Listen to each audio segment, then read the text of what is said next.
see an arrow there.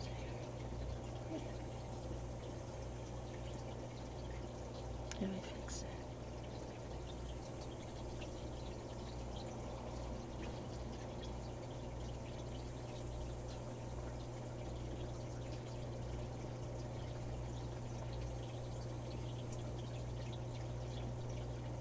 What's this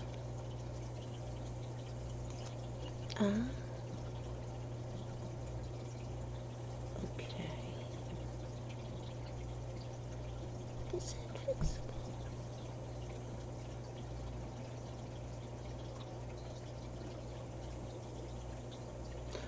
I see what's causing it.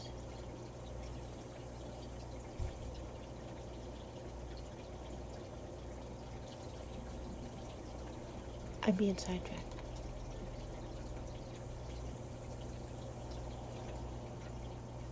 I just noticed there was an error in OBS. I'll try to figure out how do I fix it.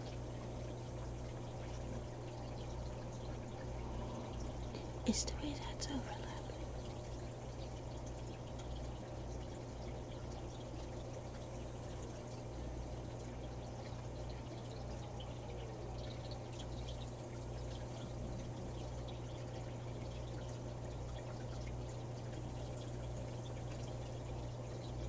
I think there's a way to fix it and not mess up the other side.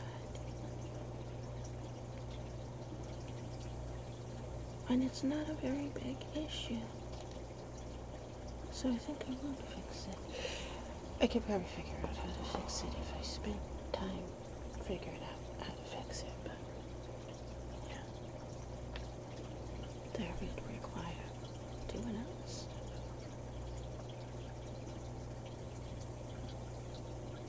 Also, if you're new, people who watch regular are already aware, there is a massively giant fish tank that's bigger than the bed right here beside the bed. And I'm in a space about 10 feet square. And the computer's in front of the bed. I'm sitting on the bed. I'm bedridden. I'm crippled. I have a broken spine. So there's nothing that can be done about that sound.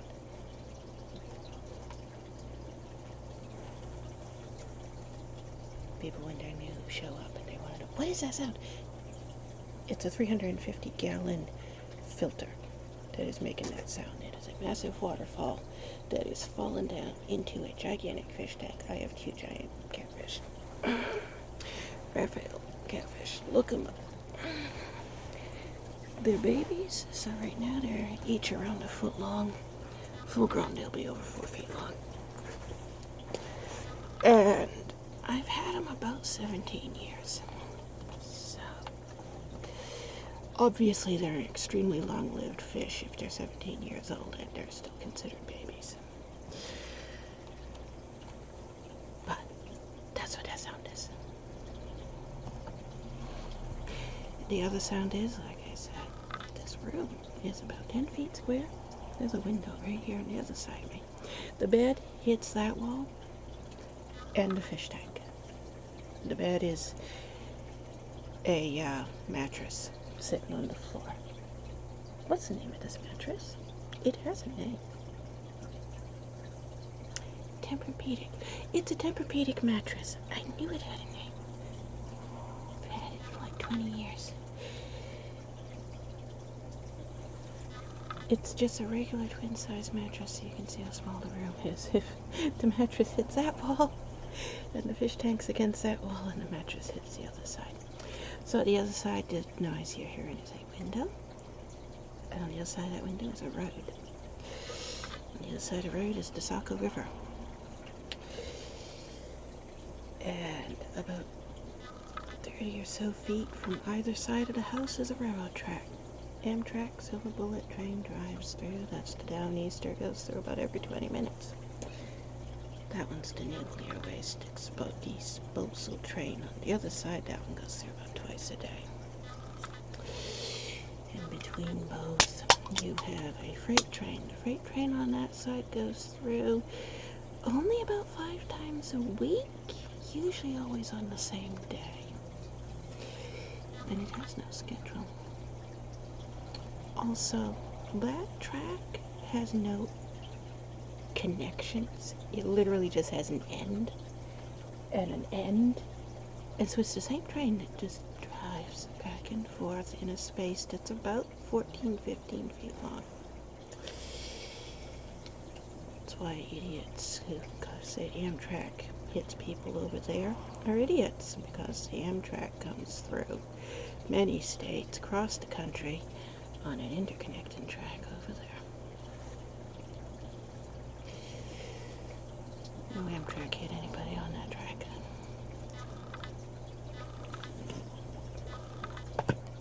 There are 5 different Amtraks, not always one. 5 different Amtraks that come through. That's why it goes through every 20 minutes. Boston one goes through twice. But that's the other sound you're going to hear every 20 minutes. As that people who watch me regularly know. People who are new and get surprised by all these strange sounds.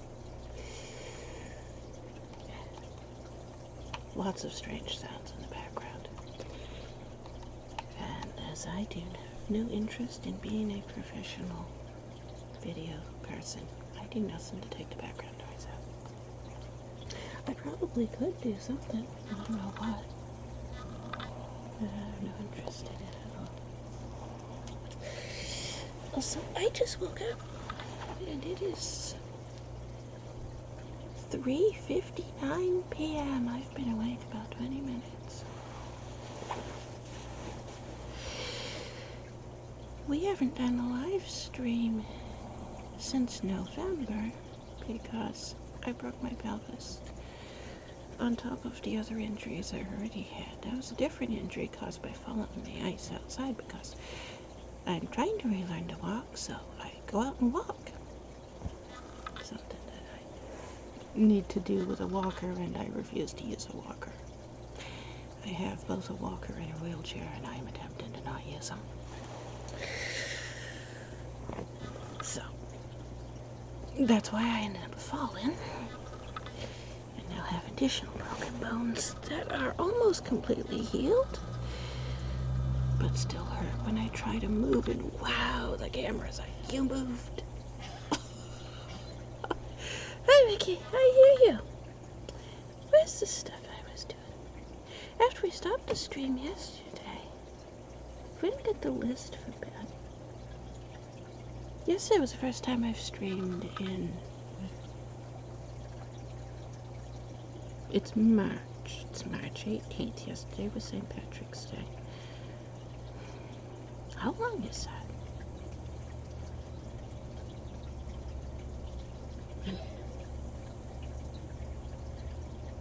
This December, January, February, March. 4 months? 4 months. I haven't done a stream in 4 months. And I haven't done a stream on Twitch.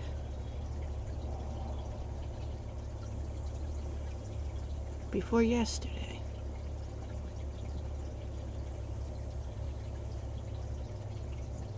Since 2021? Is that right? I don't know. Because I end up streaming on YouTube more often than Twitch.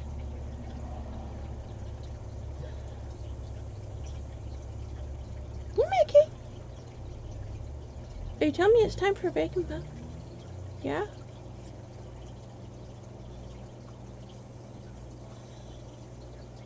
You want your little mini milk bones. You know what? That's what I'm using for a table. Can I get that one? Yes, I noticed. I did hear it as well.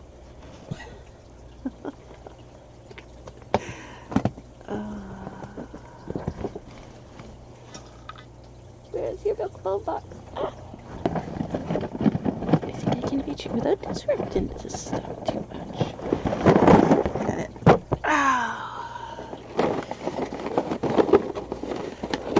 His milk bone stash is empty. He's got a pile of blankets over here. And I give him a stack of milk bones and he buries them in it.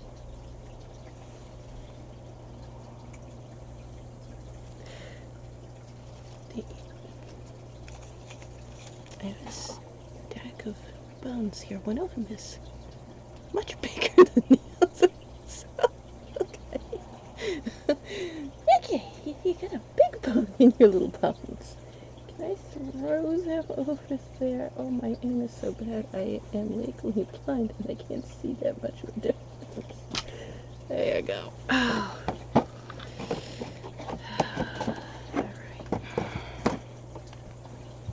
Oh, what did that do to the setup? Setup still okay?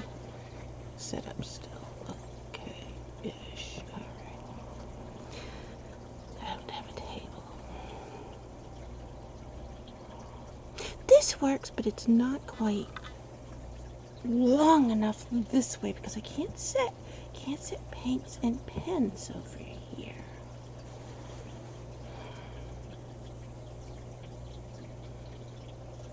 I need another one of these boxes. That's what I need. I was trying to figure out yesterday. I either need to get a table, but then a table's going to be permanently set up and be in my way. What? What? Yeah?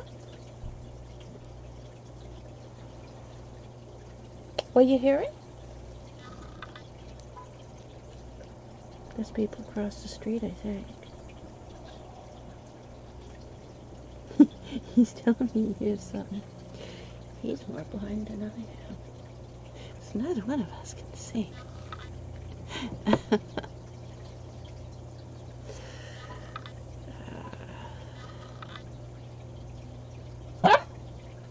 Yeah? He's gotten so paranoid about that window. He spends most of the day sitting there listening and barking out the window, which is what he's doing right now. From the outside, when you walk up to that window from the outside, it's like chin height, the lower windowsill. When you walk up to it, or when I walk up to it, it's up to my chin. I'm 5'6", so it's like about 5 feet off the ground. But in here, the floor is not level with the ground outside, and so it's less than a foot. The bottom of the window, which comes to your chin, or my chin outside, is less than a foot off the floor. So the window goes right down to the floor. And it's just the right height, because he's a lash up, so he can sit there, and it's just the right height, so he's just tall enough he can sit there and look out the window. So that's what he does. But he became incredibly paranoid. If you saw one of the very last streams we did on Twitch,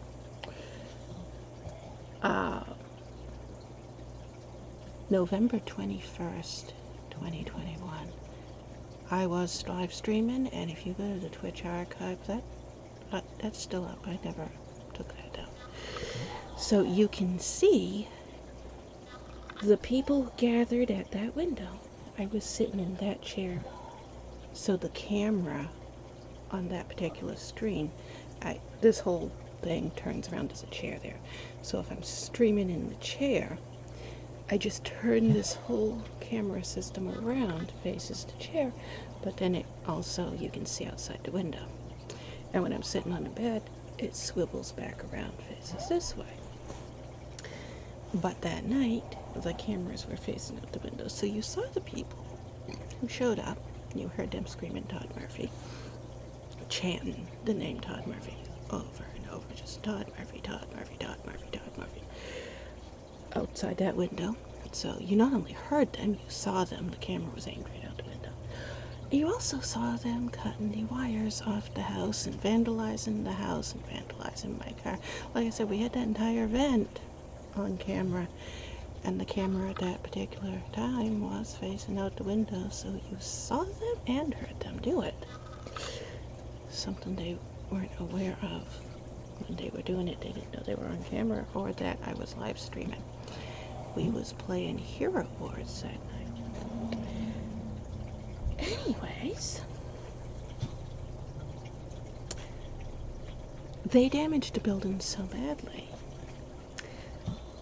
that when the next inspection came, Maine state law, houses have to be inspected by the state at least every year. They recommend it's every 6 months, but it has to be done at least once a year. So, at some point, if you own a house in Maine, they will show up and we're going to inspect the house. And they only need to give you a 12-hour notice, so you don't necessarily know ahead of time that they're coming. They came after that February, I think. They usually come in February. They usually come in October and February. That's usually when they show up in Bedford. And they go house to house, and they just do every house.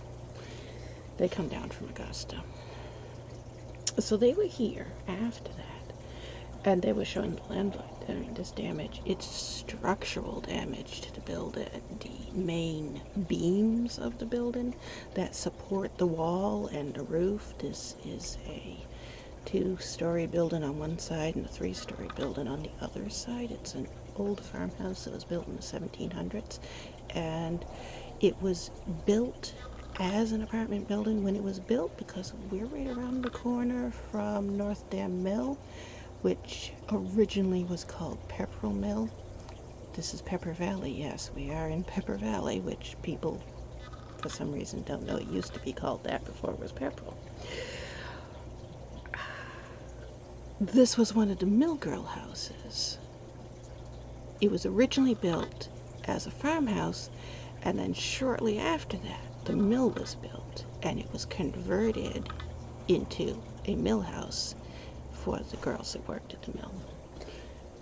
So it has been an apartment building for over 200 years. This building is over 300 years old. There's a beam where they cut the wires off. They also had a sledgehammer, and they were slamming the building, which did damage to the vinyl, but the landlord didn't realize until the inspectors came over and they're like, got some damage to the vinyl here, let's peel it back and see. Ooh, the building's in danger of falling over. One of the primary support beams that holds this building up was split in half. And we noticed also, he came inside and started looking around at the ceiling. He said, that much damage to a support beam. There's going to be damage inside as a side effect. Our kitchen, we did notice it. We didn't realize what had caused it. The ceiling of our kitchen separated from the outer wall of the building. It's supposed to be attached. It came apart, and it's over 4 inches between the ceiling and the wall. And he's like, wow, this is really bad. He went upstairs, the apartment over us. The damage is much, much worse in their apartment, because the people, when they cut the wires, they also damaged a support beam that is a primary support beam that holds the entire building up, and it has caused the building to start slanting that way and separating from the wall, which is now slanting that way. Basically, it's the same kind of damage you would expect to see in an earthquake. So they condemned the building. They gave the landlord, they said, you have 13 months to repair this. And he's like, I can't afford it. Keep in mind, this is the same landlord that we had on High Street. And you remember in High Street, the reason we moved to this building was that building was condemned because these exact same vandals showed up and vandalized that building. They did $250,000 worth of damage to that building. And that landlord, Matt Halliday, sold that building then and moved everybody out of that building over into this building. Those same vandals, 2 years later, attacked this building and have done the same thing now. Massive amounts of structural damage. So, Matt Halliday has sold this building, and he's looking for someplace else for us to move to, because since he sold the building, a bunch of people have moved in here with kids. Now, Matt Halliday had a no child rumor, no rule, nobody under 18 was allowed to live in this building. If you don't know, I have a very bad immune system, and I can't be vaccinated for several different things because of it. When they tried to vaccinate me, I have Rh negative blood, and they found out this reacts to these specific vaccinations. I can't be vaccinated for several very dangerous diseases that children commonly get, and most people in Maine don't vaccinate their children for those diseases. I can't be around small children because it could kill me if they get it and I get it from them. I'm vaccinated for everything that they could vaccinate me for, but that's only about half of the things that you can vaccinate, that can be vaccinated for. When they did tests to see, can you be vaccinated for these things, I had massive reactions and was hospitalized. So there's several things that I can't be vaccinated for. One of the more concerning things is chicken pox, which is commonly considered harmless because of the way my immune system is. I have had chicken pox 3 different times throughout my life, and I have almost died from both of the last 2 times I had it. Normally, if you have a normal condition, normal immune system, you get chicken pox and you become immune to it. Or you get vaccinated and you become immune to it. I don't. Side effect of Rh negative blood. Another side effect of Rh negative blood. Most of these idiots are MUFON members, and they believe I have alien DNA because I have Rh negative blood, and they say that, and you've heard them say that. The mental state of the idiots that vandalize things clearly is not good. They believe in aliens. That says a lot about them. So Matt Halliday sold the building because he can't afford to do the repairs. New landlord now has the building, and the new landlord took over the building in December. Everything was switched over officially January, the beginning of the year. And they had to go to the state and get a list. Why was the building condemned? What needs to be repaired? This landlord's repairing all the damage that was done by the Todd Murphy idiots on November 21st, 2021. Among all the things that need to be repaired is they have to take out walls of the building and put in new structural supports. Well, they did that over there because it's been 2 years that the building has been separating. Water has gone down in and the whole thing has started to rot. So on this side of the building, where the separation happened as a result of that damage on that side of the building, the wood is all rotted between the first floor and the second floor.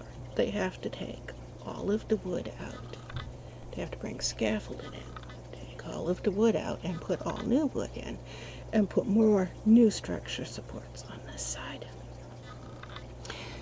So you can expect in the next few weeks to hear a lot of construction in the background because they're right now in the process of setting up the construction. They've been coming in every few days, bringing more stuff in. They are planning to start in beginning of May and spend all summer doing most of it. Mickey used to just sleep here by this window and not bark at every sound like you just heard him doing. When they came to the construction workers, they started coming 2 weeks ago because that damage there needs to be fixed first. That's what they were fixing. the guy had to bring in a saw, one of those little rotary saws that it's got the round thing on it and cut out stuff with. So he's been out there cutting wood.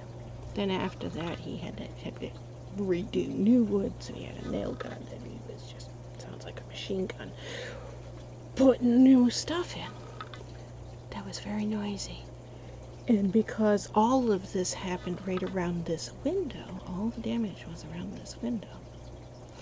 So all the repairs are around this window. And Mickey sleeps in front of this window. And Mickey's translation of what was happening was, oh no, people who attacked the building are back. I gotta attack.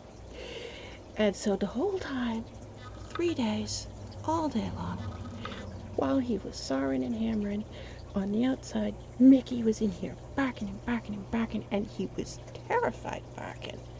It wasn't like an attack bark, it was a scared, yelpy, high-pitch, hyper, I'm scared, so I'm gonna bark type bark.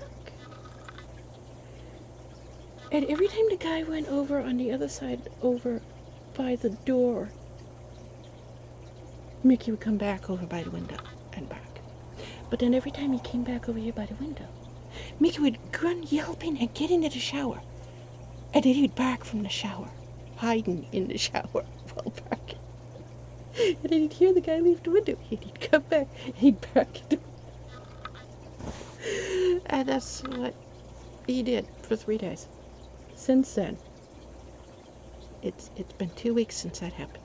Since then, every day, every sound, every car that goes by, every kid that walks by, the high school's right behind us there on the other side of the tracks, Bedford High School, we're right beside the Bedford High School.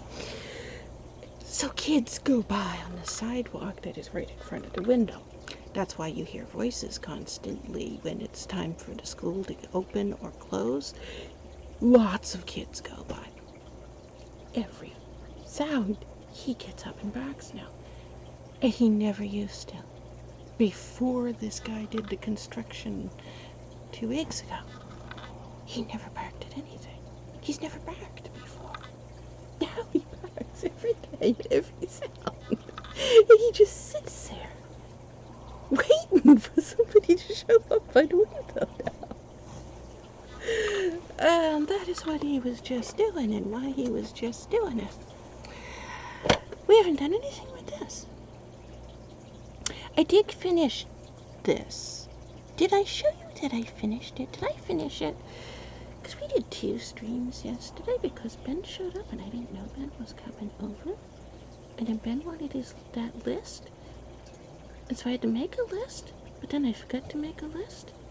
And I went back to streaming because Idiot was out there screaming on the porch. And I was like, she was out there screaming on the porch with her phone, screaming that she was watching the stream that we had done a few hours earlier. She was watching the replay of it or something, I don't know. And that's what she was screaming about. And I'm like, okay, you know what? Let's just go live. You want to watch yourself screaming on Twitch? You go ahead. So then we had a second stream that I wasn't planning on. And I don't remember. I know I didn't finish this with the first stream. And I never finished this one at all. And I don't know, did I show you that I finished it? It was in the second stream. I have no idea.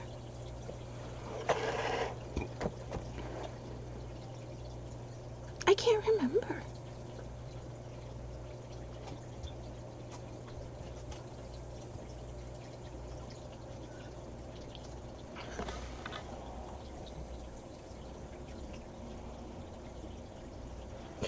Anyways, I'm gonna just continue on.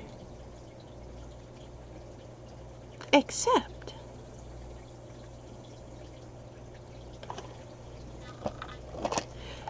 when I started doing all of this, I had originally planned, we had originally set out to put 3 different paint sets. It's this one, 3 different paint sets up. which I'm still doing. 3 different paint sets. There's the other one. But then, it's been 10 years.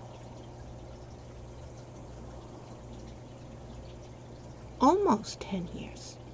10 years in November, so 9 years and 4 months?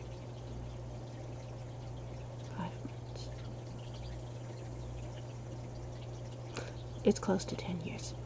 More than 9 years. Since I've last done any type of art, anything, streaming or not.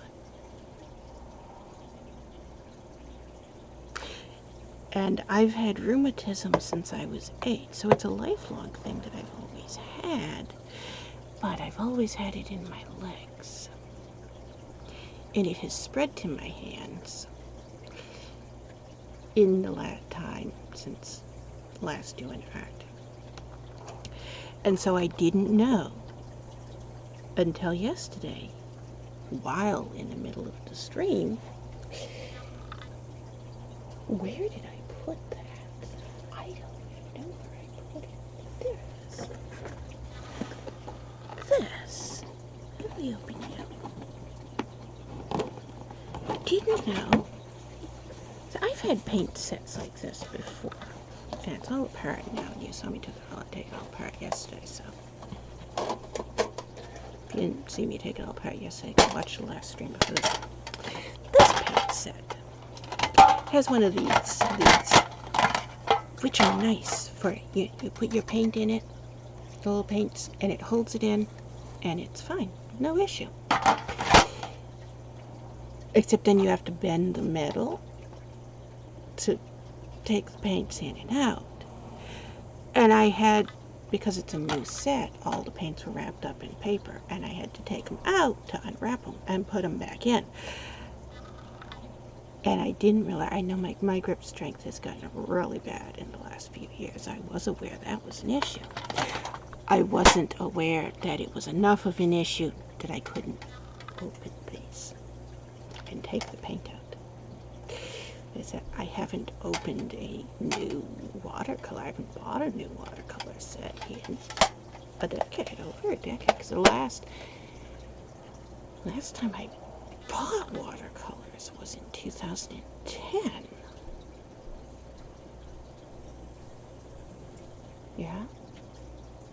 So it's been 13 years since the last time I actually attempted to open up one of these types of sets and unwrap everything. And so yesterday was my first time opening one of these and attempting to unwrap the little papers again since my hands got worse.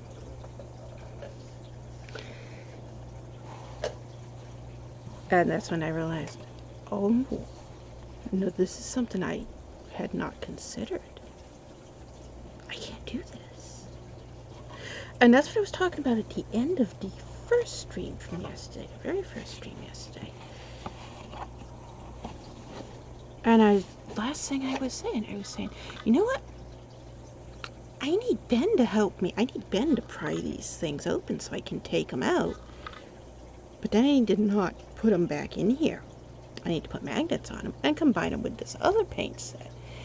And just as I was saying that, Ben drove in. And I was like, wow. That was fortunate. I had no clue he was coming over yesterday. He didn't call ahead of time or anything to tell me that he was coming over. So, because that was on my mind at the moment he drove in, I took it right out. And I showed him, and I told him this whole... So, he bent these things all over for me, and I was able, after he left, because he was going to the store, that was the thing, he was going to the store, and he wanted to know, do I need anything at the store while he's going to be at the store anyway, so he doesn't have to go twice. So he came over, and that's why he needed a list for the store, and he should have told me ahead of time so that I could have made a list and just given it to him when he got here.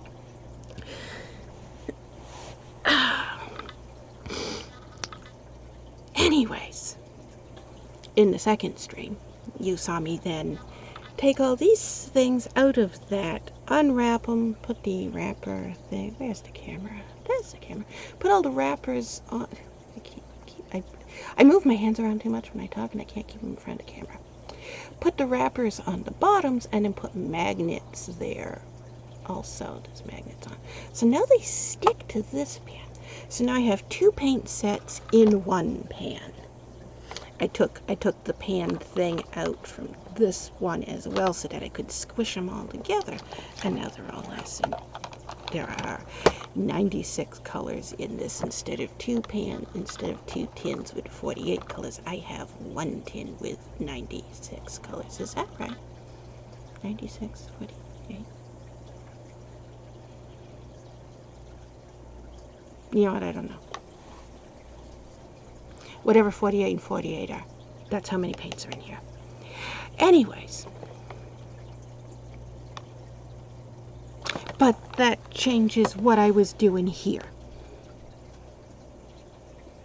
I need to not paint with that. That's too breakable. What else can I paint with? This one. There we go. I'm pushing down on too hard. It started bending. I don't want to break it. Anyways. So I finished this, but then I did this. I changed. I was making the paint swatch cards so that they would line up with how the paints were in the pan, so that I could take the paint swatch card and look at it and like, yes, this is the order they are in, here they are, and it makes it really easy to, when I'm actually painting, know where the colors are in the pan from this chart and what the end result, because what they look like in the pan is absolutely nothing like what they're going to look like on the paper. Watercolor paints are always very, very dark in the pan and very, very light on the paper. So you can look at this and this is like a really nice dark blue, but on the paper it could be a really light blue, and that's why I need a chart to show, yeah, this is what the end result is. That's not what it's going to look like. It's going to look like this. But now I've reordered everything in here, and they're not in the same places that they were originally at the start of yesterday's stream. So I have completely changed what we were doing here, and I don't know. I haven't figured out yet what to do instead.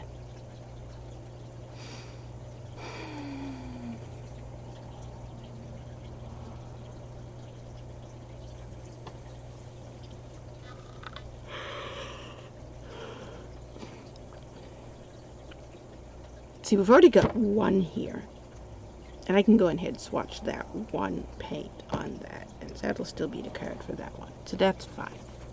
The thing is, now we have all these others, and it's not what I did there. Is it gonna work?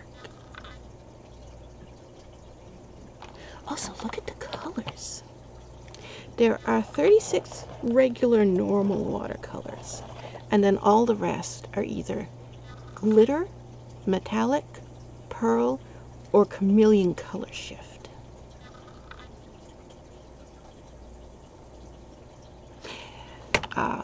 That's because we're going to be doing, when I finally get to the point of actually painting with these, which is probably going to be a few weeks from now.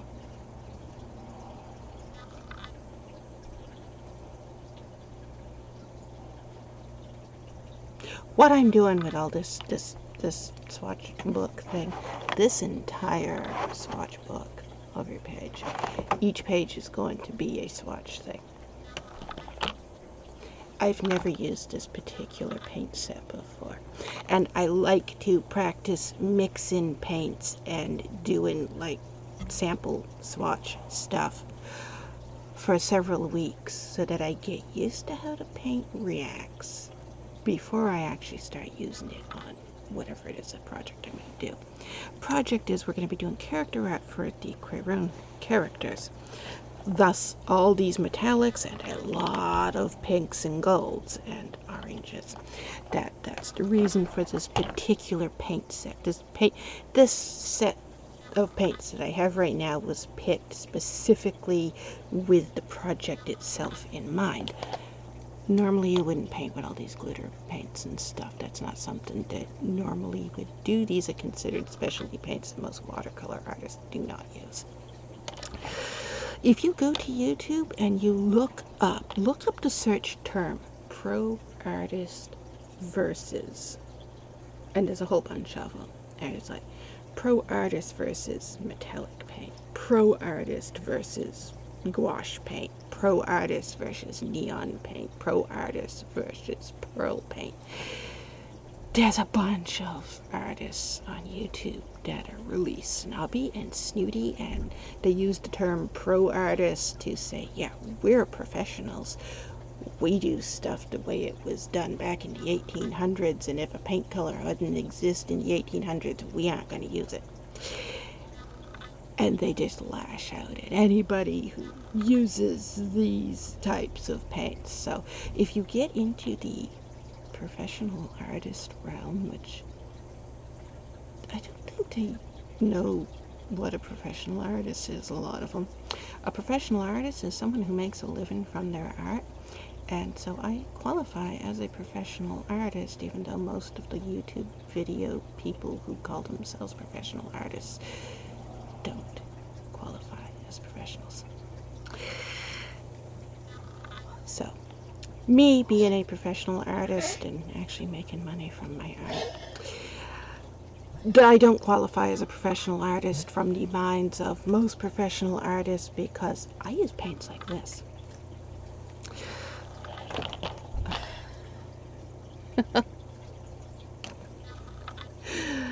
I also paint my car with stuff like this too. Watercolors don't work on a car unless you cover them also with some type of sealant. Do know that. Some people don't think of those things. I've seen people locally who they get inspired by my car and then they're like, look what I did to my car, and I'm like, did you seal it? And they're like, no, why would I do that?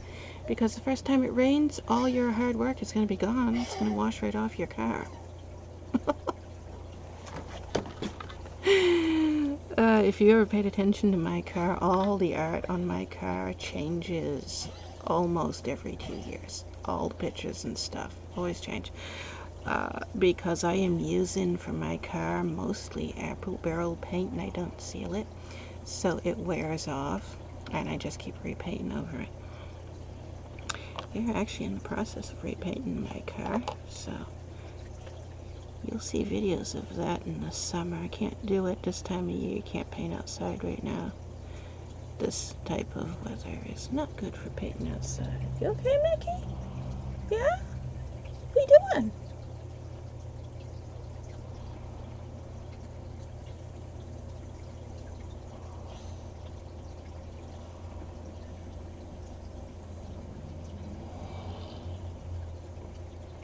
He has a collapsing trachea, so he keeps having these like weird breathing spells like he's doing right now.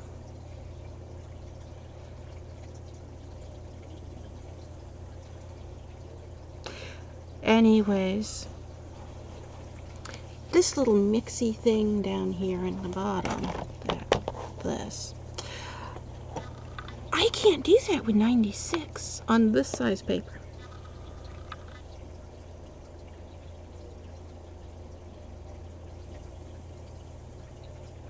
And that's the part that we need to change that for the rest of the swatches. Now that we've changed this.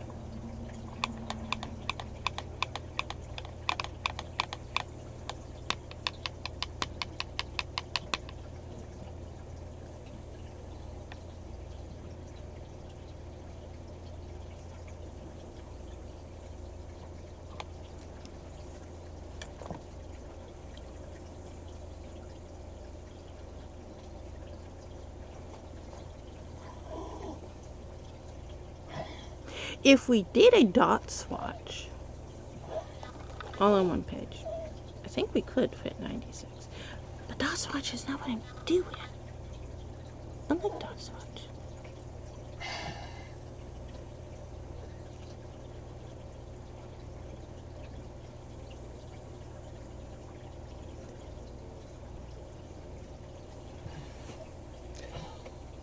Where?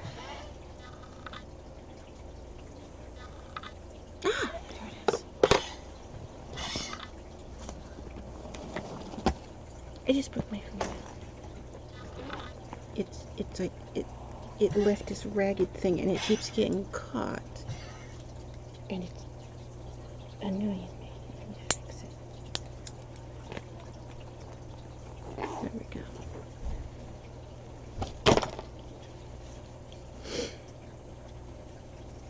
You want your bacon bone? Where is the bacon bone? Wait a minute. I don't.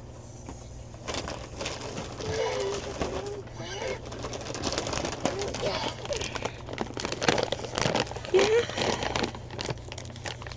He just came over and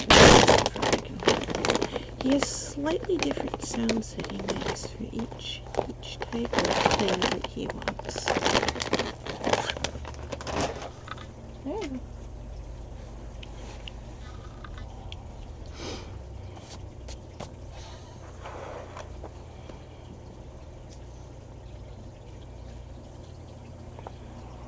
So I'm thinking just continuing the thing that we had on the top.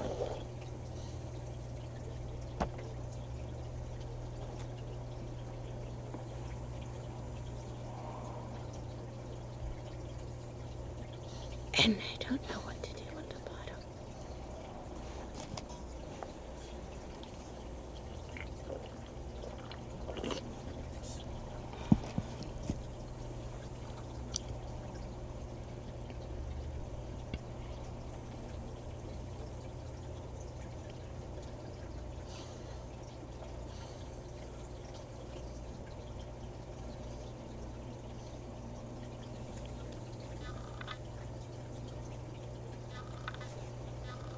This is too big to make a color wheel in it. Oh no, it almost fits. I could draw Pringles here. Pringles. The can's over there near the end of the bed. The cover's right here. It's a little bit too big. How big are you?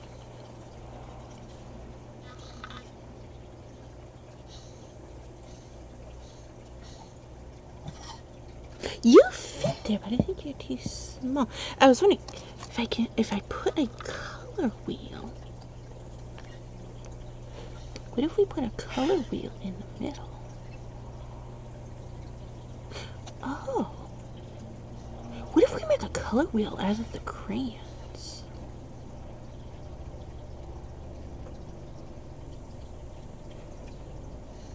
Instead of the stripy thing with the crayons.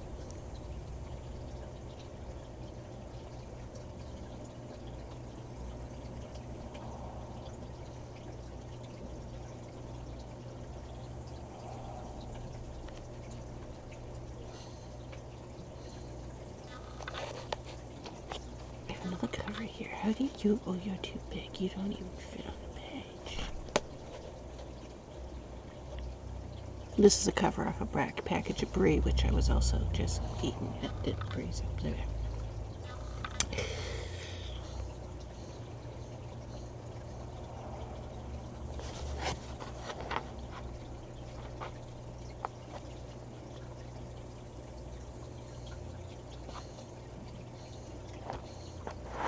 What should we do with this?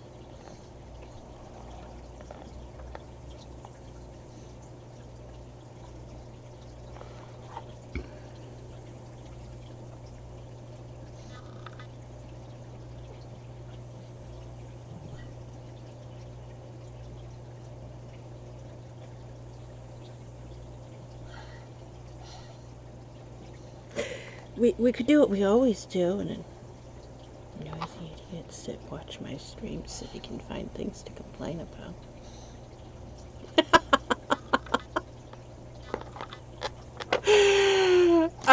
Because I have two of these.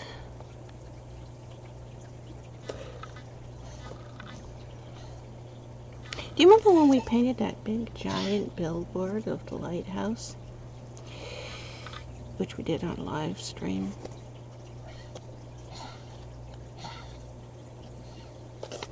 And I said at the start of the stream, let's paint a penis.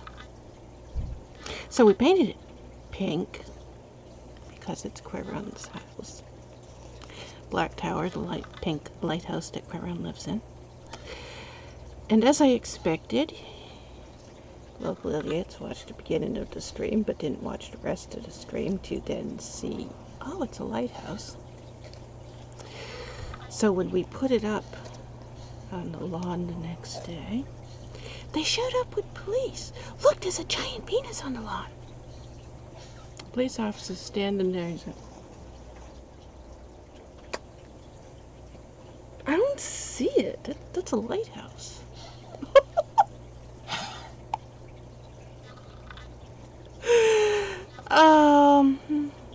People see what they want to see.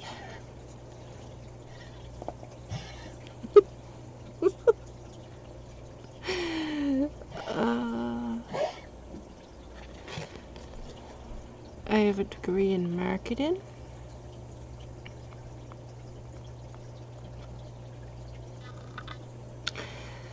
Spent an entire semester in college studying subliminal messages.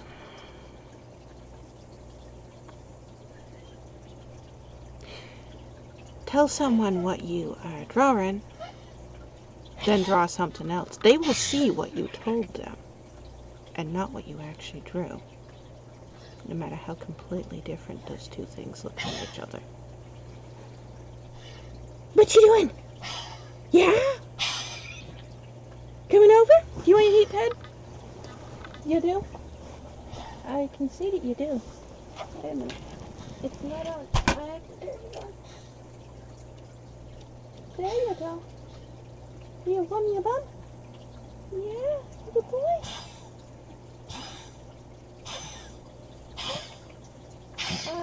You got an east on your eye, isn't it?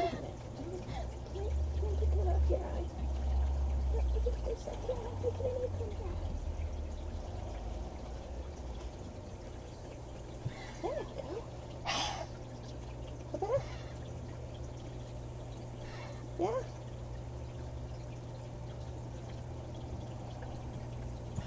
You want a pizza bun? No, you didn't eat the pizza bun. I already gave you. Yeah.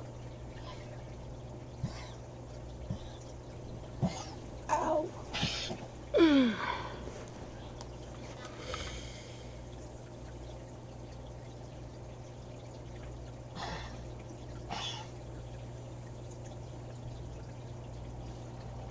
Mickey's sitting here staring at me, telling me he wants something. He's doing his stare that I want something, but I don't know what he wants.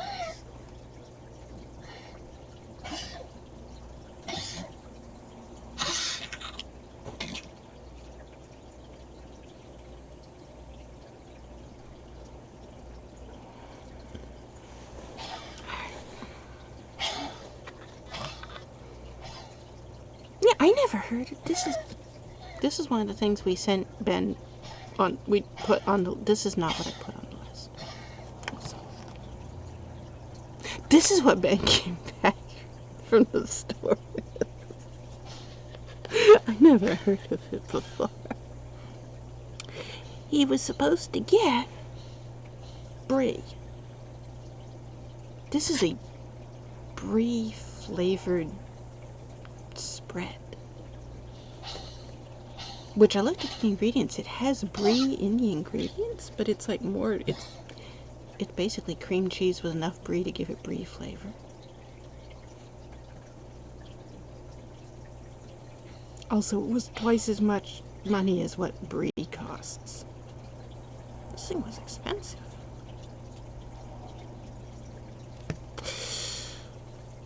That's why I was just eating it. Because I was like, what the hell is it? This is not what was on the list. I'd never even heard of this thing before. But now I have a funny shaped cover that we can do things with. Ow, my knee. Oh. I am having an issue with my knee. It's been getting worse. Rheumatism that I was just talking about. My issue with my knee, I've had this since I was 8. This is not a new issue. This is an issue I've had for 50 years.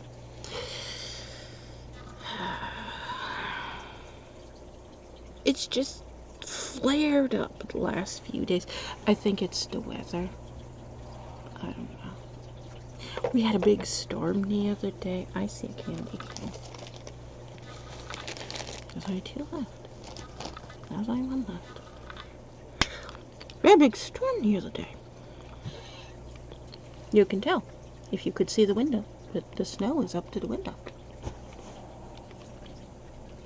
And as we just determined, that window is about, bottom of that window is about 5 feet up off the ground. That means the snow right there is about 5 feet, ain't it?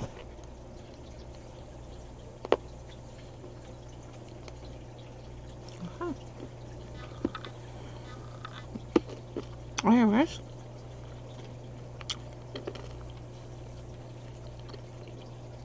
a big snowstorm the other day. That's the snow. And about 2 days before the snows happened, my knee started hurting, and it was sudden. I was fine. No issue. All of a sudden my knee starts hurting. And it's been hurting all week.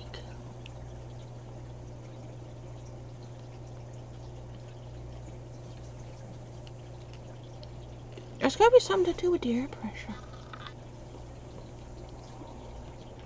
Because it seems to be storms that affect it. Humidity or something. I don't know. I don't know science. I bet there is somebody who knows science and knows how the weather affects my knee. But I don't know. Obviously something about the weather affects my knee.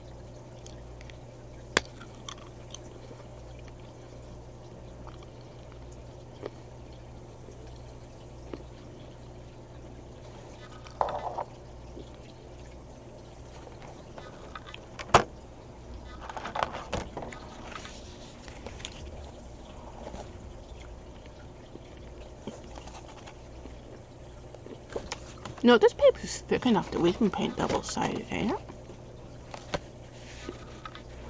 Texture's different on each side, though.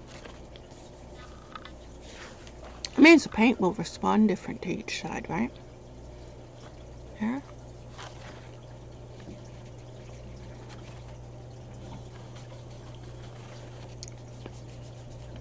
Definitely feels different.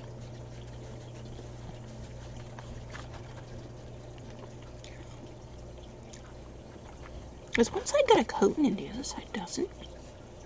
They do that. This side feels like it has like a coating on it. And this side, but wait a minute. We do have a pencil marks on it. No, this one still feels like it. Yeah. No, it's got some type of coating.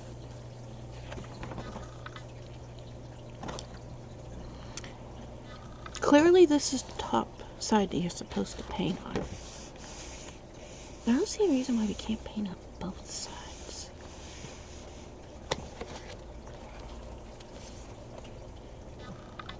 At least in the swatch book. But if we do it with the swatch book, and the paint reacts different to each side, then that defeats the purpose of swatching.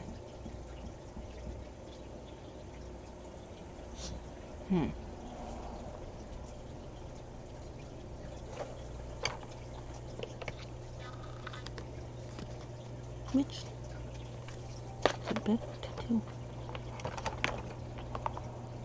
That one has an edge that goes all the way down. This one, but you know what? This one I can hold it better. I want to trace around this thing, and I'm trying to decide how and where. Because I was thinking this shape would make a good paint swatch shape.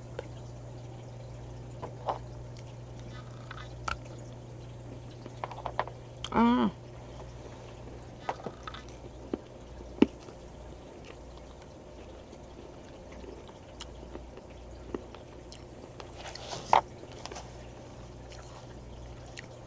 If we did it at an angle,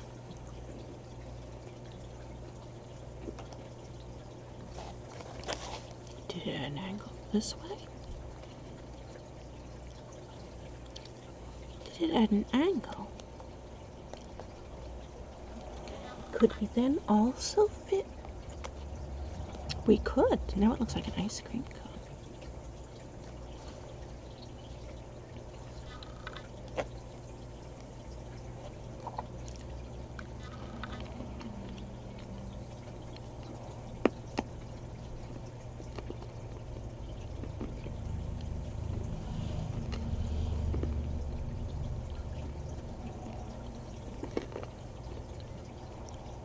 But we still need it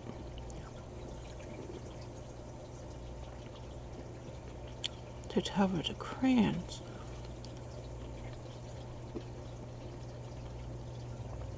Because we need to see how the paint reacts.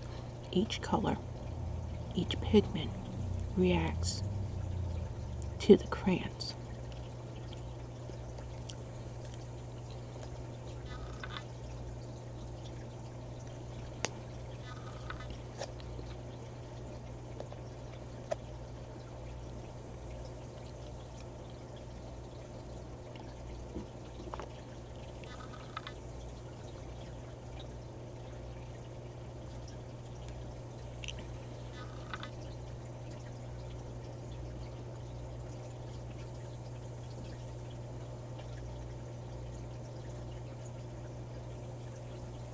I had this, I don't know, did I actually finish it? I had this pulled out like this because I was measuring this with it. Which, can you even see? Yes, you can see. I moved out of range of the camera a little bit there. Anyways.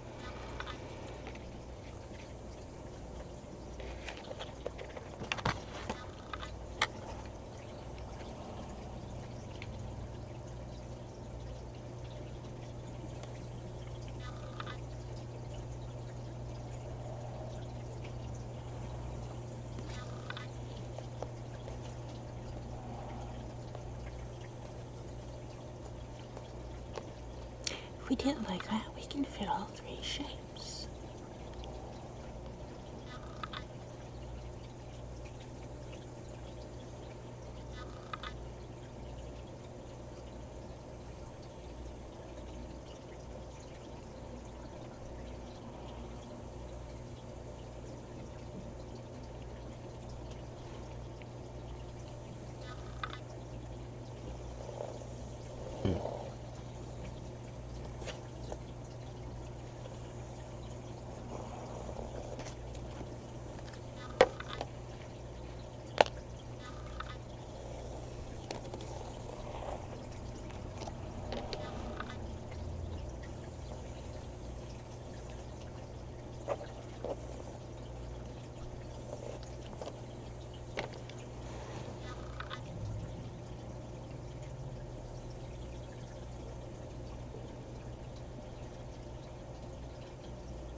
So we could do the graduating glaze on this, being darker at the top, and graduating down to wet and wet on the bottom.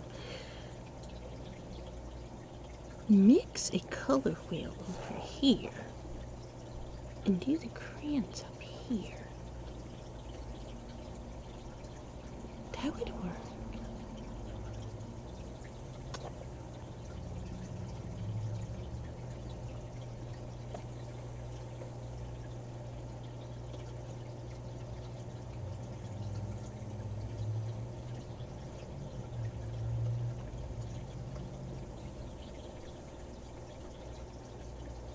did I put the crayons?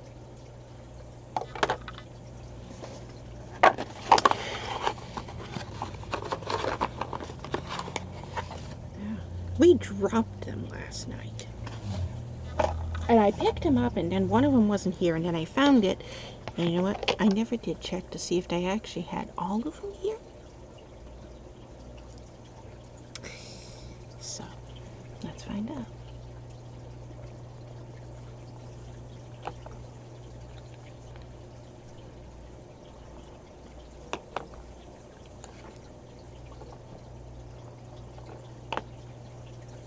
I don't actually have to do them in a rainbow color order. Just how I do it.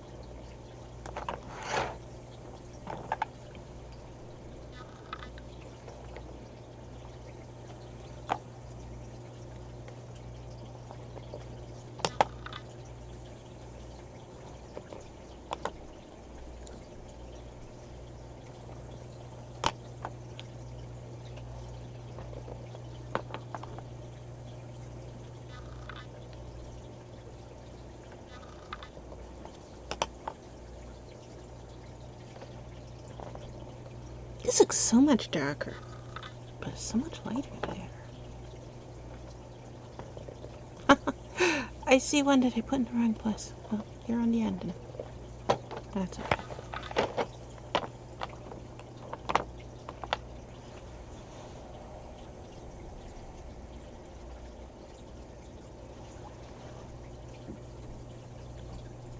You know, I drew the white crayon. Where did I draw? I drew the other next crayon over it. Alright, let's put the white one on the I drew the gray one right on top of it. That's okay.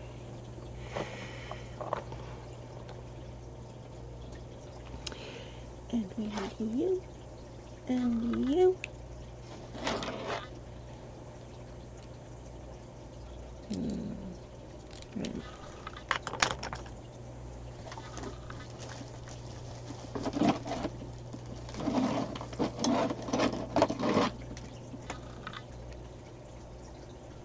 So this one, you're the little teeny one. You are the microscopic teeny one. Yes, you are the teeny winsiest one. Okay, we don't want to use you. And do I just did?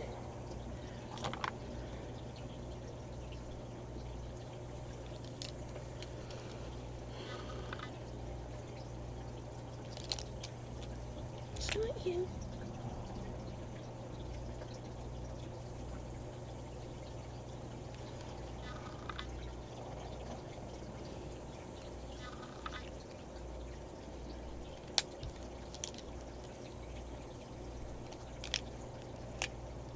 There you are.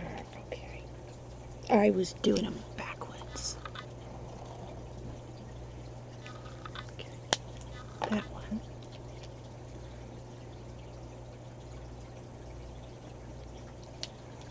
And that one.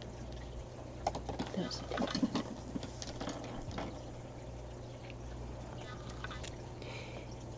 two. And this one. I'm going to put an F on you so I know you are the flare pen.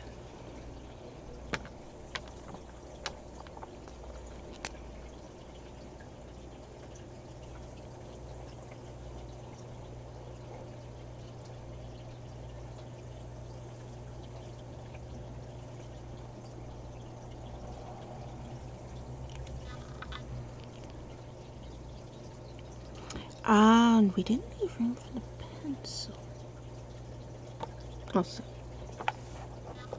there is a pencil. But we can fill up this space here and do that. We also need to test the opacity. Opacity? How do you say that word?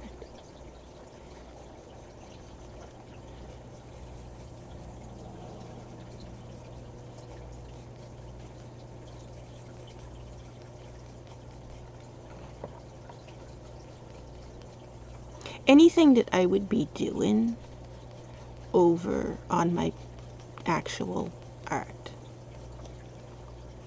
Any technique. I need to test on the swatches to see how the paint reacts to it before I actually try it on the actual art. That way we don't run into mistakes and stuff, because if you make a mistake when you do your art, very difficult to fix it. So we want to account for any mistakes we could make in the testing phase before we go to the actual art.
Ah, there's a white granite. I can see it showing up under there. That's funny. We'll just have it as the last one on all of them from now on. That way we won't do that again. Okay.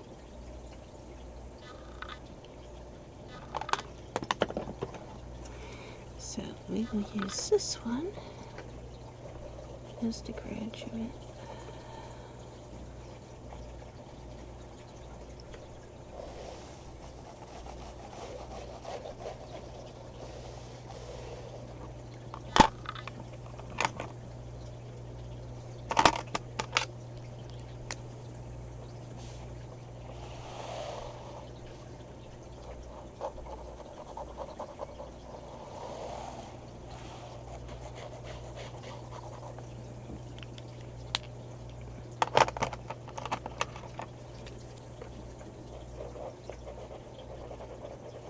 This pen's not waterproof.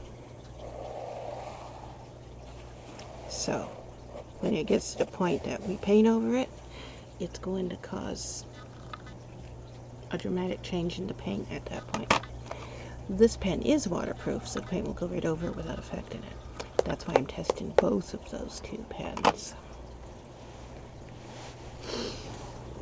And we're not going to be doing the paint itself today. I'm not set up for the paint. I don't have the palettes and stuff or water or anything set up right now. We're just setting up the swatch book.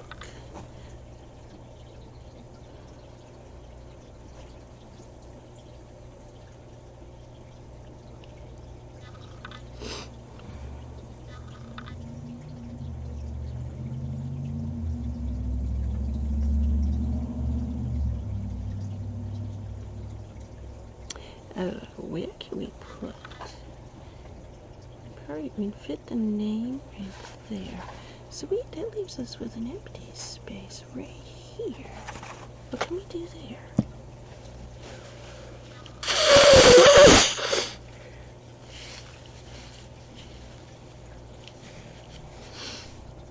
What do I have the guy? What shape can I trace there is what my mind is thinking. You are a shape. You will fit right there. What can we do with that?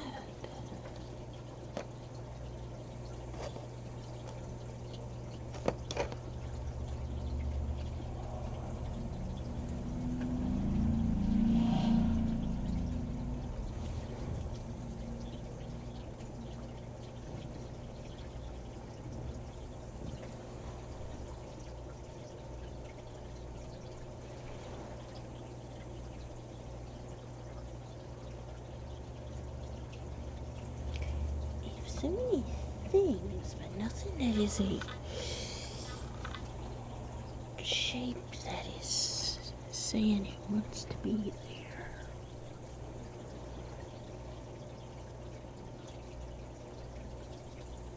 Will a hemi gouache fit there? Wait a minute.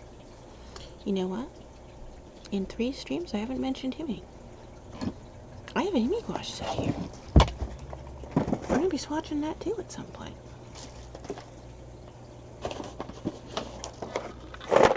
What's this? Ah, box of pens.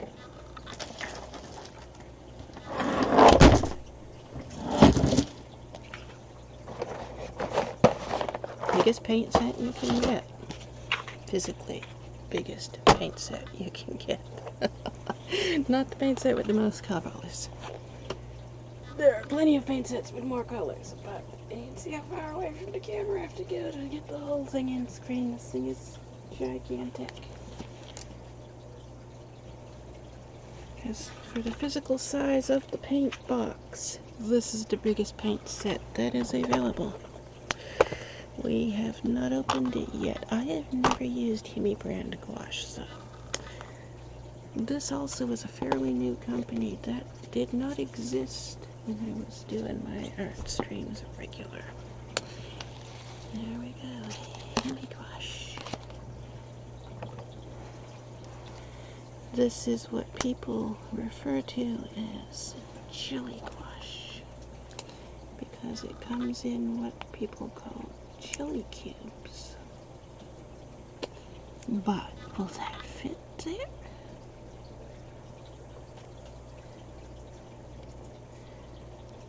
It will.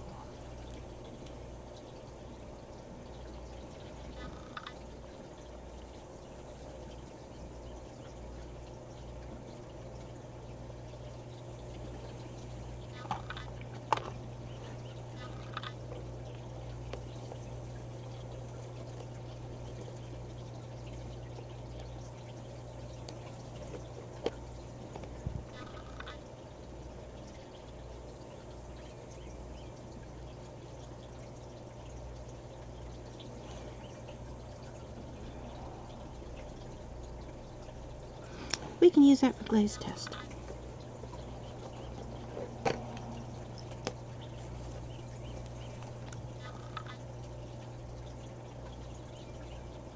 That works.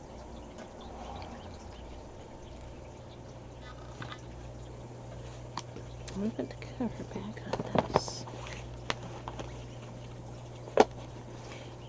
We'll eventually have to swatch this too.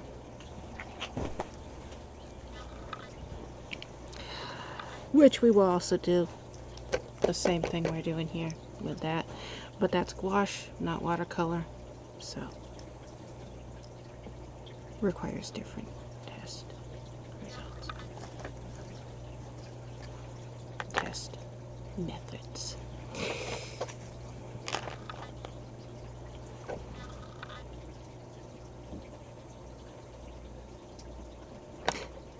So we want to do this.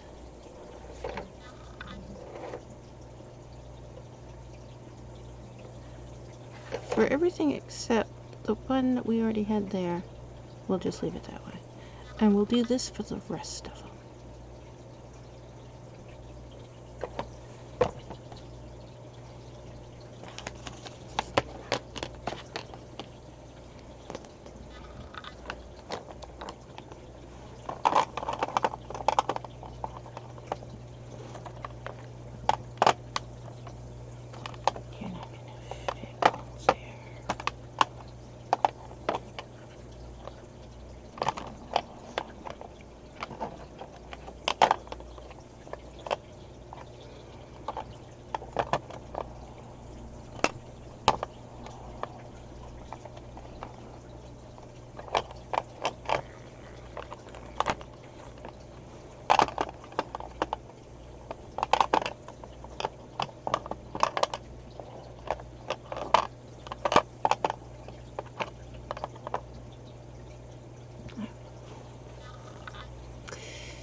wires, we need to move you guys down a little bit, because we need to take you guys all out.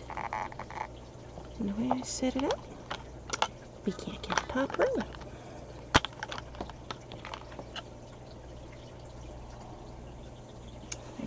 Put you in the paint palettes. But you're not in my way while we're doing this. Didn't want you doing that. That's not nice.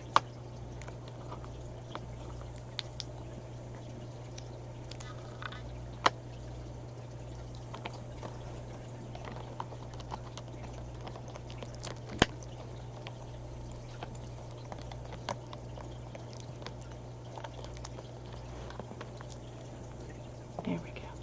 So that one is already done. That means this is your page.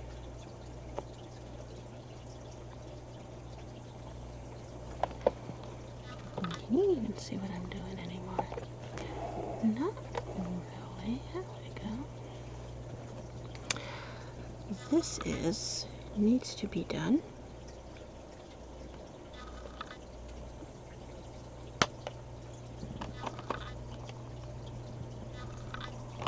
Yeah.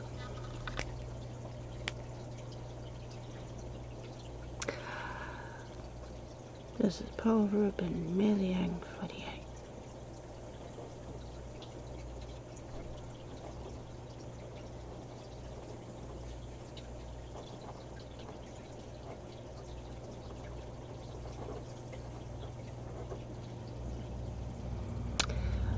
Color number 3, 4, 6, lemon yellow.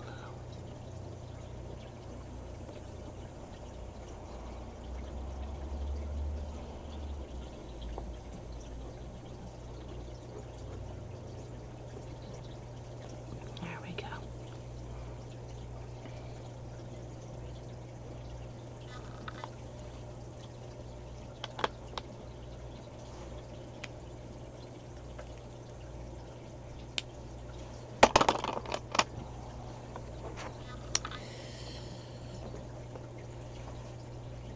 I don't know. Do we want to turn this into a color wheel?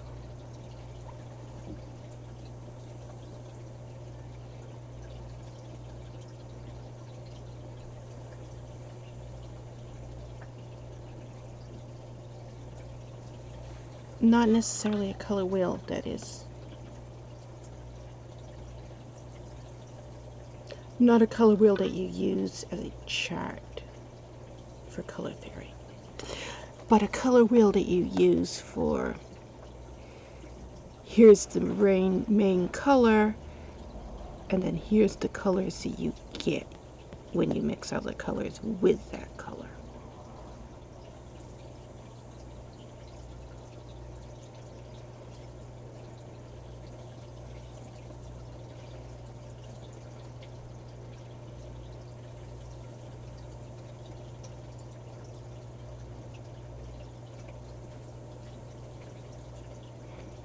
I'm thinking I do want to do that. But then, I don't have a way to actually measure it out accurately. See if we can. Is that still on the camera? It is not.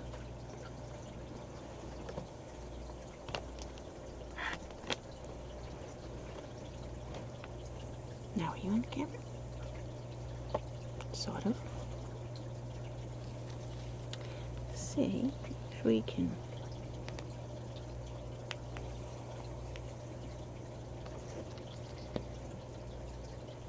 That's not accurate. That's okay. We're just gonna keep going with it.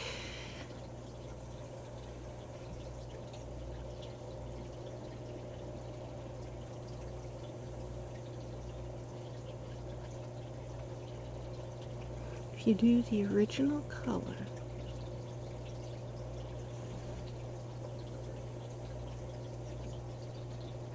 you mix with another color, another color. This circle would be too small for that, right?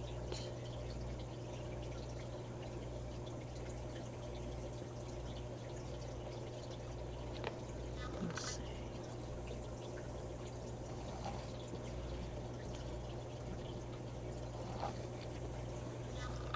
that size will fit. Is that small area? But that'll let us test out how the color mixes with 1, 2, 3, 4, 5, 6, 7, 8, 8 different colors.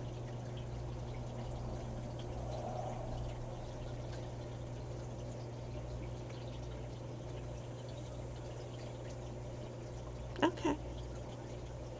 Yeah, that'll work. I like that. We'll do that.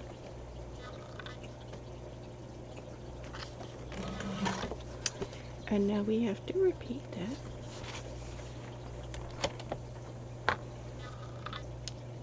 for the entire rest of this book.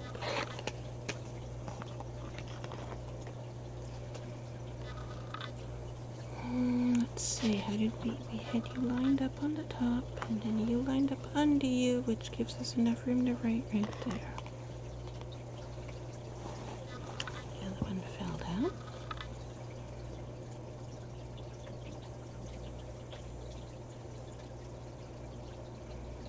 Okay.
And what did we do? We did it one.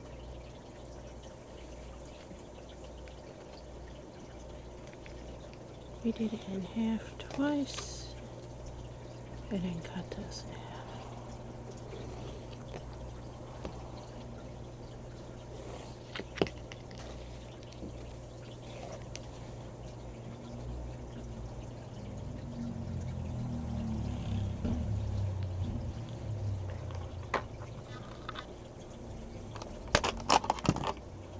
And I dropped one of the pens.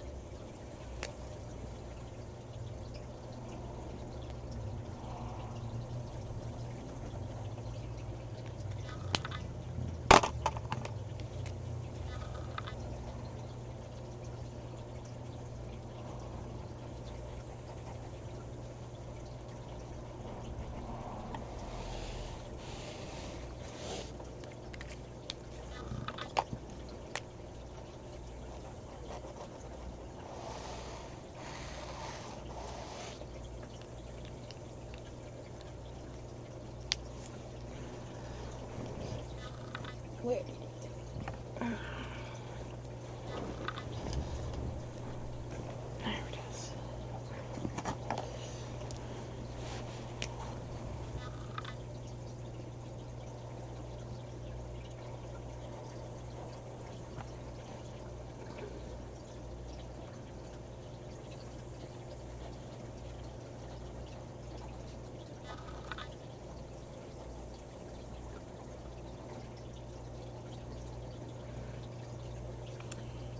And color is under here.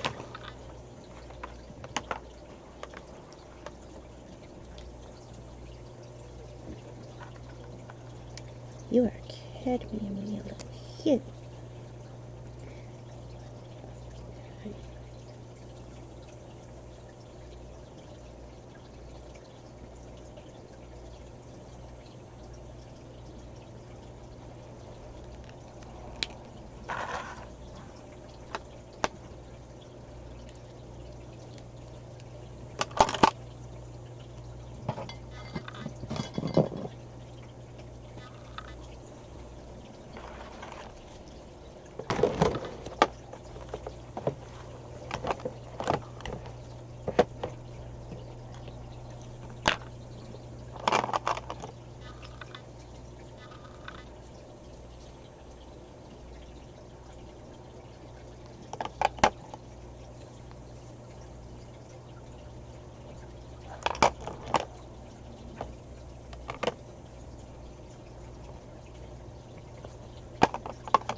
And I ran out of room. I did this one wider than the last one.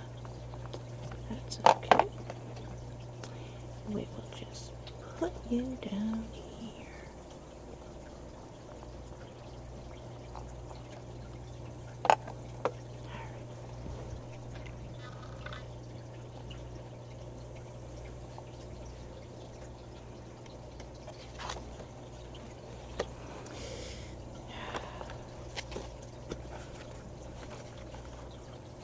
Now, we have to do this one for memory. Can I do that?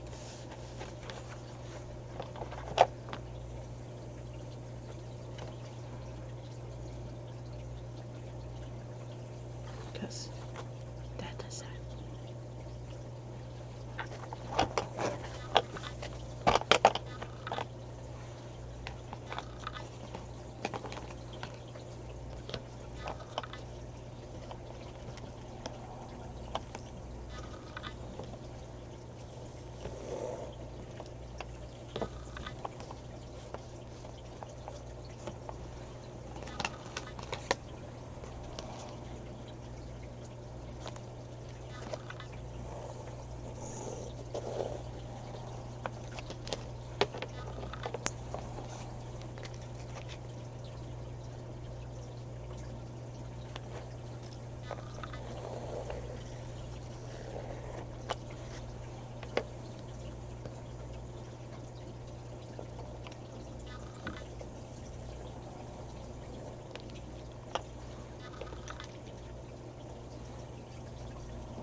268 million.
I can never tell those two apart.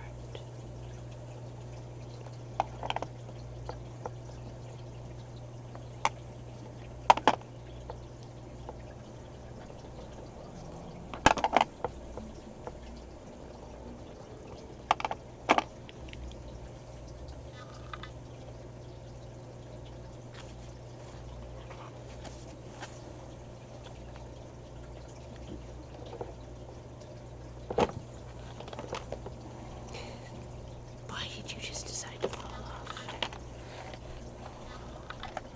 Because I'm working on top of that. Right.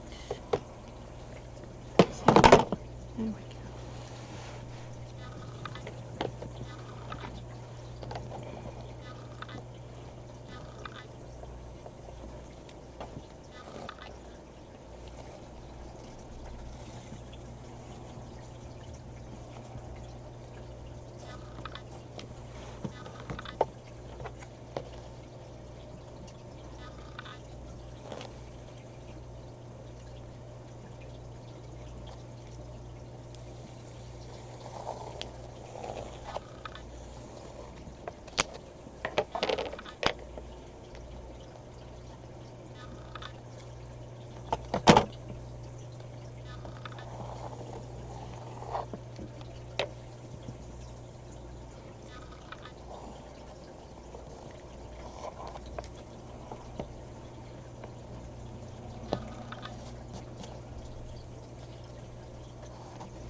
Looks like it's cadmium yellow, right? Cadmium yellow. Orange. We just did cadmium yellow.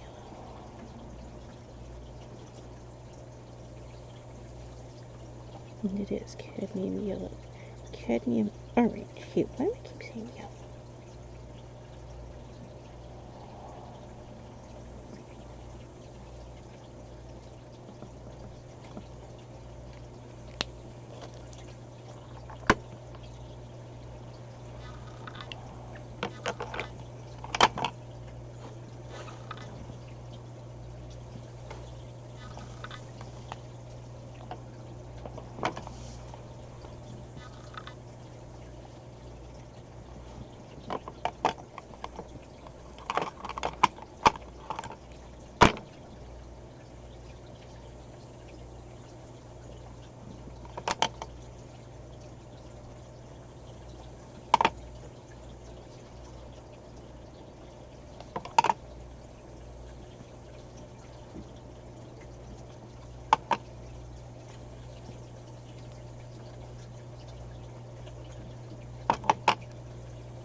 I must do on that side one.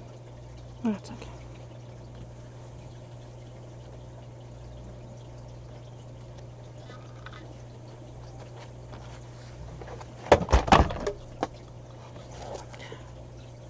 Base fell off.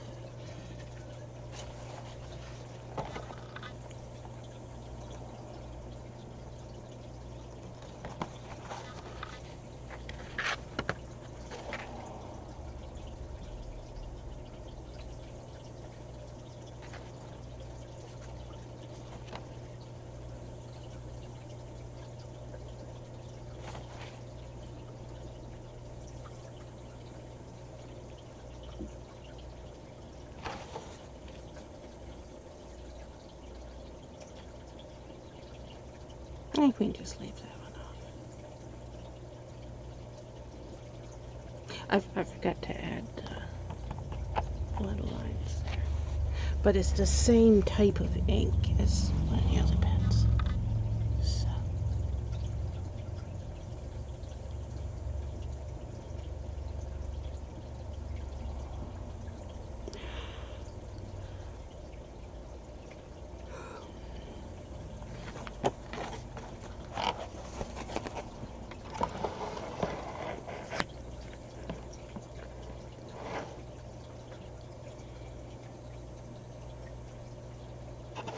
Just keeps sliding.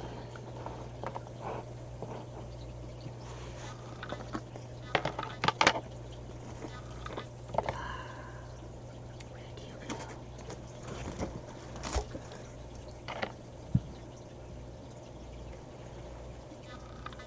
Did everything?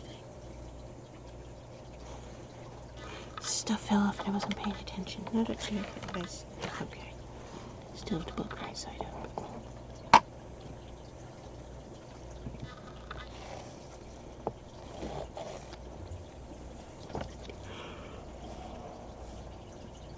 I may have to get taken. I don't do well staying awake very long to a time. Unfortunately, that's an issue. So, that's a side effect since COVID. I don't know what, it's a weird side effect. Long term, what do you call it? Long COVID? Is that what they call it? I don't know. But since having COVID, I can't stay awake more than 3 or 4 hours. And then I will sleep for many, many hours and then be awake again for a very short time.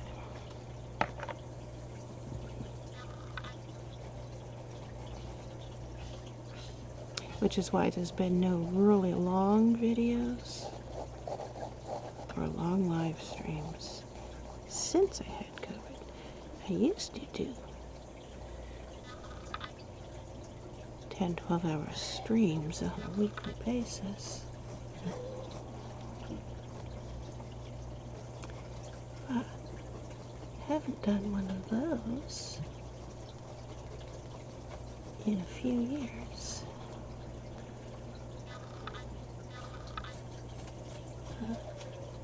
You okay, Mickey?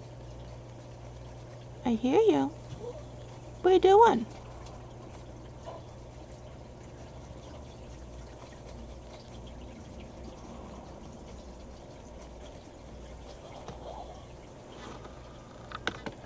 Looking out the window?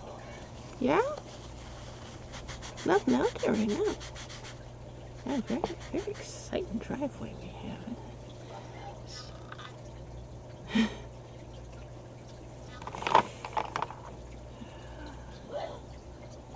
You don't see the big crowds show up here like you do in Old Orchard. I think because in Old Orchard we're kind of isolated. There isn't a lot of people. And here in Biddeford, there's a lot of people. There's more than 40 people just in this one building. So, people who want to scream and yell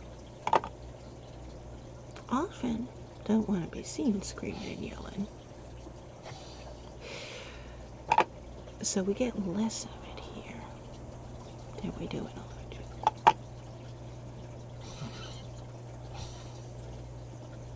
What you doing? Yeah? I hear ya.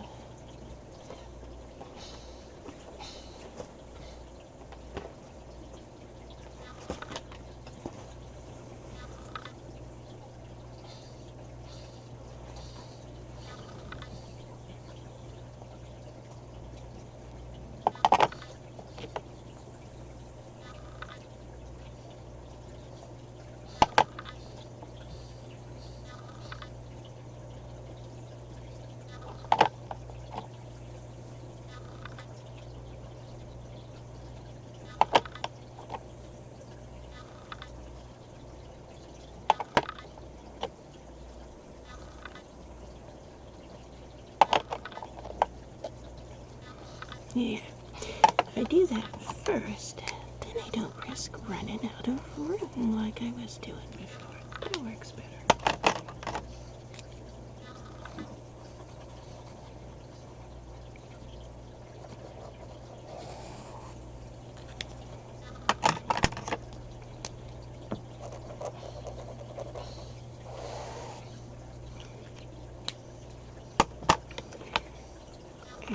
What is the next vermilion? Cadmium red light here. Okay.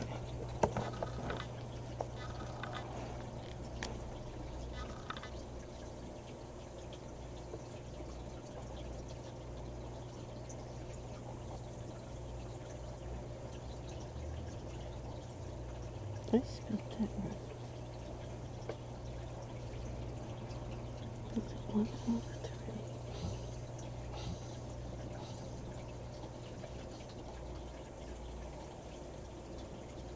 Cadmium red light here.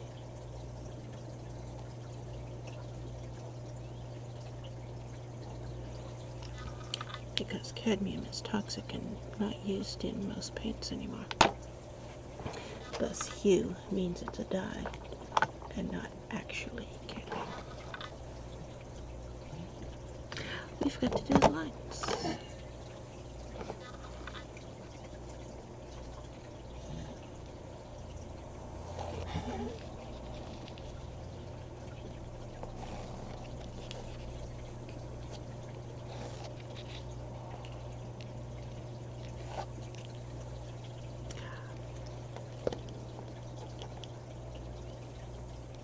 last one was way, way off.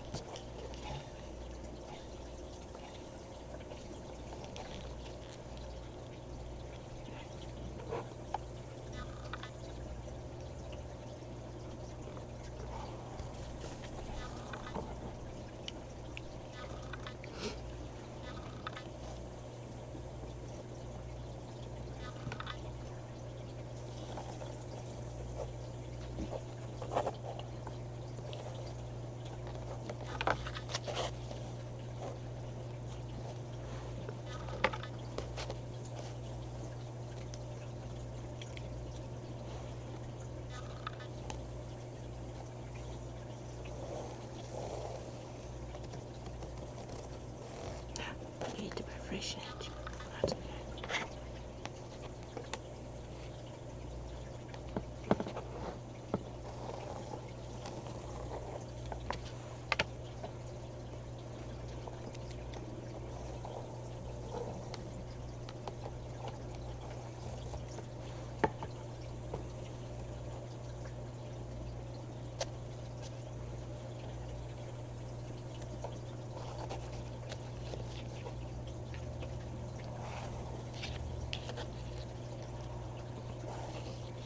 That's way off.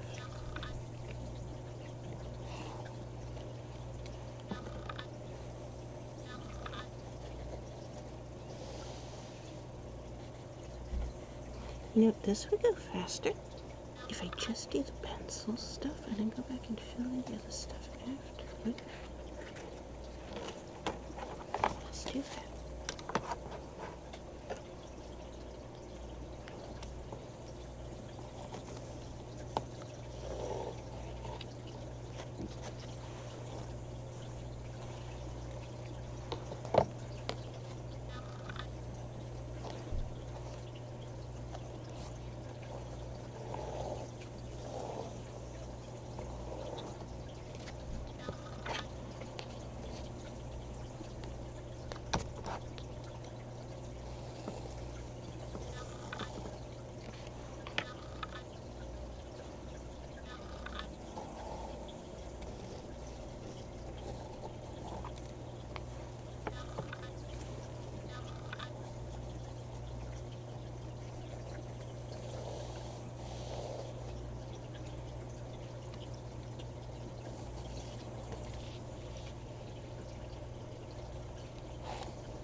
Which means I can move all of this other stuff out of the way.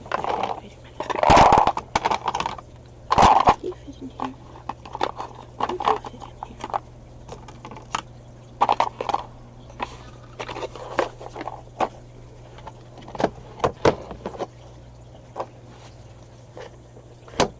There.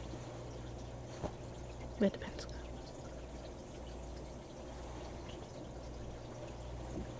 Did I put it in here? No, I did not. There it is.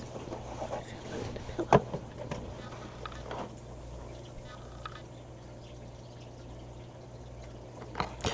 That just rolled off the bed. Alright. Pick it up later. Don't need it right now.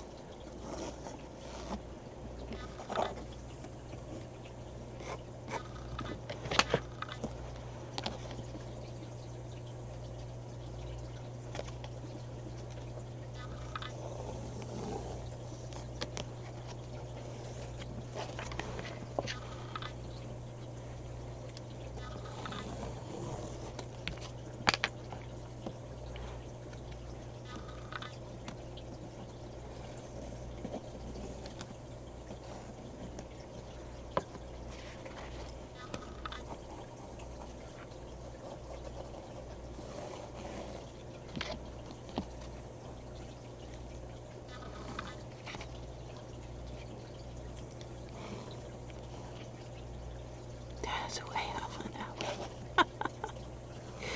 People who like things exact, I'm not gonna like that.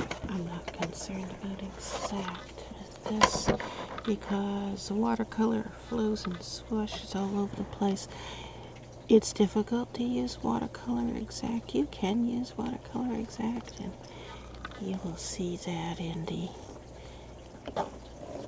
Art when we get around to doing it, which won't be for a few weeks at least.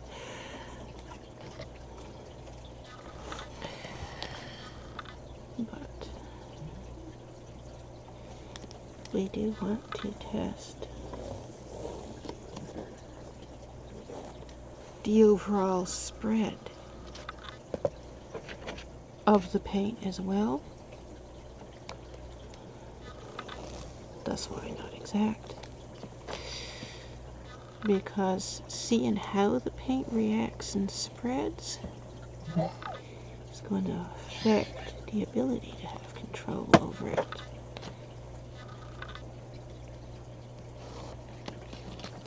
Every single paint reacts differently, and so if you buy this set of paint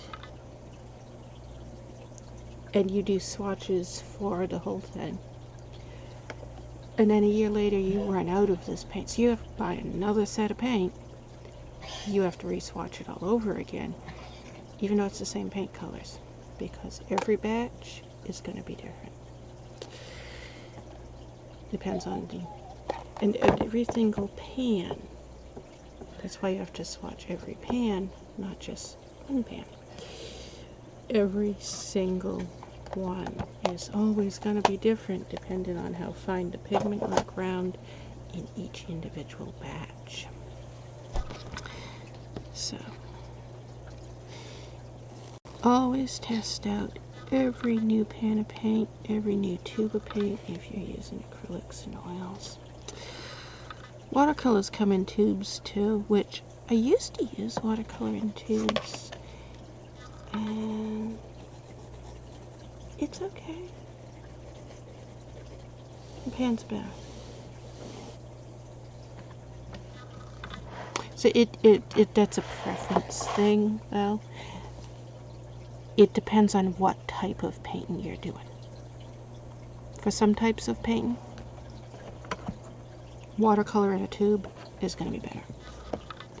For the type of painting we're going to be doing in this project, which is going to be going on all year, we have 75 plus characters to do art for. We're going to do one for every single character. Even the minor ones only show up once.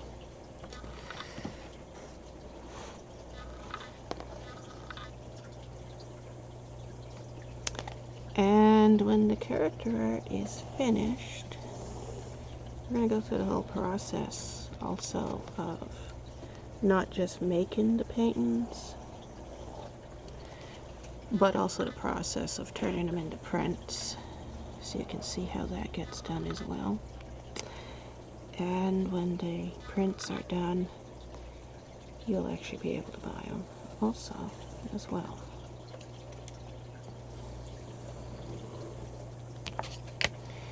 But that's going to be months from now, because you are seeing the entire process straight from buying new paints, testing the paints, and getting it to the point of then making them.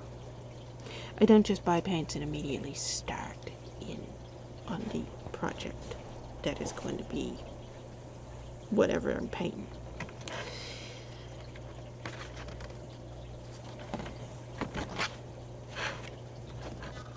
I forgot to do this. Keep forgetting this step.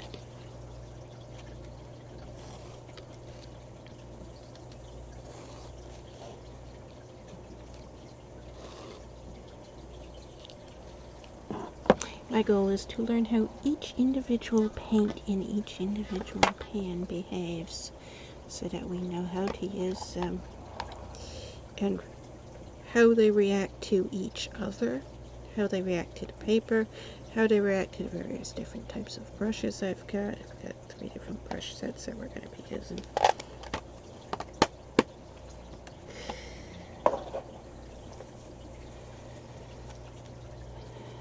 in each pan of paint is going to behave differently, so we have to make a test page. Each of these pages is going to test one color, one pan.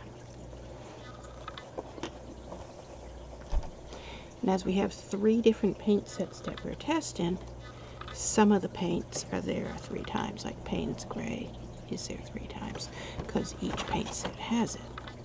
But we have to test it in each paint set, because it's going to be different for each one. It's going to have a different shade for each one. And even if it's 2 pans of Payne's Gray from the same company, the color is going to look different on every one of them.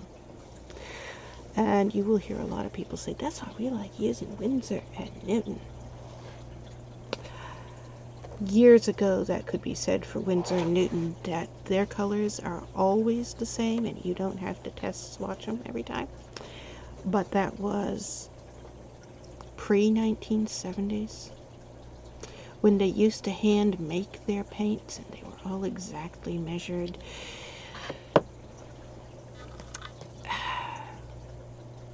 Most people seem to be unaware that Winsor & Newton is now mass-produced in China, and it has been for decades. It's no longer the fancy little handmade paint. I used to use Winsor & Newton in the 70s and 80s. Since the 90s, Winsor & Newton paint is shit. You still pay $200 for a 12-pan, 12-color set, but the quality is shit.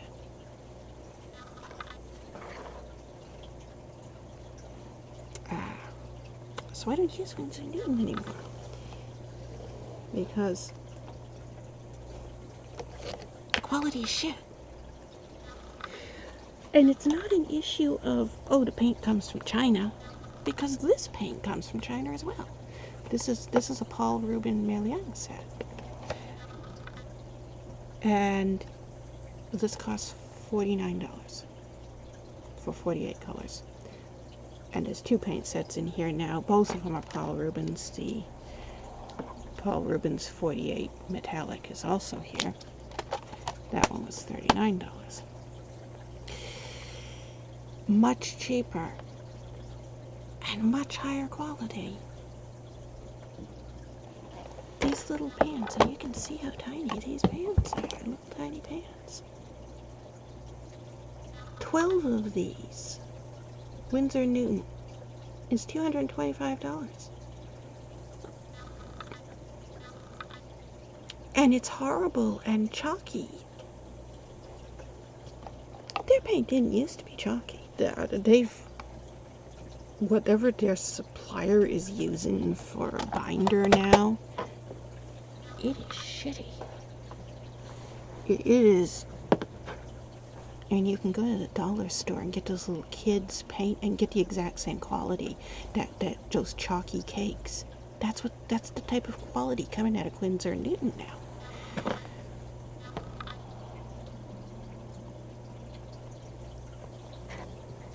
Their paints aren't any good anymore. I don't know what happened to them. They used to be made in England. And then they were made in France. And when they were made in France, which that was only about 2 or 3 years, wasn't that long. When they were made in France, the quality was a lot better at that point. Quality went way up, as did the price. But that only lasted a very short while. It was only like 3 years that happened. And then they started being made in China. And since then, the quality has gone progressively down and down and down and down.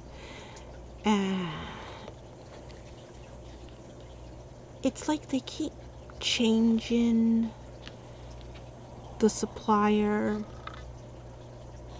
recipe. It's like they said, well, we want our prices to still be high, but we don't want to spend as much money. So here's our formula, make it cheaper.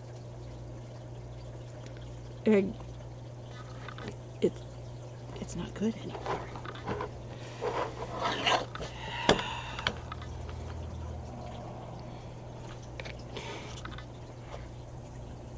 if you're going to have high quality prices, you need to continue to have high quality paint. And they're not anymore. They've changed. It's very obvious that the binders that they use have changed.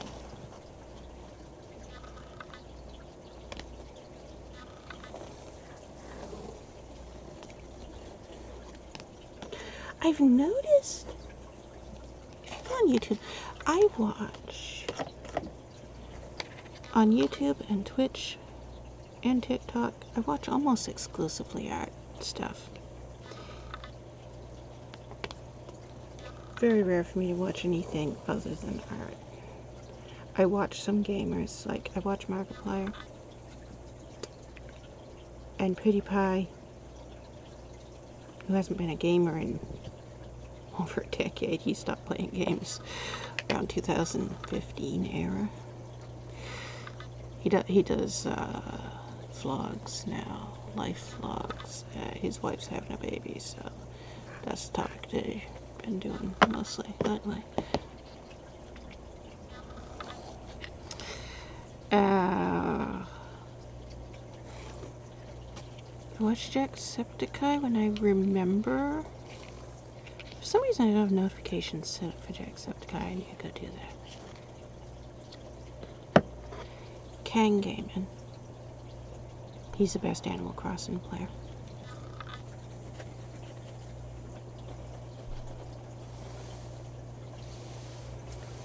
And everybody else is art people. Those are the gamers I watch.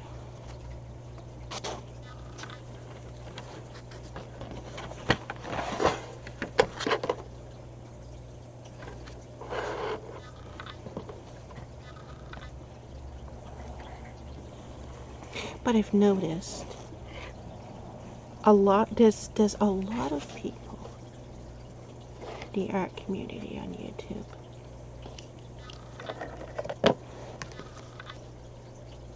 you see a very big divide between people who use Winsor & Newton and people who don't use Winsor & Newton. And both sides are very vocal about it. And I used to be somebody who used Winsor & Newton. I liked it. I was a big fan of it years ago.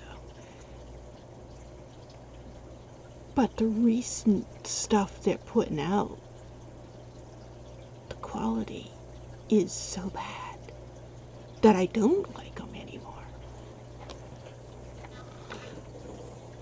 And like, there's one girl, all she uses is Winsor & Newton. She uses the Cotman edition, which is their student grade. And she won't use anything else, to the extent that she won't even try anything else. And she's had so many people in her chat, in her comments, on her YouTube videos are always telling her, Winsor & Newton quality ain't that good anymore. Try these other brands. And she's like, no, I like it. It's really good. I'm sticking with it. I'm not even going to try another brand. Which, that's fine. You know what she's doing?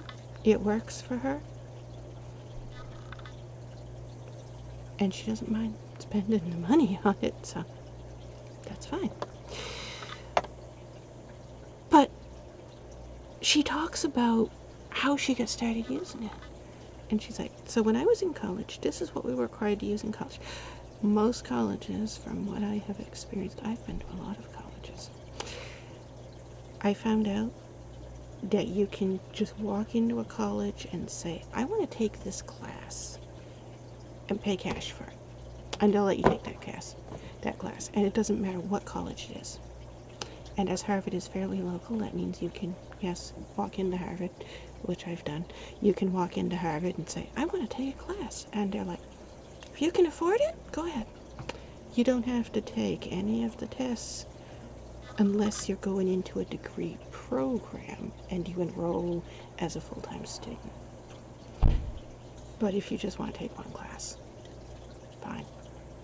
And it's one of those things people are like, how the hell did you take classes at Harvard? How did you qualify? didn't take any of the qualifying tests. I just, hey, I want to take that class this semester. Took one class. Also, it was the online one that I took. If you go on Harvard's website, every semester they get like 200-300 classes that they offer completely free. I've taken almost all of those. Anybody can. So when people look at all my college resume stuff and it lists off all these colleges, Harvard's on the list, and how the hell? Most people don't know that's a thing you can do. But every college that is driving distance from me, I have been to at least one semester, because I sign up as what they call a community student. I'm not enrolled in a degree program. Only 2 colleges I ever enrolled in a degree program, which I did 5 times for 5 different degrees. But all the other colleges, you see, this stuff, I got these credits from this college, and these credits from that college, and these credits from that college. All of those, it's just walk into the college, say, you're offering this class this semester, I want to take this one class. And they sign you on as a community student, and you only have to take that one class. You don't have to take any electives, you don't have to take any prerequisites, you don't have to take any tests to see if you qualify. You just pay whatever the cash amount is for the class, which is, depending on the college, most of them it's going to be $300 to $500, or maybe over $1,000 in the case of something like Harvard. But most of them, it's going to be around $300 to $500. Buy the books. Usually you can get the books for $10 to $20 used on eBay or Amazon. And then you just take that one class. You just drive into the college, take that one class. That's it. And I've taken all these art classes at local colleges because of this. So I've got all these different art classes from all these different local colleges all over Maine, New Hampshire, and Massachusetts. And every one of them, that was the thing I've noticed. And I've taken well over 100 art classes over the years, with almost as many teachers teaching these. This is something I've been doing for several decades now. So I've gone to a lot of classes for art. So even though I don't have an art degree, technically I am trained at actual art colleges, including Mecca, and which is the one next door to the Portland Museum of Art, which is also how I got my paintings into the Portland Museum of Art. If you want to be an artist who gets a display in the Portland Museum of Art, go to Mecca. Otherwise, you don't need Mecca. Mecca's not the price of Mecca. Their classes aren't worth it.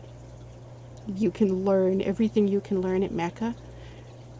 You can learn at all the other colleges just taking the art classes there. Mecca's not worth the price. Unless you want to get into Portland Museum of Art. That's the only thing Mecca is actually good for. And you don't need to be a degree student. You can just take the one class that the end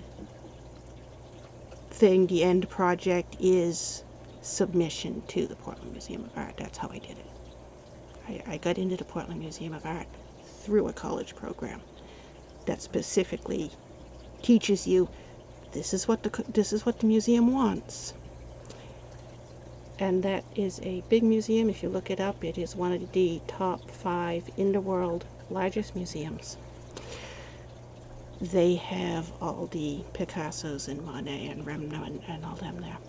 So I've had my paintings hanging next to an actual Picasso.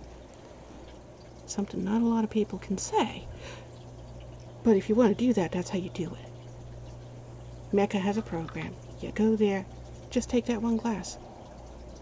That class teaches you, this is the steps you need to do to build a portfolio. This is how you represent yourself. This is how you go to this college. This, not college, museum. This is how you go to the museum. This is the people you contact at the museum. This is how you submit to the museum. And at the end of the semester, they have this contest that they do. And they pick the museum picks 3 people from this class and puts their work on display. And so the semester I was there, I was one of the 3 students that got picked. So my work got put on display in the Portland Museum of Art, alongside Picasso. Because my work is apparently whatever style Picasso is. I don't know. I don't like Picasso's work.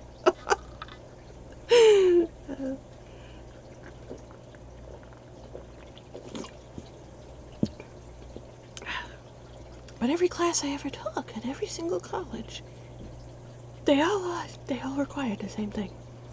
Winsor and Newton Cotman set. That's it. And every teacher does this whole Winsor and Newton Cotman handmade in France, and like, are you sure? They haven't been handmade in France since the mid-80s. Okay. Might want to update your sources a little bit if you're going to be a teacher in college. It's kind of funny.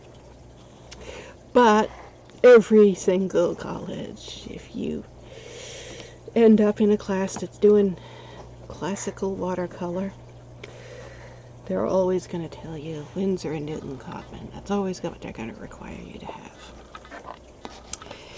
Usually the 12-pack, sometimes the 24-pack, and half the time they're going to say, no, throw out everything but these 3 colors, whichever red, yellow, and blue combination that particular teacher decides is the correct red, yellow, and blue combination to use.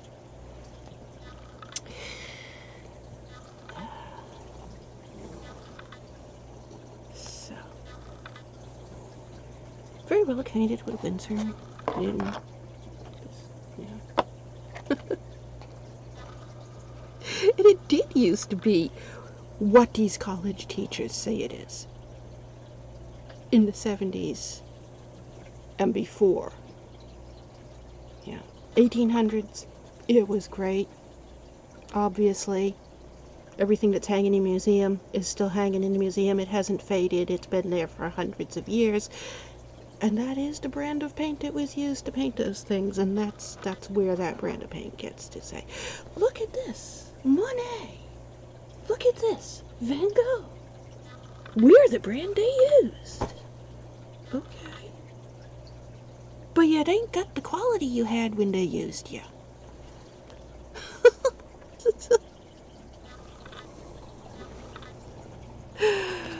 Oh. But that's what I noticed about this woman that I was just talking about. When people, she made a video because so many people kept going in her comments and saying, don't use Winsor Newton, use this other one. Everybody was recommending all these different ones. There was a whole bunch of them. There was Schminka? Hey, say that. I'm probably saying it wrong. That's one everybody keeps recommending. They are so insanely expensive. I've never tried that brand. But that's the one almost everybody was recommending. And there's just so many comments in all of her videos saying, try this, try that, try this other one. And so finally, because it was happening so much, she finally did a video about why I like Winsor & Newton, why I use Winsor & Newton Cotman.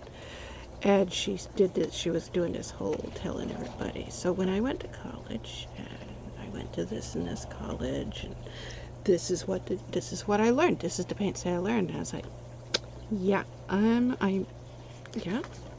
That is the paint set that every college is going to tell you to use. They do. That is. We didn't do the lines on this one. But the thing is, what she's describing this, she kind of almost made it sound like her professors discouraged her from experimenting. Like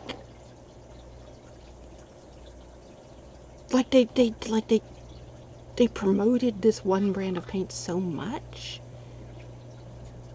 that she got it into her head that it was bad to even consider another brand of paint. And I have encountered art teachers like that, so yeah, I know that's a thing that happens in college. That is a thing. I don't like teachers that are like, this is how the greats did it 300 years ago, and we can only use the pigments they used.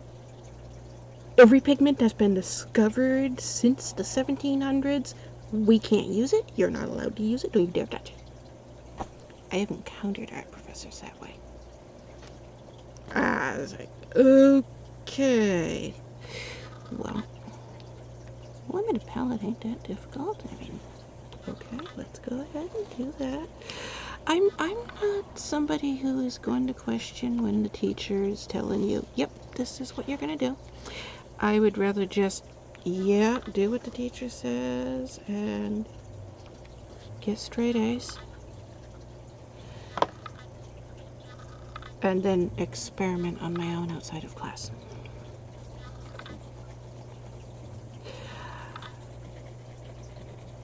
As a general rule, it's not good to argue with the teacher. I've seen so many students in college do that. They'd be like, yeah, but I want to do this and this and this and this and this. And the teacher's like, nope, this is what I want.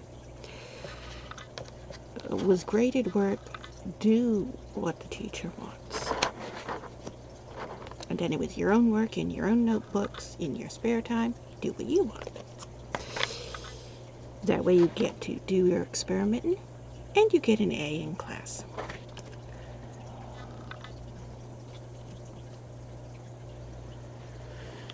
They had, I went to it to see what it was. One semester. I think they did it every semester. I only went to it one semester. But they had this thing, there's some big art school, I can't remember where, it's down in Rhode Island. And I can't remember the name of it. But they do,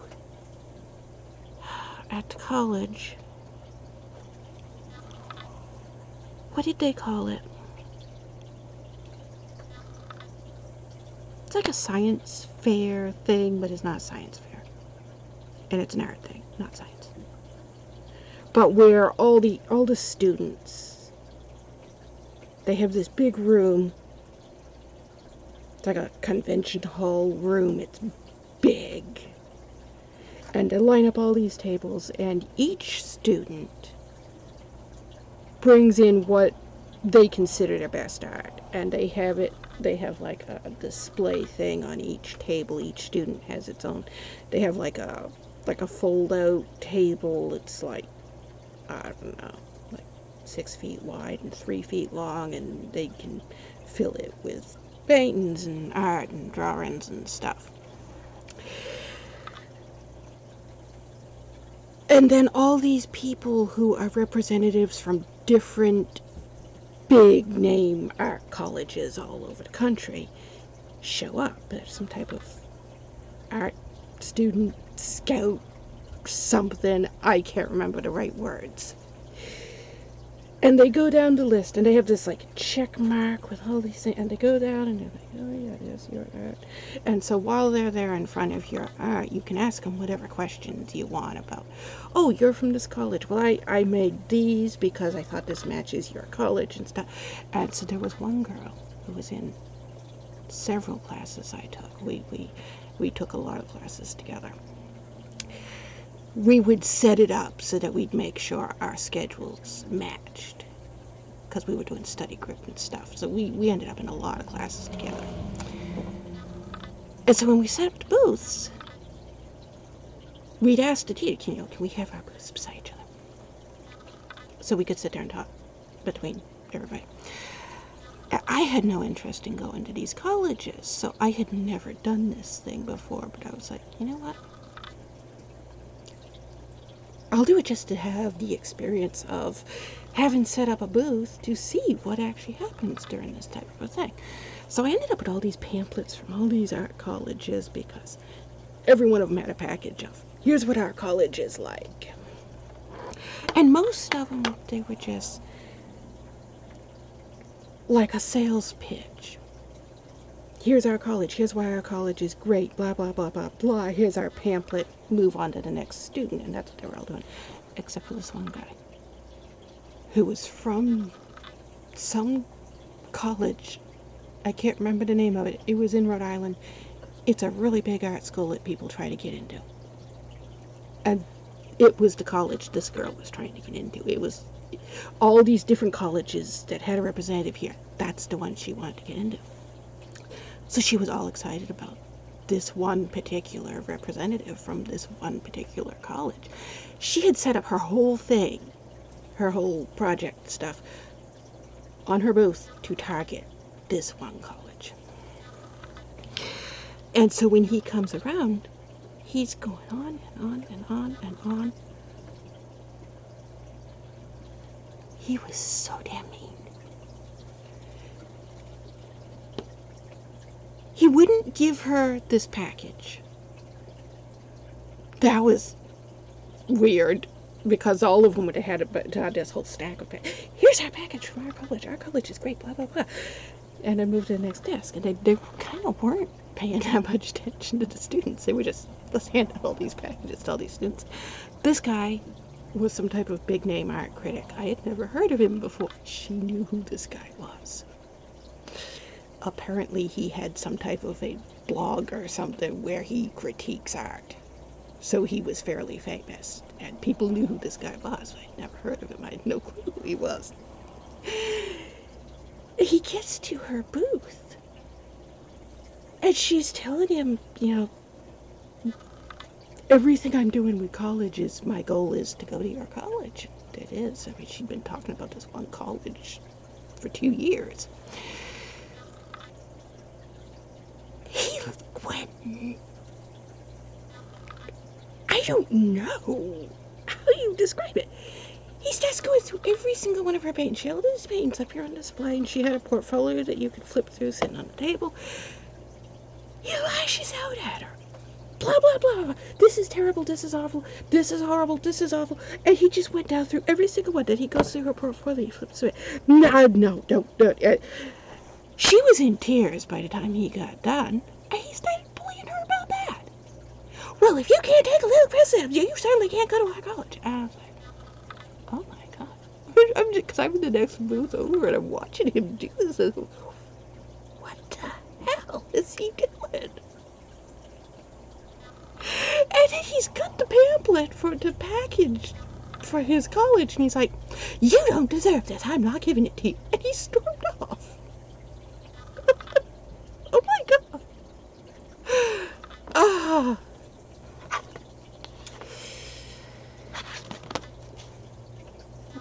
She ran out crying. So she didn't see that about 5 minutes later he did the exact same thing to me. That was just hysterical. She came over after a half hour later. She came back. She said, did he like anything of yours? I was like, no. Oh, he hated mine. I have glitter paint in mine. Oh, you should have heard him with the glitter paint in. What is this crap? You don't put this crap in your paint.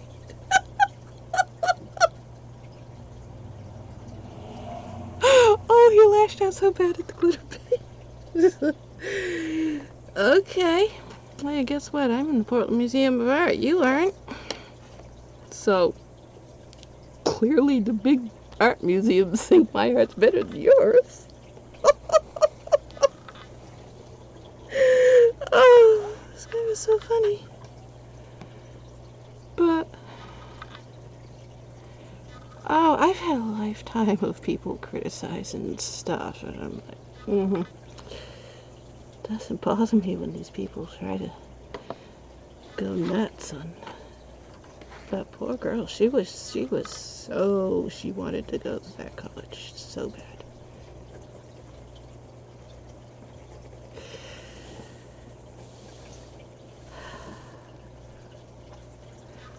think that classifies as one of those things where they say, don't meet your heroes, they're going to let you down. Because I don't know who he was.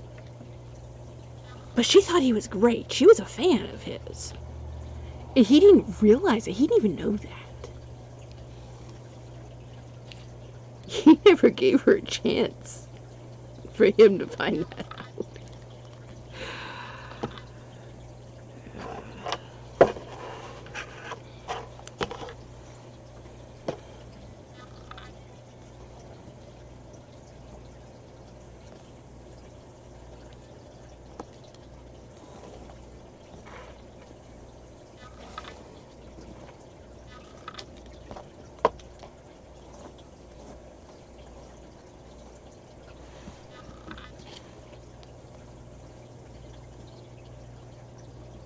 That guy, what is his name? His art was here.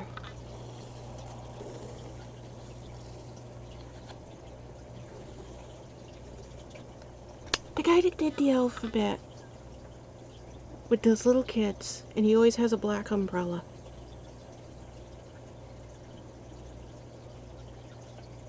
And he did the intro for PBS Mystery back, was it 70s or 80s? And he was famous because he always wore this big fur coat. Everybody knew him for this fur coat and his black umbrella. I had no idea how small his art was. I always saw it, you know, pictures of it and stuff, and books and TV and internet. You can find it all over the internet. I can't remember his name. I think he died a few years. Didn't he die a few years ago?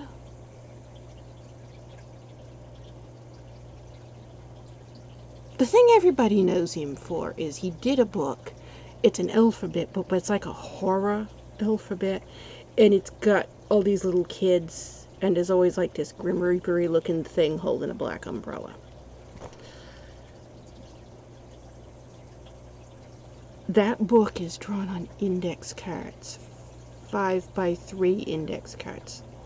I didn't know that. But they had a display of his art. And there's a museum that has nothing but his art. And they took the complete collection and they were going from museum to museum all over the country. So it showed up in every state, and I went to see it when it was here in Maine. And I didn't know. All of the pictures are only like 2-3 inches. I had no idea they were that small. Because when you see them on the internet, they look like a big picture. They look like a big drawing. And when you get that alphabet book with all the little kids and stuff, they look like a big picture. And they're like the size of postage stamps. I was like, oh my god, these are so tiny. The original drawings that he did, they're all drawn on index cards with a pen. And so when you see the collection, and they had it laid out on tables, and each one was like in a glass cube. They're like sealed in these glass cubes so nobody can touch them. And they're so tiny. They're little teeny weeny tiny things. They're like only half the size of this. They're like a quarter of the size of this.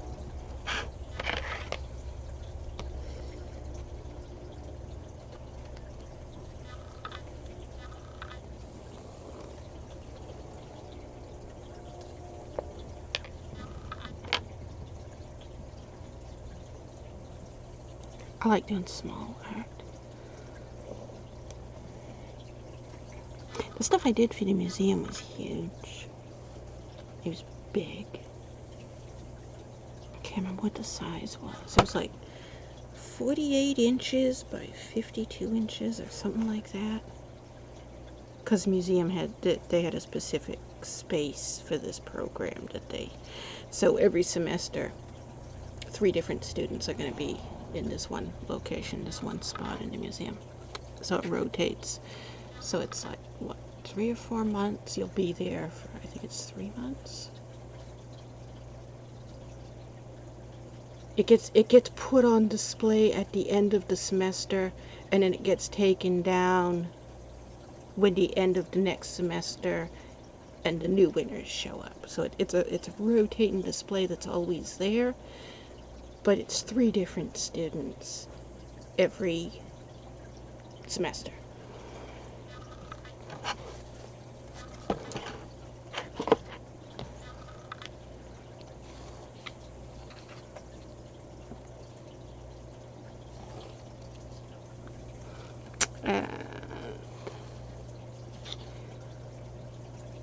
When I was there, when my art was on that display,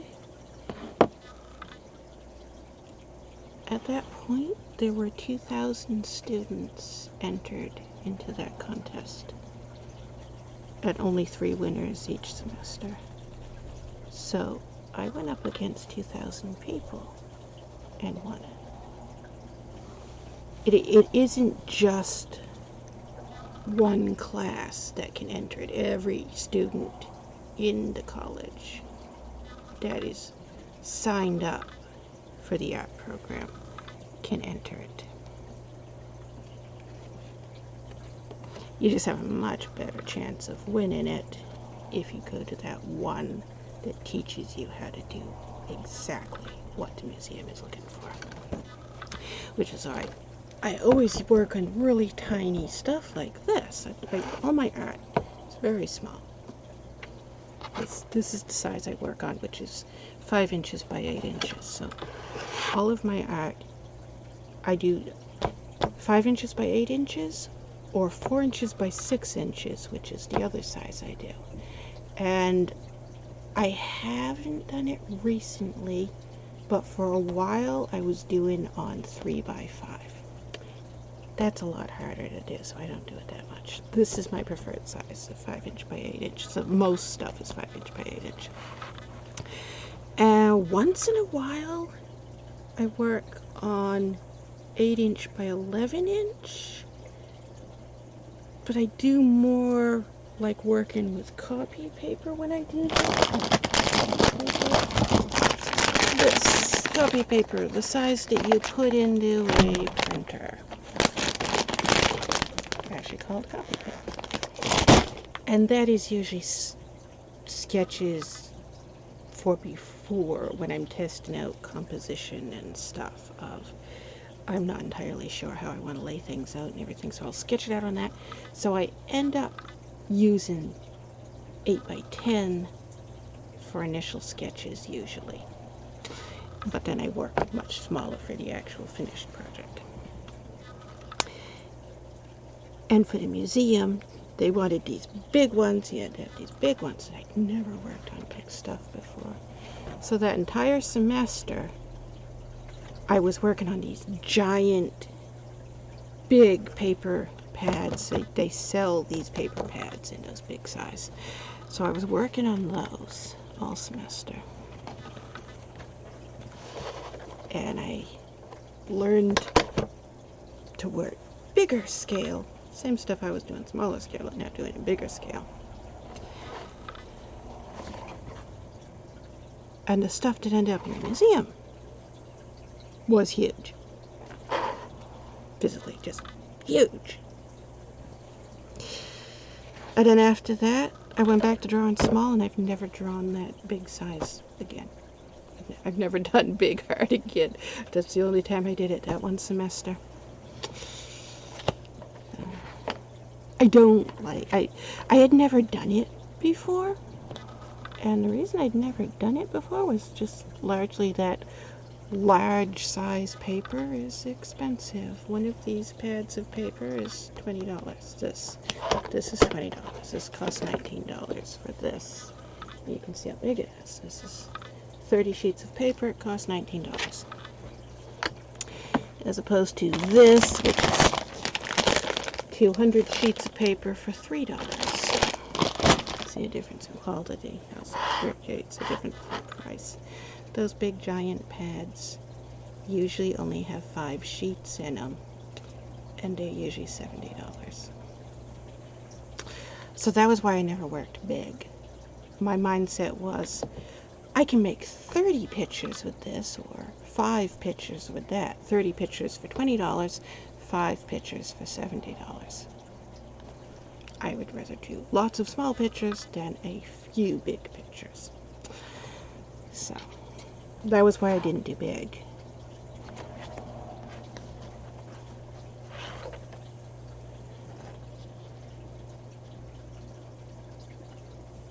And my full focus for taking that class was to the end goal to get into the museum. So I put all my effort and focus and stuff into perfecting for that contest. And then once the contest was done, I never did that art style again. I was like, I don't want to, I don't like it.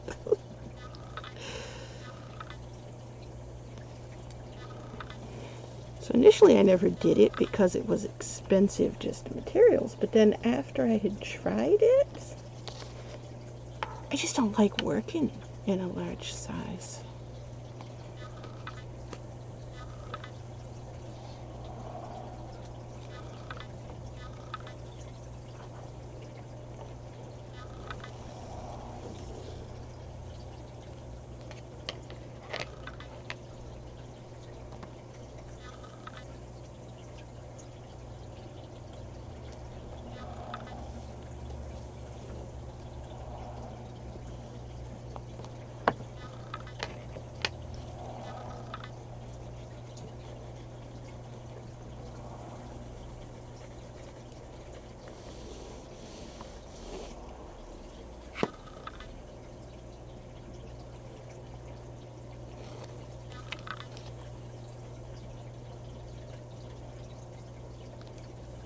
No idea how long is this going to take me to do.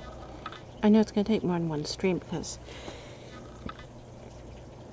just for that one box, this box, we need 96 of these pages because there are 96 colors all magneted in so they don't fall out anymore.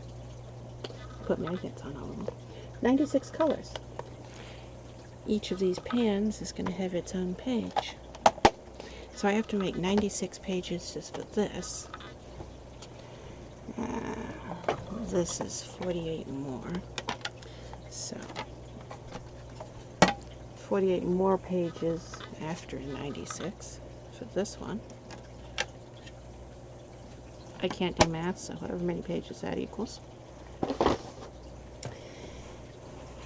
And then this set, the Hemi gouache, big, giant paint set. There's 56 more colors, so 56 more pages. Which that's what? That's more than 200, right?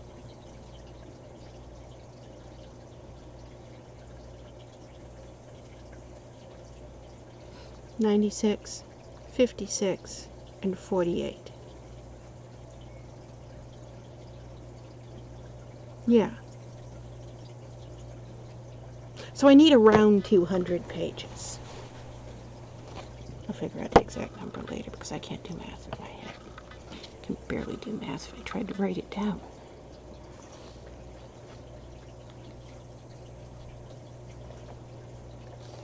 I have trouble counting also.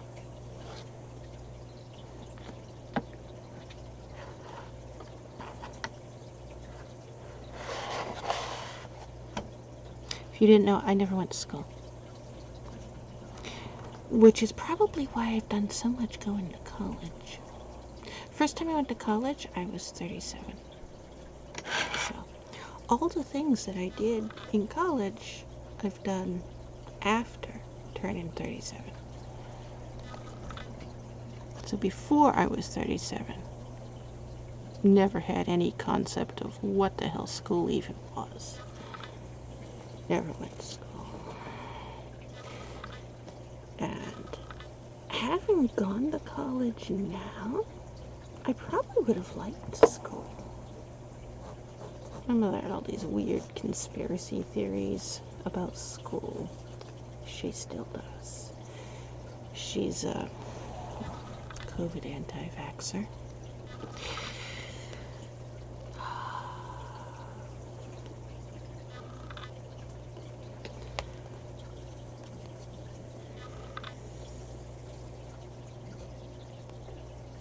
She flipped out about COVID because Ben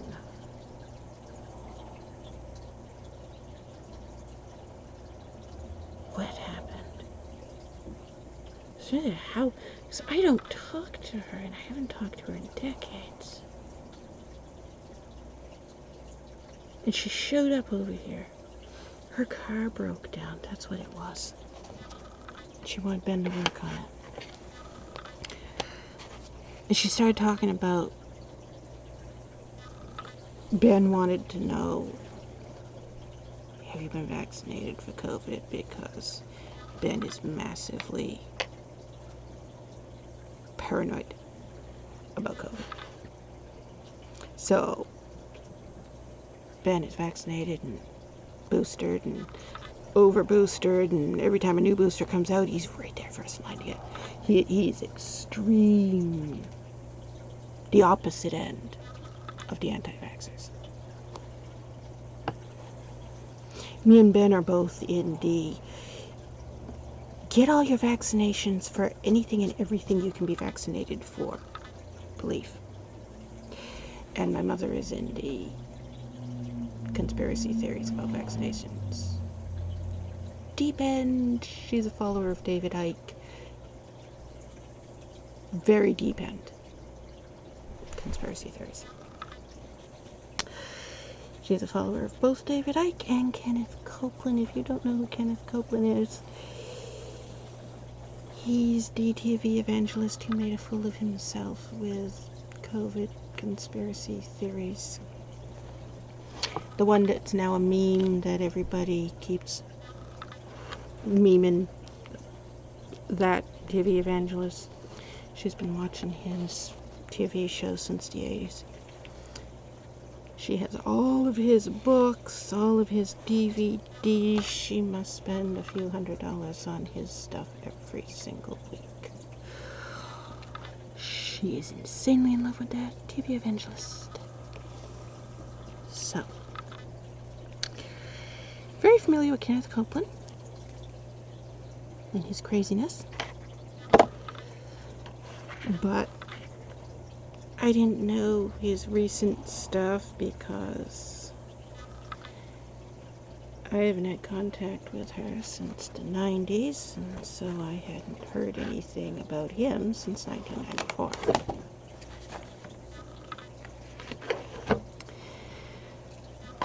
And I didn't realize she had started following David Icke. It's not unexpected. Brucey was a big fan of David Icke.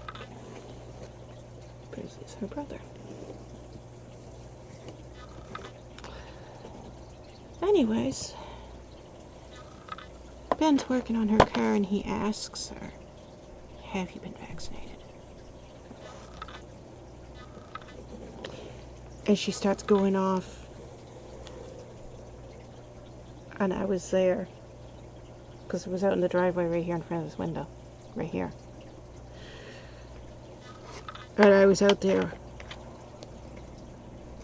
and she went into this wild rant about, according to her, the government was putting microchips in the vaccination to track people, and so you couldn't get a COVID vaccination for that reason. I was like, what are you talking about? What the hell? Alright. I think you've lived a bit for too long, but whatever.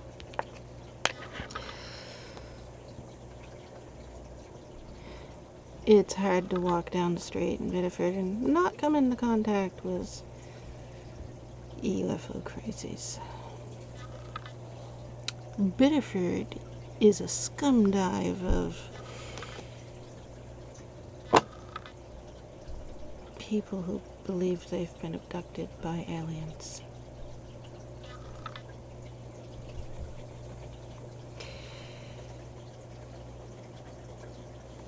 If you're in Maine, you are well aware of Biddeford's reputation. So, you need no explanation for that. If you're not in Maine, Biddeford has a Guinness World Record plaque. It's hanging in the town hall. You can just go over and look at it. It's the same road that we live on, so drive down a little bit further from us till you get to the town hall. Go in. Depending on which door. If you go in the door on the main street, you want to go around to the big elevator in the back. If you go in the door from Graham Street, you want to go downstairs. Either way, you'll get to an area where there's like this big place that opens up, and there's all kinds of antique, weird furniture lined up against the walls because it's all the old furniture that has been in the building since it was built back in the 1800s. They replaced all the stuff from the buildings and they lined up all the other stuff, and each one's got a plaque, and it's like, this person sat here on this chair. Here's the chair they used to sit in. And this guy, this was his chair. Basically, the hallway is a museum of people you never heard of who lived in Biddeford in the 1800s. Go to the end of that hallway. You will find on the wall a big, giant plaque. Guinness World Record. Biddeford has a Guinness World Record, the most incest of any town in the world. 16,000 couples, according to that plaque, are close relative marriages, either father married to daughter, mother married to son, or brother married to sister. 16,000 of them. And this is not an old plaque. They won that less than 10 years ago. So when people tell you there's an IQ problem in Biddeford and there's a high rate of albinos here, do you know what causes albinism? Look it up.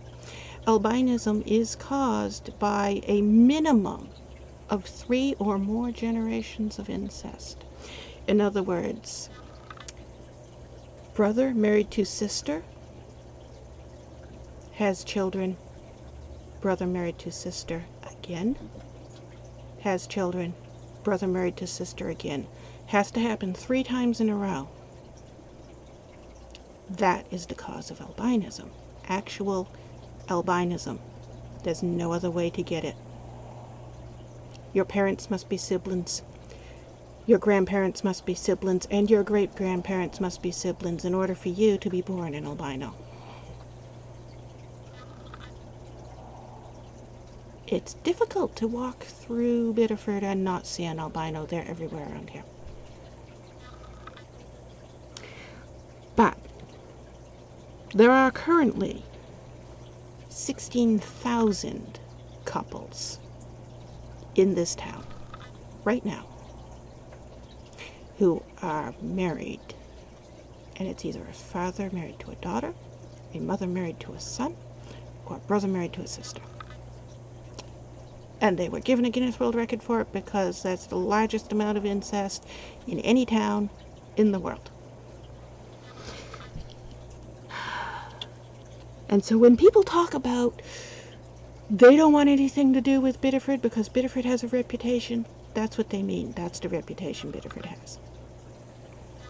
Biddeford is also one of only 7 towns in America that doesn't use the standard federal grading system for high school. They have a unique system, and the equivalent of a C in the national standard is all that is required to get an A in Biddeford, because the average IQ of the average high schooler in Biddeford is so low. They can't graduate otherwise. Look that up. They made international news when they had to do that because they had so many students who couldn't graduate so many years in a row.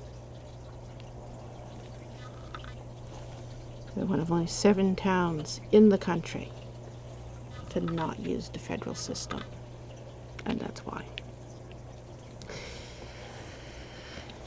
And so when people ask, how come you always have these idiots showing up in your driveway screaming and yelling? I hear them in the background. Why? Well, it's Biddeford. They're too damn low IQ to know how to do anything but vandalize everything else. The incest is a problem around here. Welcome to Maine.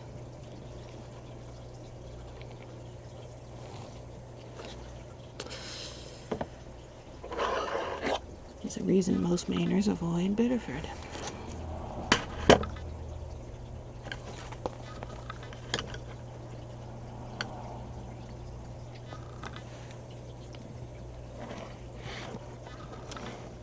Biddeford is a strange, very, very strange town. When I was in college, there was one girl. She still lives here. She lives right around the corner. I know she lives right around the corner because we walk by, if you've ever watched the vlogs, and we're walking down the street, and I tell Ben, there's a zombie! And Ben's like, what? There's a big car. The license plate says zombie on it. Her car is named Zombie.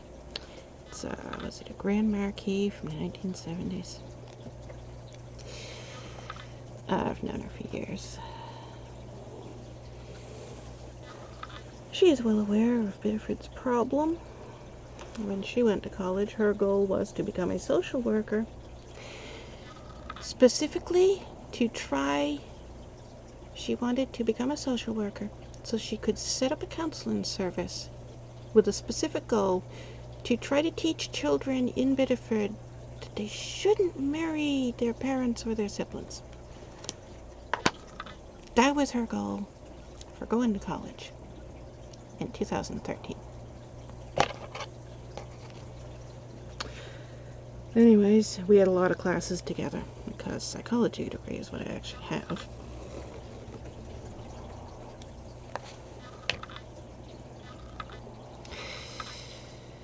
One of the classes, at the start of the class, we were together.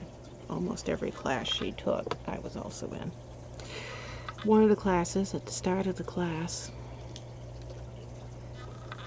teacher has everybody say your name and where you're from. She says her name. I'm from Biddeford. And the teacher says, I'm so sorry. Everybody started laughing because, yeah. Oh, everybody knows Biddeford's reputation. You can't live in Maine and not know Biddeford's reputation. Biddeford.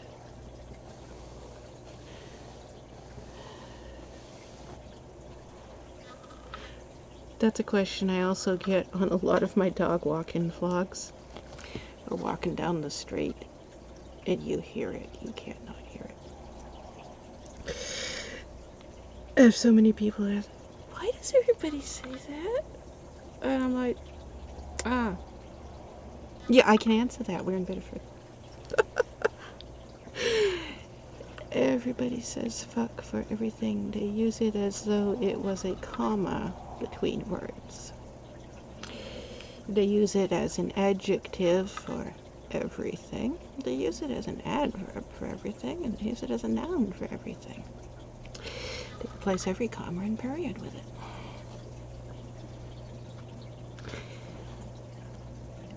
And it's not adults. Well, it's adults, but kindergartners standing on the corner waiting for the bus. They're only 5 years old. They're waiting for the bus to pick them up. And they're sitting there talking about their social workers. I have 5 social workers. Really? Wow, I've only got 3. I need to get 2 more. And then another kid walks over. Hey, how you fucking doing? Oh, I'm doing fucking great. These kids are 5 years old.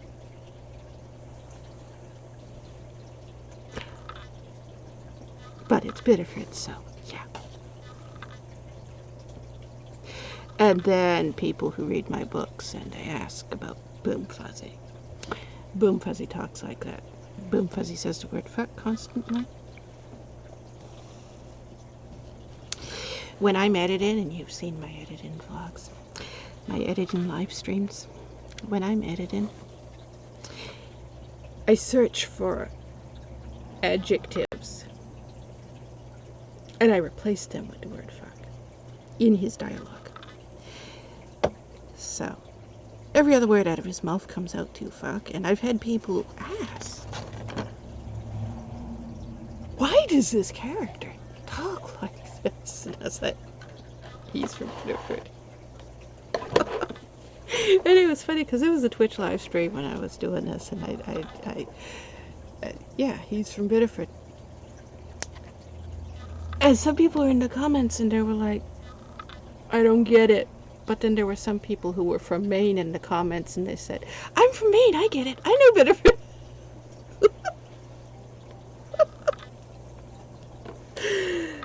Yeah, everybody knows Biddeford around here.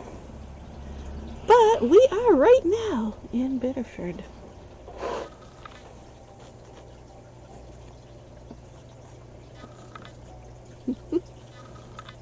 It's kind of hysterical.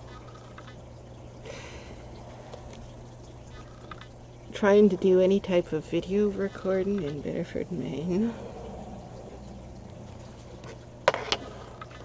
And hope to not be interrupted by lunatics.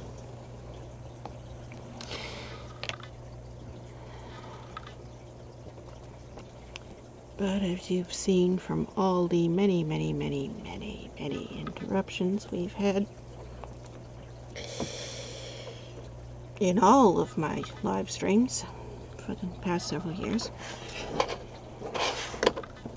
you start to realize how bad Biddeford actually is.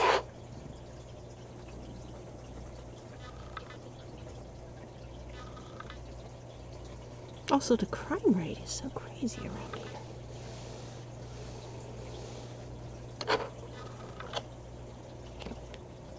Look at how many murders we have caught on a live stream. The average person has never seen a murder in their life.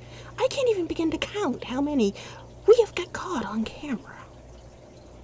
Because this is Biddeford. The crime rate here is so bad. Drug problem is out of control.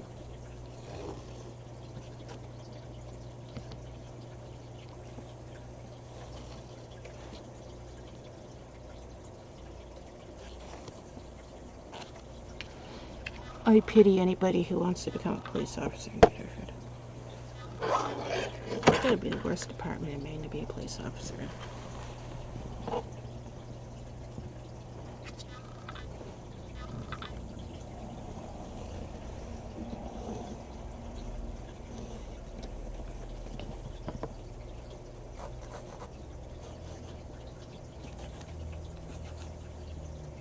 I can never understand these weird conspiracy theory people. And I think I came to the conclusion my IQ is just not low enough into the gutter to be able to grasp the concept of someone who believes in aliens.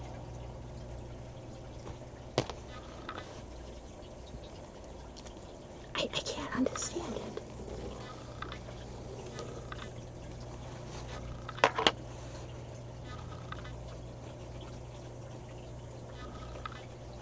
Like 90% of Biddeford gibbers about aliens all day long. I don't get it.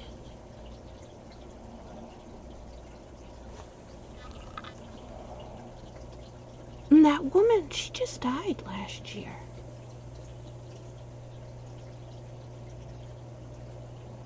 You remember Jenny?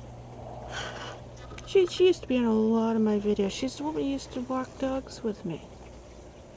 Back when we were on High Street, that's before we were here. She was a nice old lady, but she believed the weirdest conspiracies. I only knew her for about 2 months. She moved in. She was only there about 2 months, and she moved back out. I don't know where she went. And then somebody contacted me a few months ago, and they said, "Did you know Jenny died?" I was like, "No, I didn't know. I haven't seen Jenny in a decade."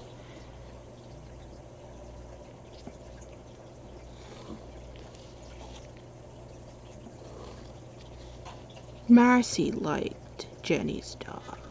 My little Chihuahua. She had a Chihuahua, and I had a Chihuahua. And because it's Biddeford, most women don't walk their dogs alone. You see women walking dogs in groups. Because Biddeford.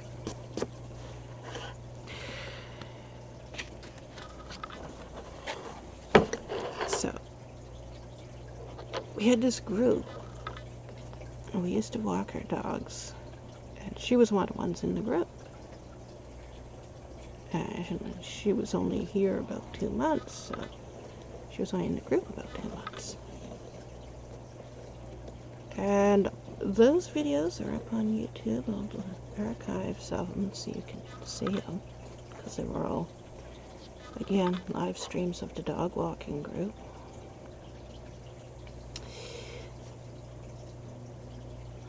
She had this thing that she did which was so weird.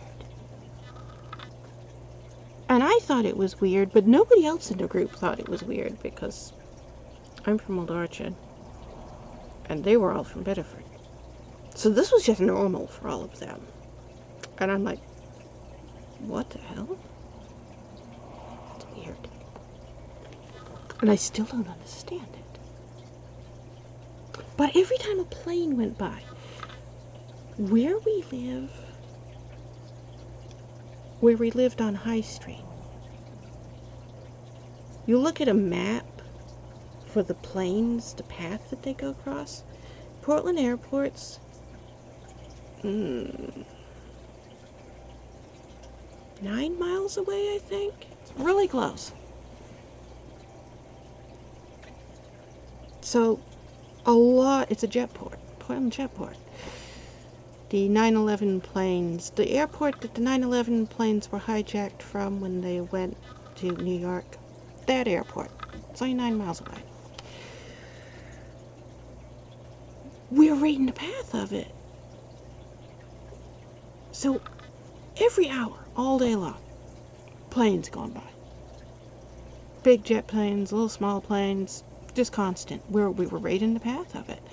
And we're not that far away from here, so we're still in the path of it a little bit, but not as much. So we still see quite a lot of planes go by, but it isn't like it was when we were over on High Street. On High Street, it was just every hour, constant planes going by.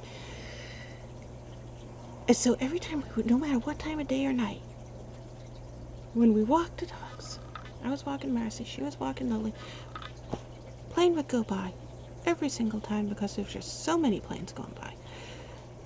And she would rush over to some bush or something to try to hide. And she says, "That's Obama!"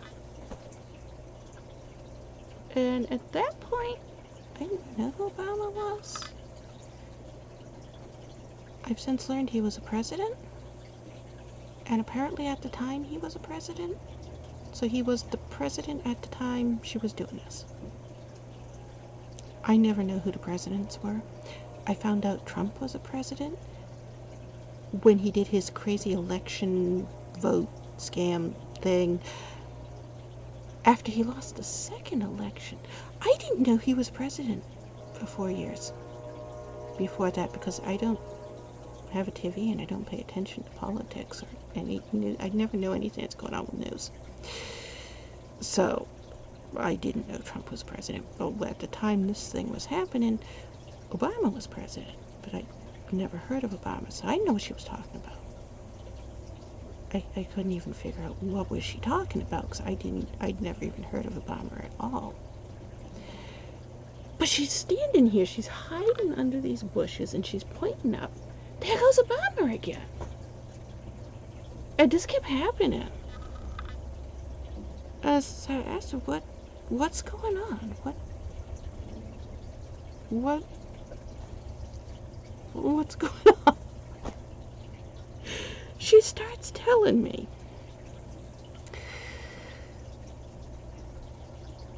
Every single plane, even little tiny crop dusting planes, we're just outside Buxton, Dayton, and Arundel. Big farm areas, hundreds and hundreds of acres of farms, big crops. So they do a lot of crop dusting. So you see a lot of crop dusting planes in this area. There's a guy lives right around the corner from us. He owns a bunch of crop dusting planes. And so he flies out. We see him several times a week during crop dusting season, which is spring and summer usually. So we see him. He flies out with his crop dusting plane. Even when he went by, every single plane, and his planes are like these little small planes. It's just a pilot, that it looked like something a Red Baron would have. Every single plane that went by, from the big jet planes heading there to the guy with his little single small plane, she would call all of Air Force One and say, "There goes President Obama."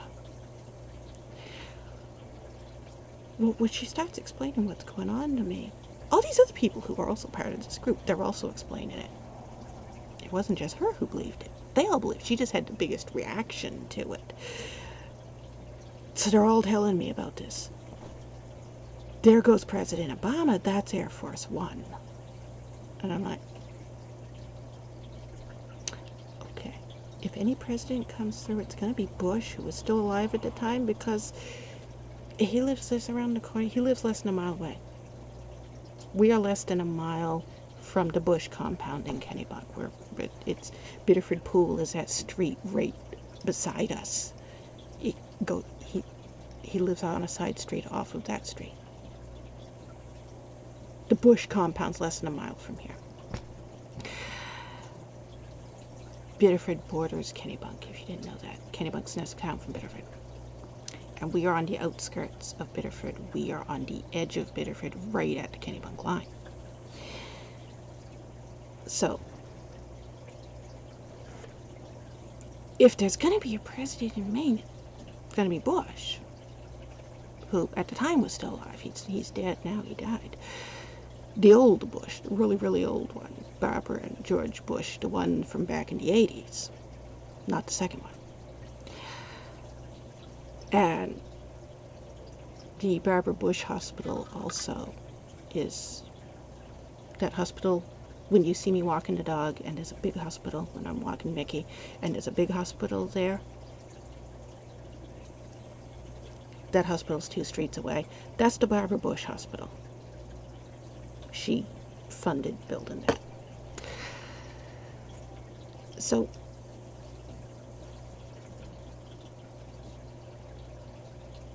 logically, if a president is going to be here at that time period, it was going to be Bush. But he also hadn't been president for several decades at that point, so he also wasn't going to be in Air Force One. So they're explaining to me that at this day that they were explaining to me, it was one of Old Orchard Beach's planes also. It's a little small plane, little tiny, little just one passenger, one pilot plane, and it had an ad sign on the back for Palace Playland, the big Ferris wheel on Old Orchard Beach. The amusement park, amusement park's open. Get tickets. A little tiny plane, big flag flying on the back. And they're pointing up at this, telling me that that's Air Force One, and it's President Obama. And I'm like, no, that's Swanson. Guy named Swanson owns that plane. He lives down the street from me in Old Orchard. I know him. He's a pilot. He flies a plane with a banner on the back for businesses in Old Orchard Beach. That's not President Obama. That's not Air Force One. And they're like, no, that's Air Force One. That's President Obama. I was like, why do you think it's President Obama? Why do you think this is Air Force One? And they Jenny's telling me, and these other women are like, yep, that's it. And they're all standing there agreeing with her. I was like, oh my God. They start telling me this story about how President Obama is a shape-shifting dragon, alien, reptile from another planet. And every plane that goes by, he somehow teleports to all of them. So no matter what plane it is, he's always on it. And I'm like, so this is some David Icke shit you're believing this. Like I said, I have an uncle who's a big fan of David Icke. So I've heard some of the weird stuff that David Icke believes. This is David Icke type stuff. So they're explaining how President Obama isn't human. He's actually a reptile. He's some sort of a dragon from another planet. And every time a plane flies over our house, he teleports onto it. And the plane, you can't see it because it's invisible. But according to them, every plane is spraying fluoride out of the plane onto everybody. And this is how fluoride gets in the water, according to them. And that's why you can't drink the water, according to them. And that's why she's hiding under a bush. Because the only way to protect yourself from the fluoride raining out of this plane is to get under a bush. Honeysuckle bushes are supposed to be better. They protect you better for some reason. I don't know why. And I'm like, what? I'm trying to understand, what are they talking about?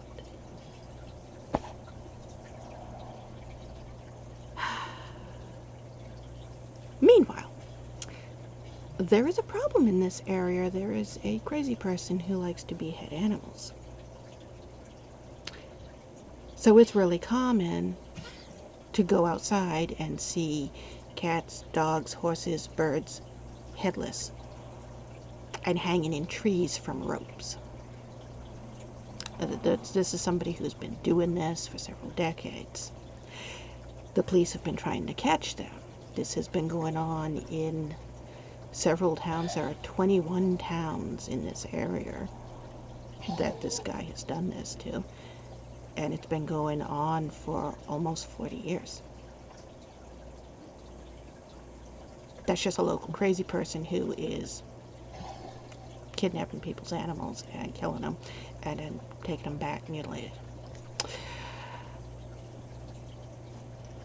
And they start talking about that. So while they're telling me that every plane that goes by has Obama, the shape-shifting alien thing that they're talking about, and the fluoride is invisible spraying out of these planes, and that's why we have to hide under bushes, and that's why they're hiding under a bush while the plane goes by. Then they start telling us, to Jenny and these other women, they're telling me, you know all those dead animals that keep showing up? Yeah, I'm very familiar with that. You know all those dead animals that keep showing up? The fluoride, when it hits you, that's what it does to you. And I'm like, what do you think fluoride is? And then people who don't live in Maine and they ask, how come everybody in Maine's always talking about to stay away from Biddeford? That's why everybody in Maine keeps telling you to stay away from Biddeford, because everybody in Biddeford's fucking insane. They all believe in aliens. They all believe in conspiracy theories. And to think whatever president happens to be the president is shapeshifting from one plane to the next, dumping fluoride on everybody and causing dead headless animals to be hanging from rope nooses in trees.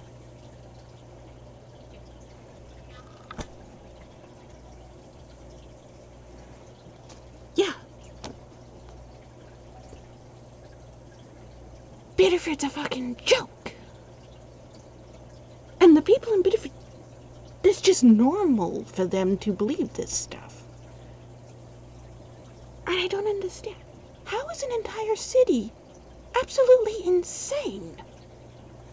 How does that happen? And then I remember, oh yeah, Guinness World Record plaque, there's 16,000 couples here who are either father married to daughter, mother married to son, or sister married to brother, and it's been going on for generations, and there's more incest in Biddeford than any other town on the planet, and there's a Guinness World Record that they are proud of, plaque, hanging in the town hall to tell everybody because they think it's great.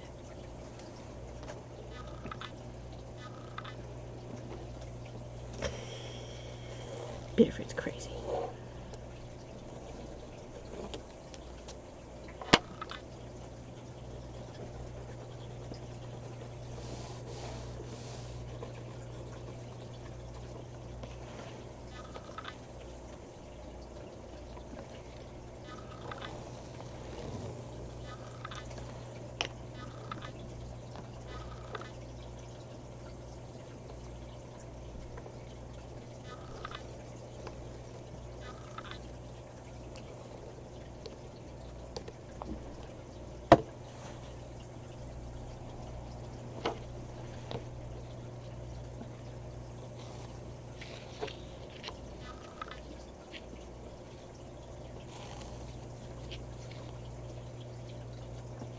It's just a lack of education, that's all it is.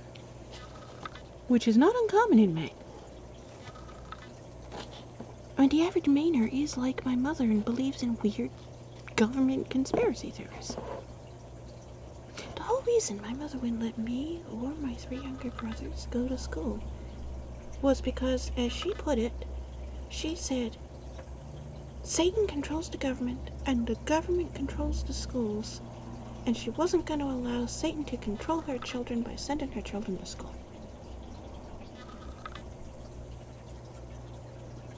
Which is why I don't know how to do numbers or count, or I can't do anything with money. I never learned any of that stuff. I never learned science or math or anything.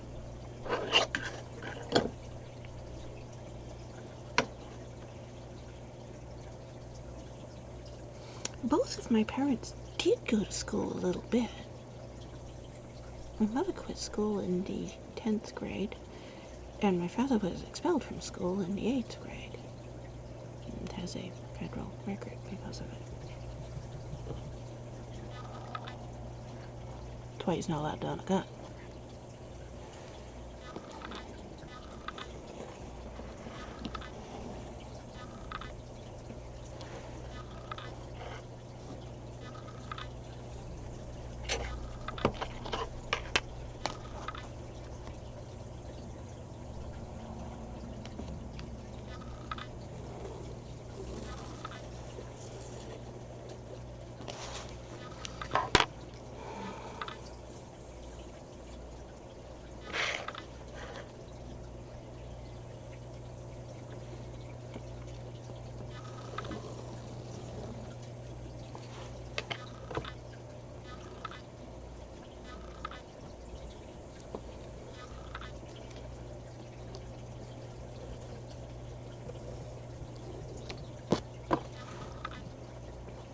You know what? The sun has set.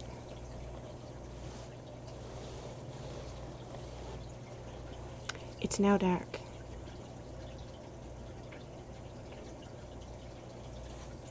I didn't have any. I have the lights, just ring lights here on the table, which it's not a table.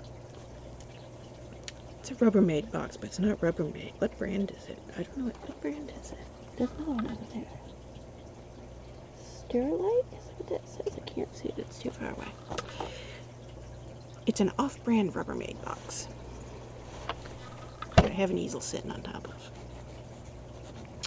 And then I've got 3 ring lights aimed at the paper so I can see the paper really well. And the fish tank has a light. The fish tank light is on. And there's no other lights. All the lights are out. I was relying completely on sun coming through the window, and it's now dark out. So, I'm sitting here in the dark now, except for these ring lights on this. Oh, don't really need a light for anything else, so kind of don't have a reason to turn it on, I guess.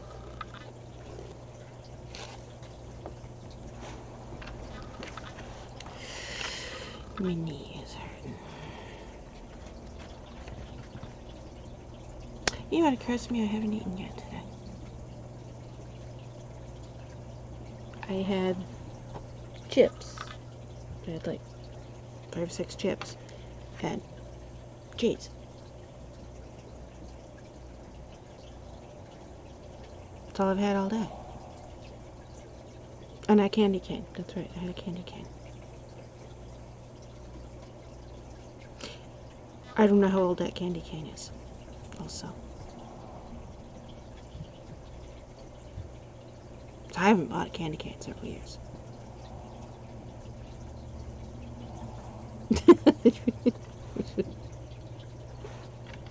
I found it when I was moving boxes around to set up these lights. What was it, 2 days ago now that I did that? I did it 2 days ago. Yeah, because we streamed yesterday.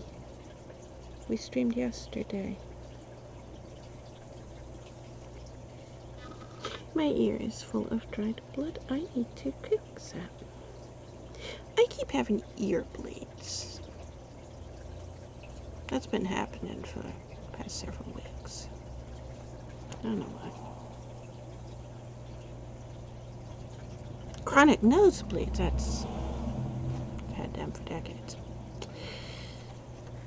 Stachybotryn poisoning is what causes the nosebleeds. Stachybotryn is black toxic mold, different from normal black mold.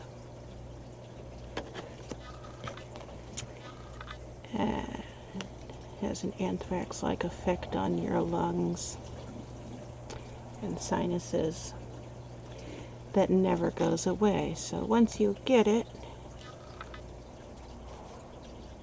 you have it your entire life. That's why I can't talk loud. People always complain about that. They're always, talk louder, talk louder. I can't talk louder. I'm physically not capable of talking louder. My throat and lungs and sinuses are all whatever the hell Stachybotryn does to them.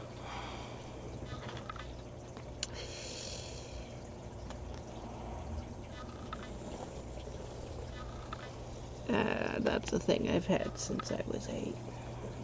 So, I've lived with it my whole life.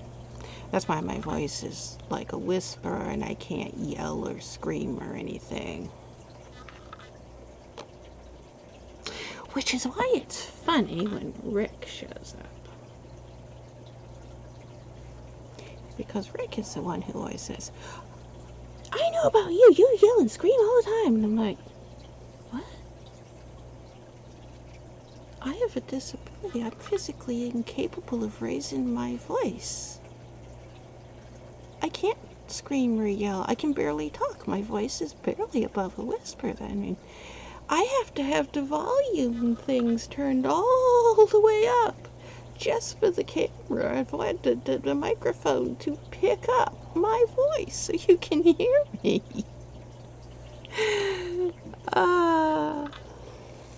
There, that's the loudest. I can't, the volume is all the way up.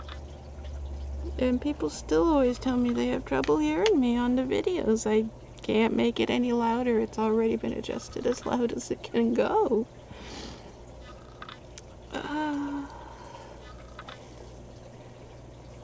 And that's something that the police know too, and the police are aware that I have a very big disability with my sinuses and lungs and throat. That's something I've had since childhood, and I can't scream or yell. And for a while, there was an issue. In Old Orchard, the neighbor across the street from me, 138 Portland Avenue, 139 Portland Avenue, not 138, 138 is on the other side of me, 139 Portland Avenue. They kept calling the police.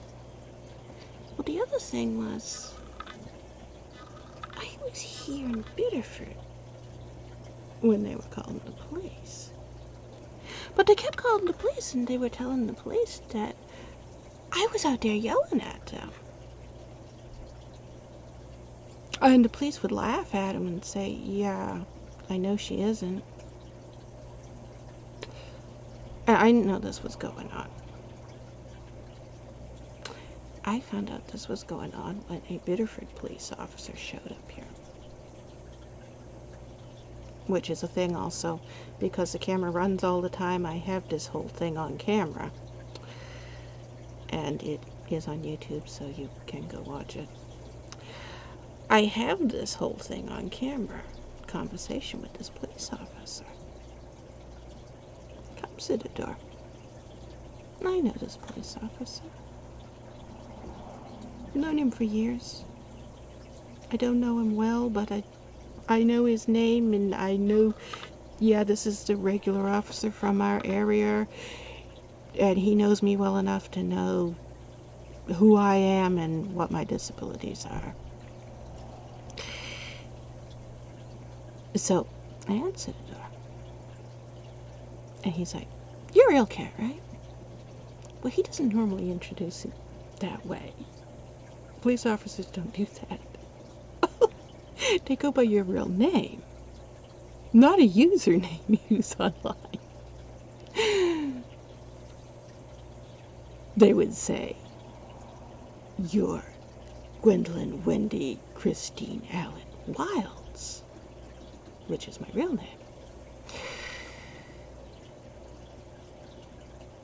Not, "You're a real cat, right?" And he's trying not to burst out laughing. He's, and I'm like, something's wrong here. I could tell something was weird. This is not normal actions for police officers. I'm like, yes, some people call me Ill Cat. That's not my name, but that's what people call me. He says, "This is Biddeford, right?" Yeah, unfortunately, this is Biddeford. And you're a Biddeford police officer. You are aware. What? It was so weird. He says, "So, I'm standing here in Biddeford, and I'm talking to you. You're home." I'm like, yeah?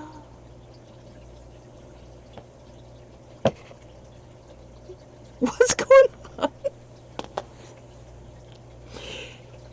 He pulls out his cell phone. He's got a smartphone.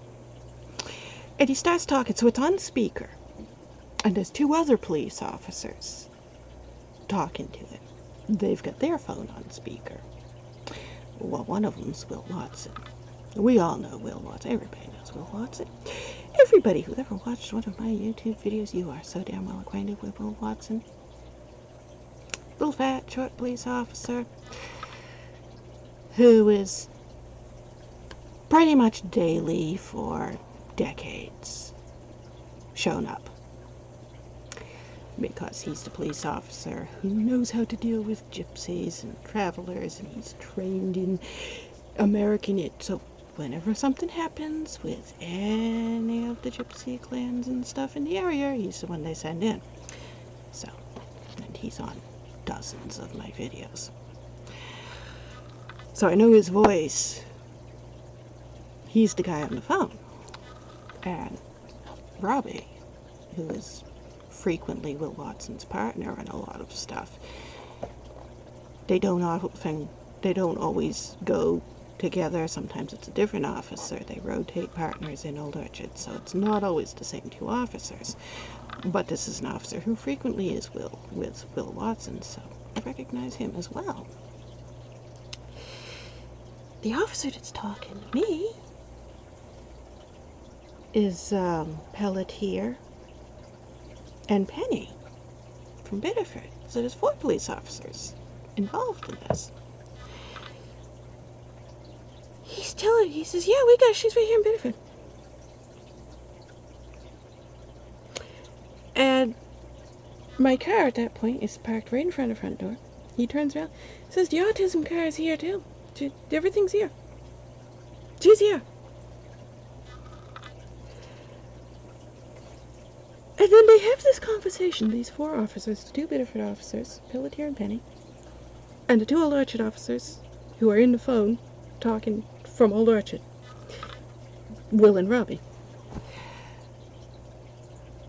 And as these 4 officers talk, I realize those 2 are standing in my driveway in Old Orchard. The 2 Biddeford officers are in my driveway in Biddeford. I have multiple home addresses because my family owns multiple properties. We live in multiple locations. It confuses people. I know. So I have a driveway in Biddeford, and I have a driveway in Old Orchard.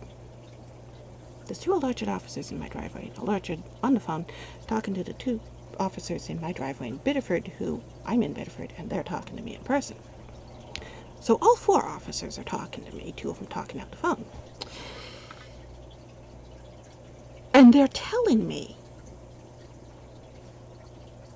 all summer long they've been dealing with a problem of a woman who is claiming to be Eelcat and looks a lot like me, but some differences.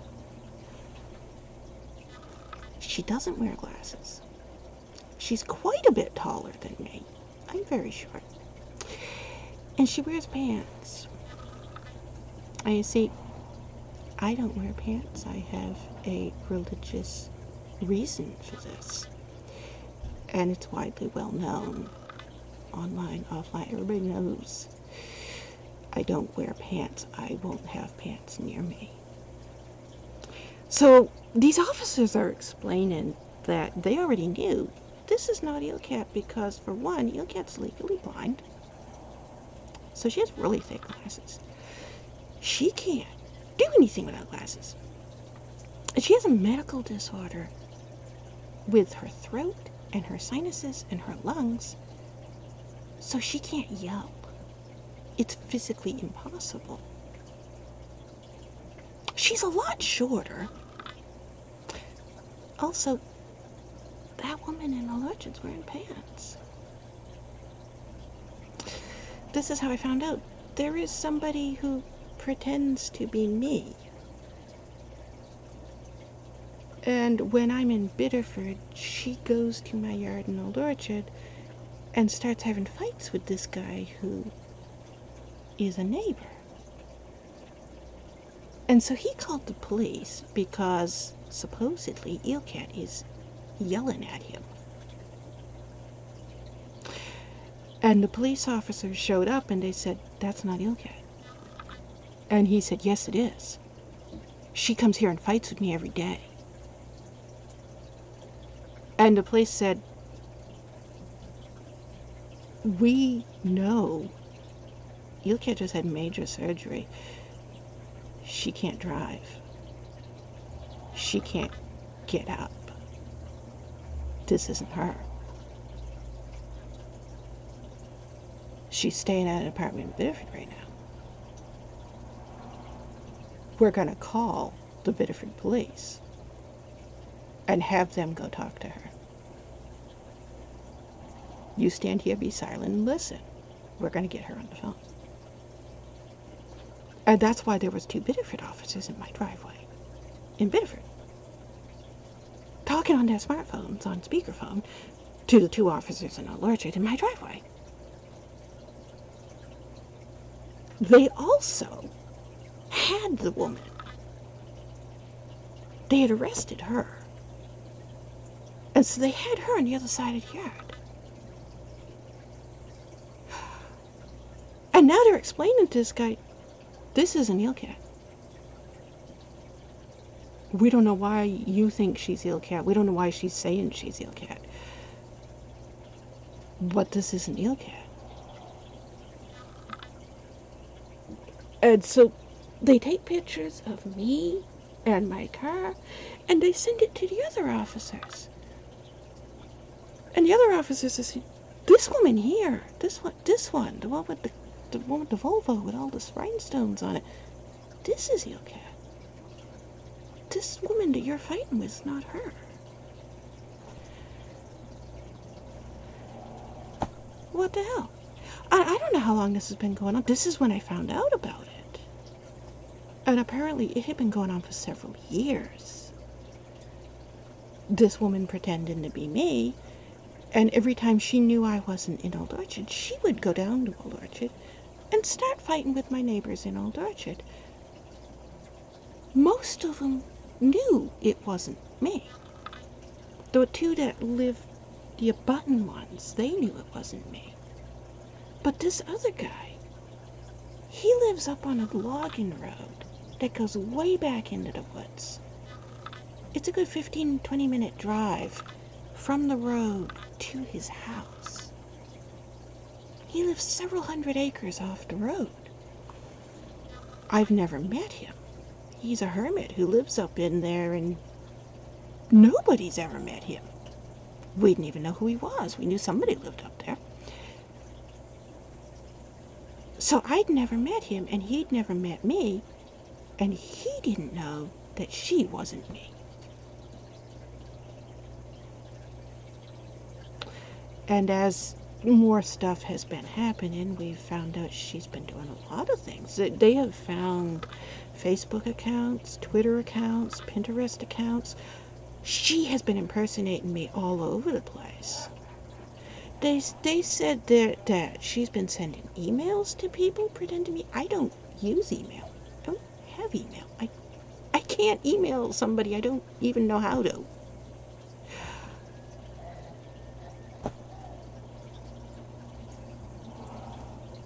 That's why you keep seeing police coming up here in my driveway here in Biddeford constantly. You're always seeing police come up here. Police car stops out front. Police officer walks up and stands. He pulls up his belt. He's always got, pulls up my belt. Why do police officers do that? Because he stands up there and he's standing there pulling his belt in and he knocks on the door. Okay, here's some more stuff we found out about her.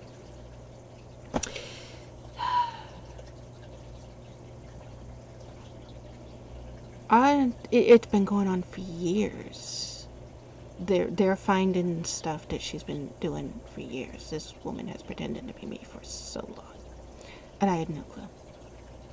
Until this day when those police officers were trying to convince this other guy that he's saying, arrest this woman, it's eelcat. She's harassing me.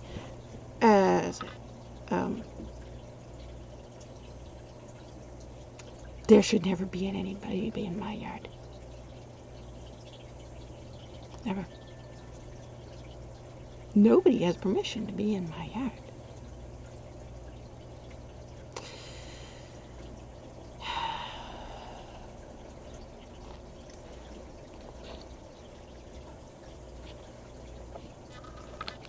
I don't understand it.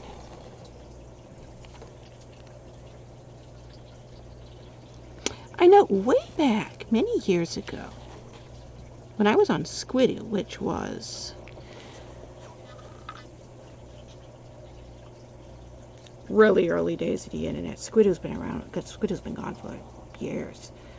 Squidoo went out of business in 2014. They officially shut down October 2013. That's when they stopped taking new people in. But then people had 6 months to move their stuff. So the site actually went offline in 2014. It was in May. There's. And then, around 2007, I remember some people, like, what they came and they left some comments, and it was really weird. And they were talking about, yeah, you said this and this and this, and I was like, I didn't say that. And I asked them about it. I had asked them, what, when did I say that? Where are you getting this? And they're like, yeah, you sent me an email. And I'm like,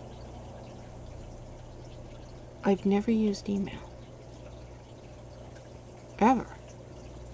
So I've never sent you an email. Whoever sent you an email, it wasn't me. It was so weird. And it happened again on keyboards. That was a forum back then. It happened then as well. Some people who were on keyboards, they had sent me a message through keyboards, and they were like, what's all this stuff you're talking about? This and this. And I was like,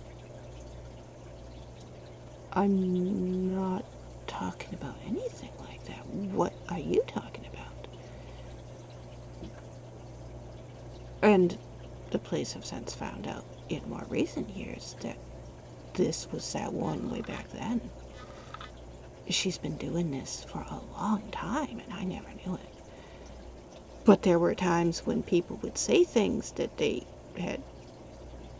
claimed I had said to them, and I was like, I have no clue what you're talking about. We don't know what her motive is. That's the other thing. It's weird.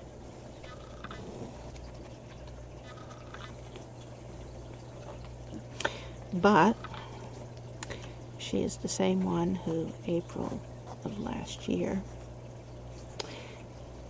showed up at my land in Old Orchard with real estate agents and attempted to list my land for sale.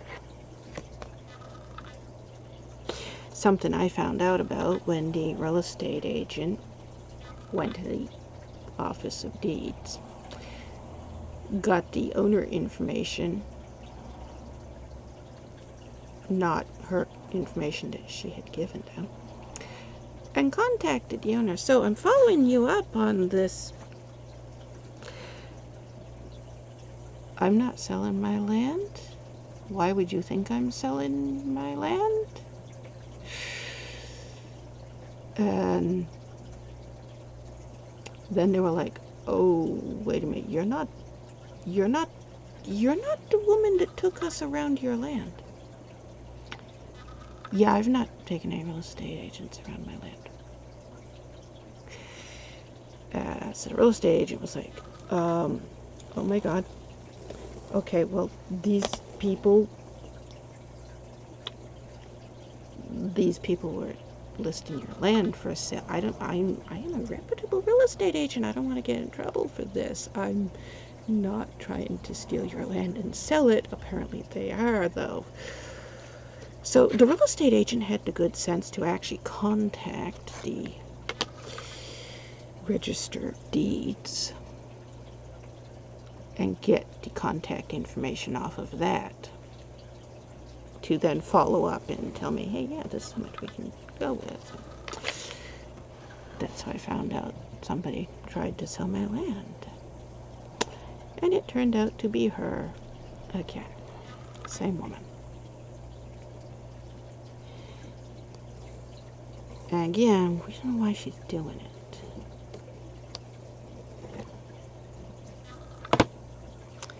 She is not ill cat. She has no reason to be in my land.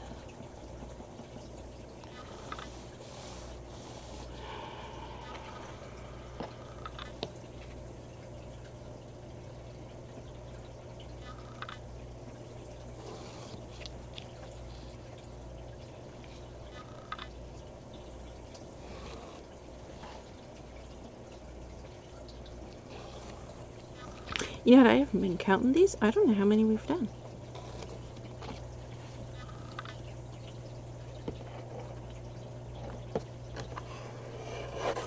We are less than halfway through the book. So, there's that.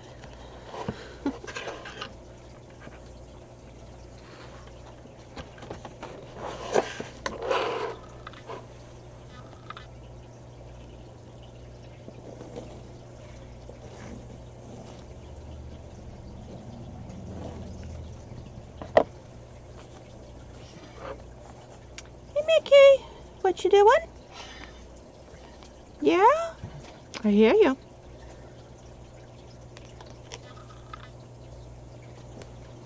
I don't see you. There you are. Bingo boy?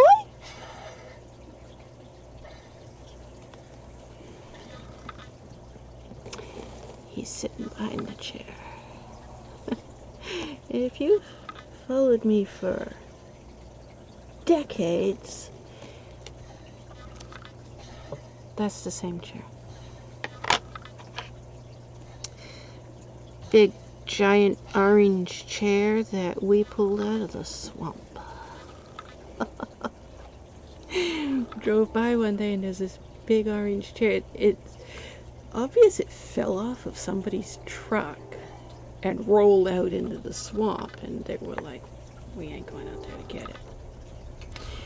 And it was waterlogged, so it had probably been out there 3 or 4 months at least before we found it.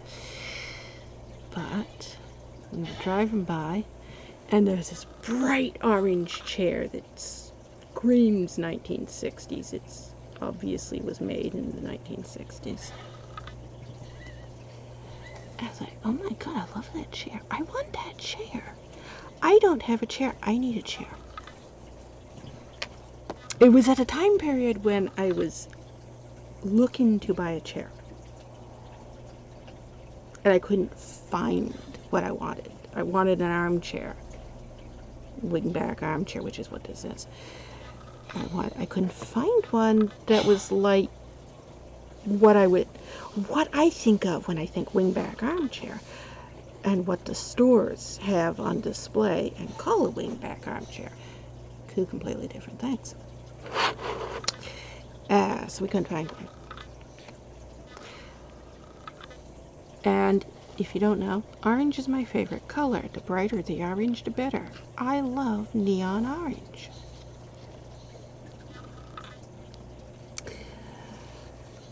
And there's this bright orange chair out there in the swamp, sinking in the muck and covered with slime and in a horrible condition. I was like, I want that chair. So I waded out into the swamp and dragged this thing. It was stuck in the mud.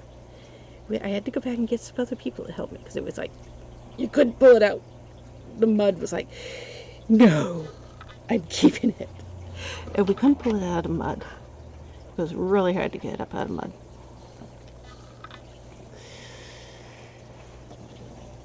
We finally got it out, and then it sat out there in the yard for weeks. It was soaked.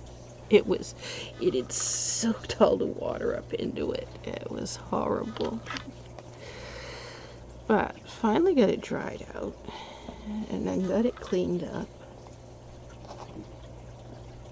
And other than mud, there was nothing wrong with it.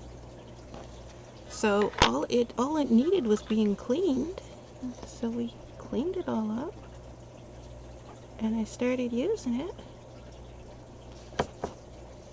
And it's still there. I've had close to 40 years now. But there it is. Still got it.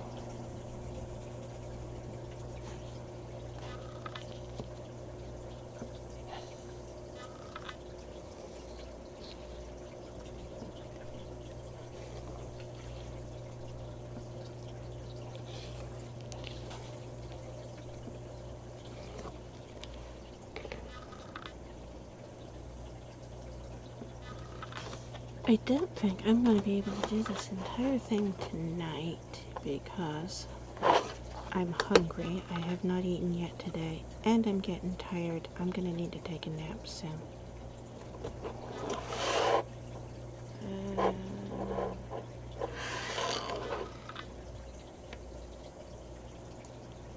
This has 30 sheets of paper, so it's going to have 60 swatch pages in it.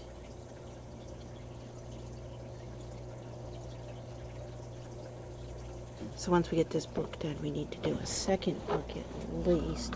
Are we going to need a third book?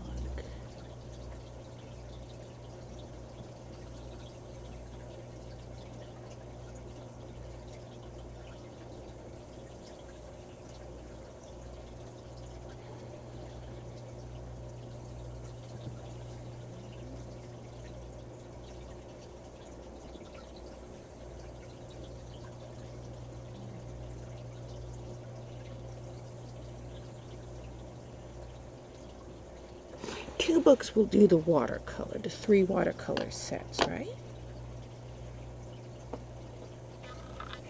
So we do 2 books for the watercolor, and then we just put the hemi-gouache in a third book by itself because it's 56 colors, so it's going to take up most of an entire book.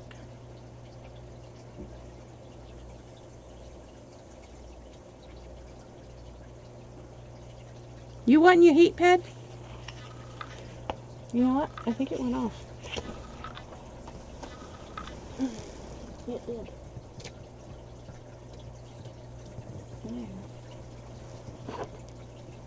Oh.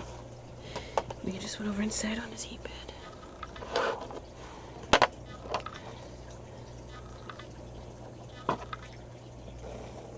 He's got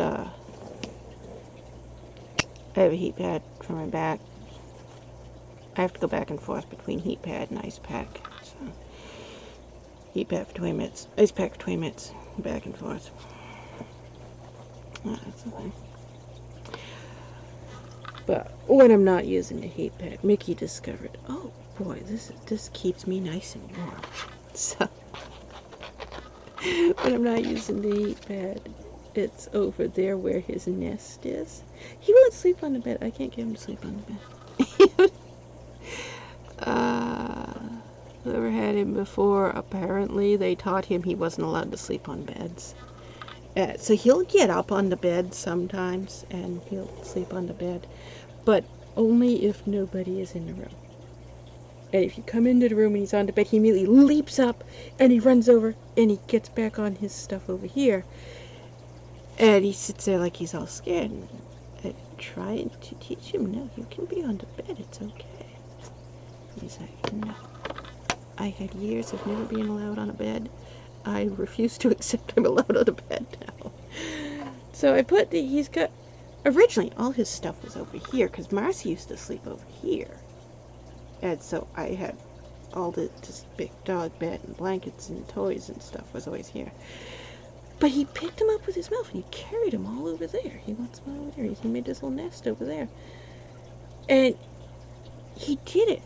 And I moved all the stuff back here. And he put it all over there again. Took it all over there again. I'm like, okay, he wants all the stuff over there. So I put all the stuff over there for him. But then, every time the heat pad was out, he'd go and sit on it. But then he was scared to sit on the bed. So I put the heat pad, he's got a pile of blankets and pillows, and he's got a big dog bed nest thing. So I put the heat pad on the floor, and I put his blankets and stuff on top of it. And he's got a pile of blankets that is over there, and a pile of blankets that is over here. He's got 3 little piles that he's like a hamster. He moves all his stuff around and he sorts things out. When he wants to cool off, he's got a pile over there by the window, and he sits by the window to get a draft to cool off with. And then normally he's got another one right over there by the chair, which is where he spends most of the time. But then when he wants to warm up, he's got another pile over here on top of the heat pad. And when he wants the heat pad on, he'll come over and sit on it. So, I just turned the heat pad on for him. He's sitting on it. He is a Lhasa Apso Old English Bulldog mix. He looks like a Lhasa Apso, but he's the size of an Old English Bulldog.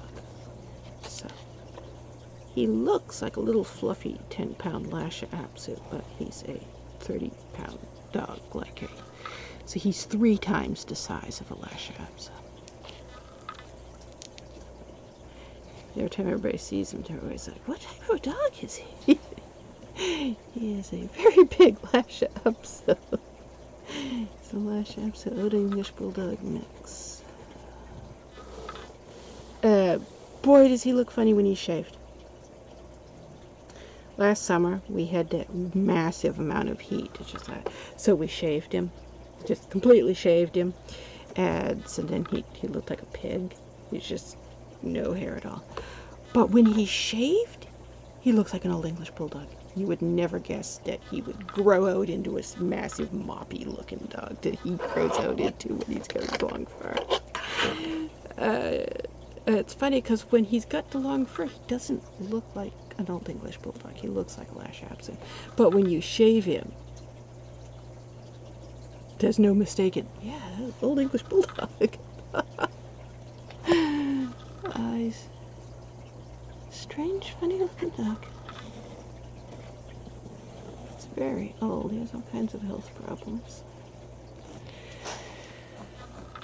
We didn't know that when we got him. They didn't tell us that. What they told us was that his people had left him at the shelter with a note that said he had too many old dog problems and they couldn't afford him anymore. And the shelter didn't know what problems he had because they didn't have any other information about him. Yeah, absolutely nothing. So they had no clue. But then they determined he's got a microchip. And so they were able to scan him and to find out, yeah, here's his, which is why we also know his name. He came with the name Mickey. Because when they scanned him for the microchip, it came up with his name's Mickey, and he answered to it. So obviously, yeah, his name's Mickey.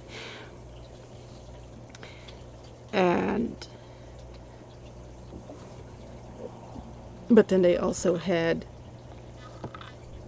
his medical records from that. But then the shelter didn't do anything about the medical records. The shelter was like, okay, so when you go to your vet, tell him he's got a microchip. They can scan the microchip. It's going to give them the information of who his vet used to be. They can contact that vet and get his medical records. And, okay, now we know he's got a huge list of everything is wrong. Yeah, he requires a lot of medical care. He's constantly having to go back into the vet all the time. He has seizures, which I have never had a dog with seizures before. I had a cat once, years ago, that started getting seizures when he was old. And we found out when we took him to the vet, found out he had a brain tumor.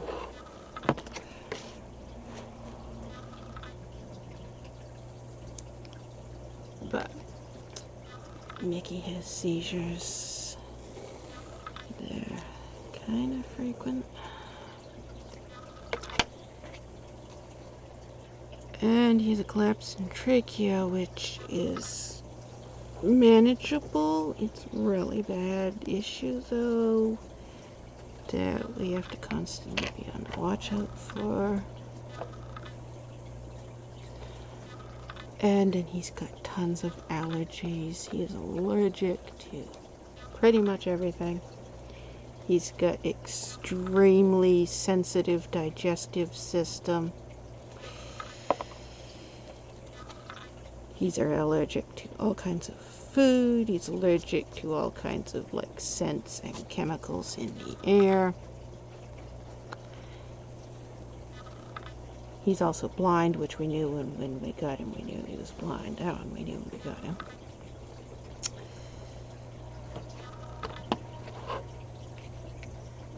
So, he has constant pills that he has to take. We have to keep going back and getting more.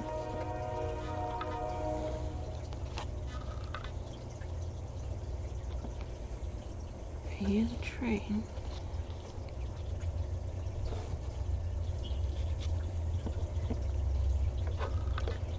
See, he's an extremely high maintenance dog. And then one of the companies, one of his medicines, a few months ago, the company, the pharmaceutical company that makes the medicine, was having financial trouble. So to avoid having to shut down completely, they sold lots of their medical lines,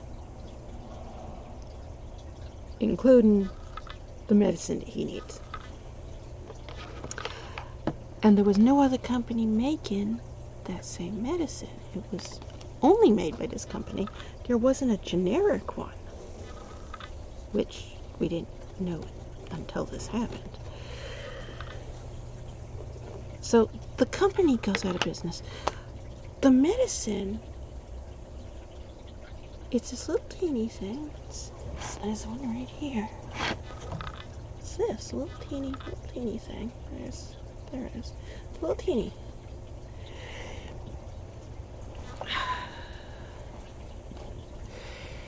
When we first started getting it, those were $14 each. Then, all of a sudden, they go up to $60 each. Overnight, no explanation, we had no clue.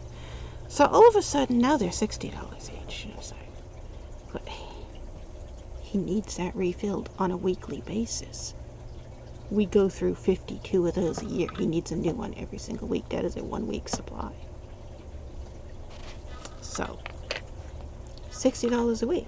Now, for what was $14 a week, it just all of a sudden went way up. So, you know, there's nothing else you can do. Pay for it. So we continue getting it. Obviously you have to.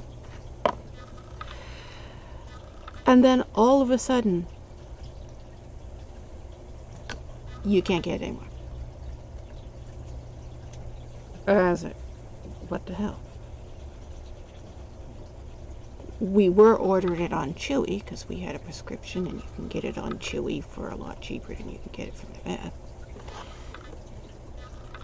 But now Chewy says out of stock. So we looked to see, can you get it anywhere else? And we found somebody started listing on it. Well, this is a prescription thing. You shouldn't be able to get it on Amazon or eBay. But I'm trying to find it, and it shows up in search results on Google as available for sale on Amazon, eBay, for $120 or more each one. I was like, why are there people, this is a prescription thing, not an over-the-counter thing, why are people selling it on Amazon and eBay at, it's only $14, and it went up to $60, and now it's up to $120 or more? What the hell? But we couldn't find it anywhere. None of the pharmacies had it anymore, and there was no explanation. Nobody, it was like, Why is there a shortage of it? What's going on? Why is the price gone so crazy? And why is it out of stock everywhere? There's no pharmacy that has it. So finally, since I can't find it anywhere, I look at the pharmaceutical name on the package. They've got a website listed on the package, you know, what a company. So I look up the company website. Because I'm trying to find, is there some type of a shortage? Have they said there's a shortage? What's going on? I get to the company website. And they have this big announcement. At the time, when the price went from $14 to $60, that's when they did it. They stopped making it. And so pharmacies that had it raised the price because they knew they weren't going to get it back in stock. The product had been discontinued. Companies no longer making it. Pharmacies didn't tell people that. They just raised the price from $14 to $60. And then as pharmacies ran out of it, people who had bought it with a prescription were now scalping it on eBay for $120.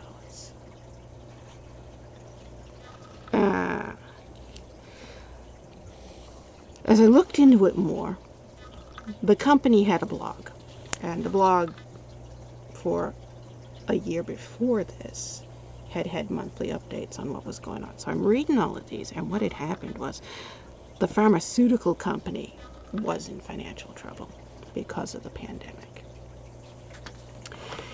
And in order to avoid having to file for bankruptcy, they stopped making products that there wasn't a lot of demand for. This was one of them. They had several products that a very small percentage of their people, anybody, was buying. This was one of those products. But the thing was, there was no generic alternative. Nobody else was making this. So when they stopped making it, all of a sudden it doesn't exist now. There's nobody else that makes it. And I didn't know that, because typically when you have a prescription, usually there's a generic option that you can get that's a lot cheaper than a big name pharmaceutical option. This one didn't have that, and I'd never heard of it. I didn't realize that was something that could even happen.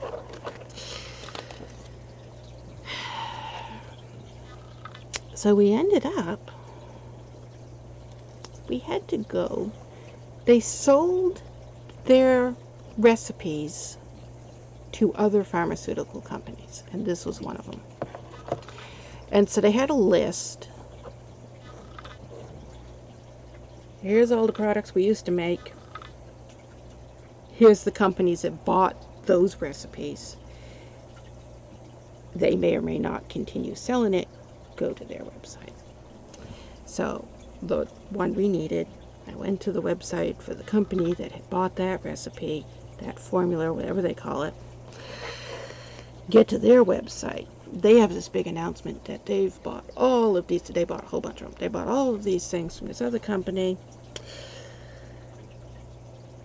It's like 20, 30, 40 different things. I don't know how many there were. Here's the 4 that we're going to continue producing. We might think about producing the others at some point in the future. Right now we have no plans to. Here they are. If we get enough requests for them, we may start doing some more of them. Well, the one we needed is one of the ones that they're in their list of, yeah, we bought it, but we're not going to make it. Why did you buy it? Why didn't you let some other pharmaceutical company buy it so that they would make it? So we ended up, the vet had to get a list of the actual chemicals that are in this particular product.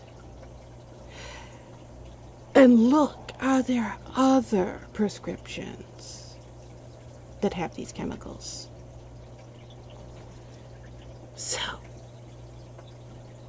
this item contains these. This item contains those, and this item contains those. Mix these 3 together. Fortunately, all 3 of them are over the counter and don't require a prescription. Oh my God, really? Okay. So now we have a prescription of buy this one, buy that one, buy that one. Mix this much of each one together and give it to them. And repeat that 4 times every day. So that's what we have to do now. So now there was a process of, I have to mix his medicine because it's no longer being made in a mixed form, but the vet was able to find this product contains all the ingredients, this product contains all those ingredients, and this product contains all those ingredients, and if you mix them together, it equals the product that he used to take. And so there you go. That's what we do now.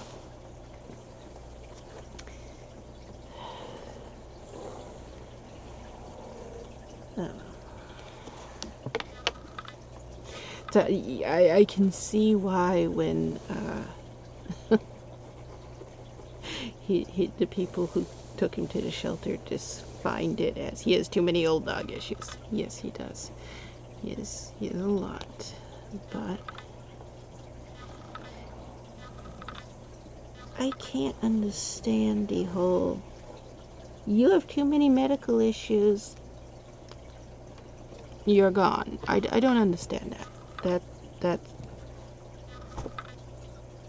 I mean, apparently people do that to elderly too.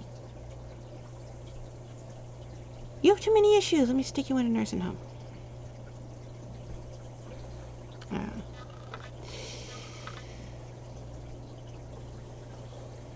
have a mindset of, you don't throw people or animals away because they get sick. You take care of them.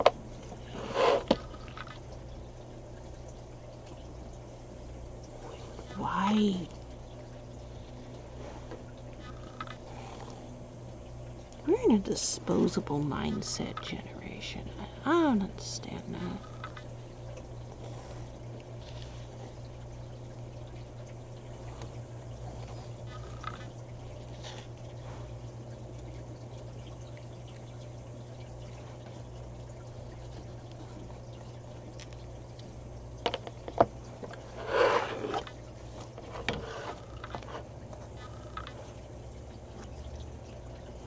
You know, when I get done doing this pencil part, then I gotta go back and do all the writing the pen name, the paint name with pen, and doing the crayon stuff on the top.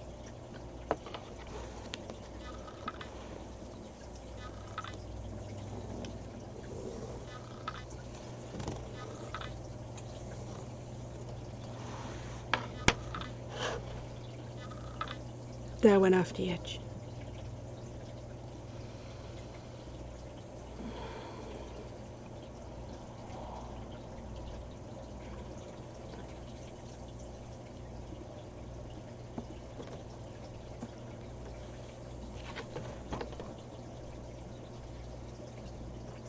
You know what? The perforation doesn't go through entirely on that page. It does on this page. It goes right through. It doesn't on this page.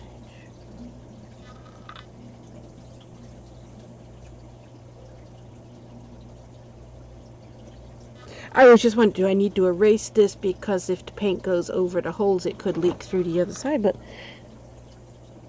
the holes aren't punched all the way through. But they are on this page. They do go through on this page.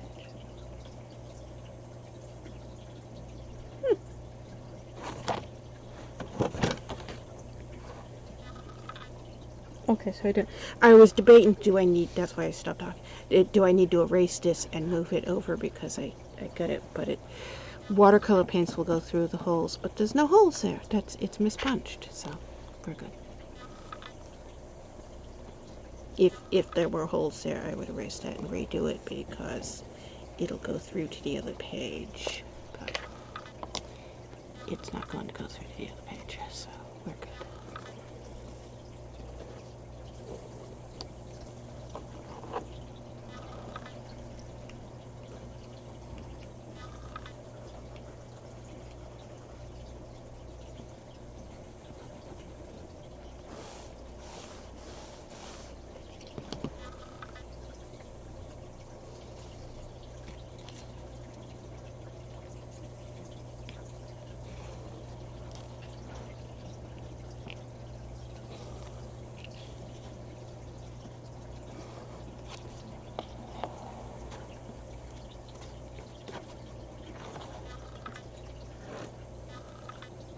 The graphite's starting to rub off on my hands. It's been doing it right along, but it's starting to build up enough that it's making my fingers. I can feel it's there.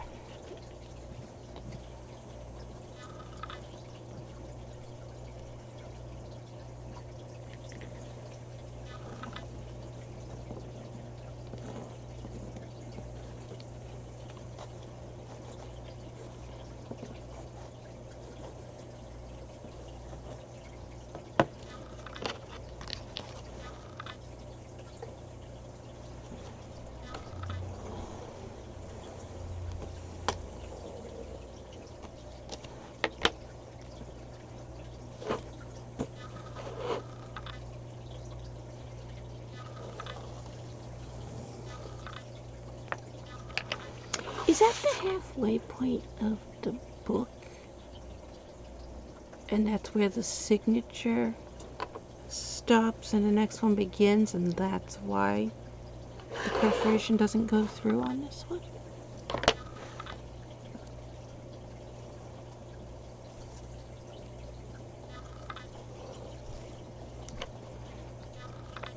I don't know.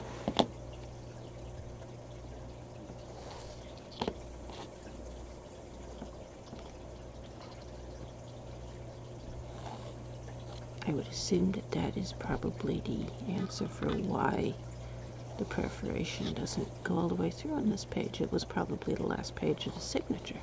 That's the most logical explanation. Oops, I got the arrow.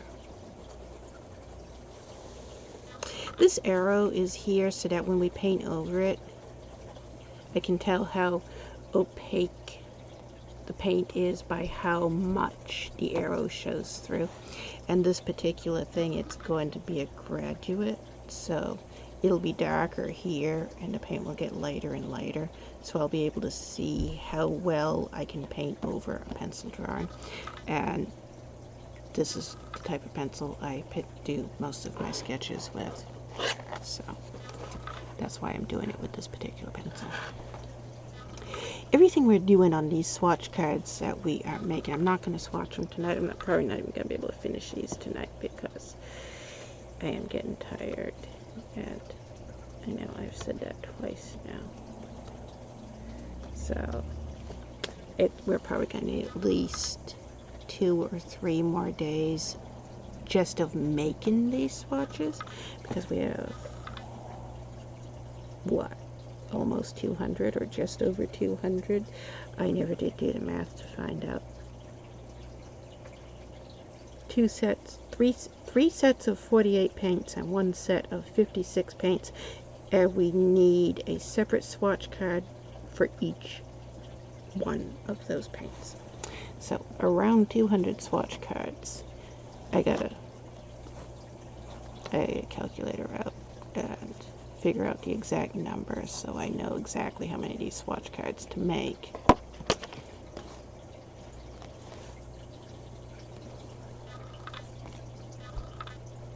So we've probably got 2 or 3 or more days just of making these swatch cards before we get around to the actual starting to swatch the paint. And then the swatching of the paint process,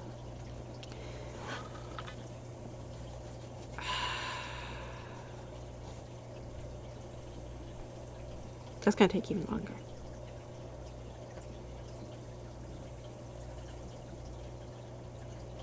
because we have to wait for the paint to dry, because I'm doing it in a book. I'm making a swatch book instead of a swatch sheet. Most people make one sheet and they swatch everything on one page. And that's fine if you want to make a card to put in your paint set, which I'm going to do that as well.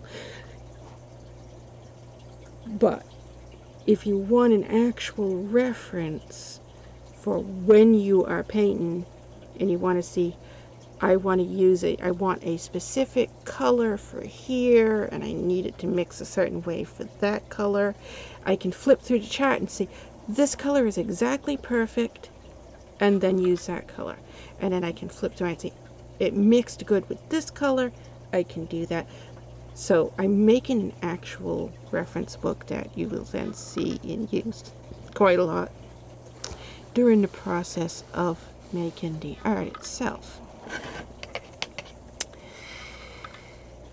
And you don't see a lot of people using these, not on, it's a common thing for artists to do. This is a common thing that a lot of artists do, making a full swatch book like this. But you don't see, if you go like on YouTube or on any live stream, any streaming place, or TikTok, you don't see people doing these.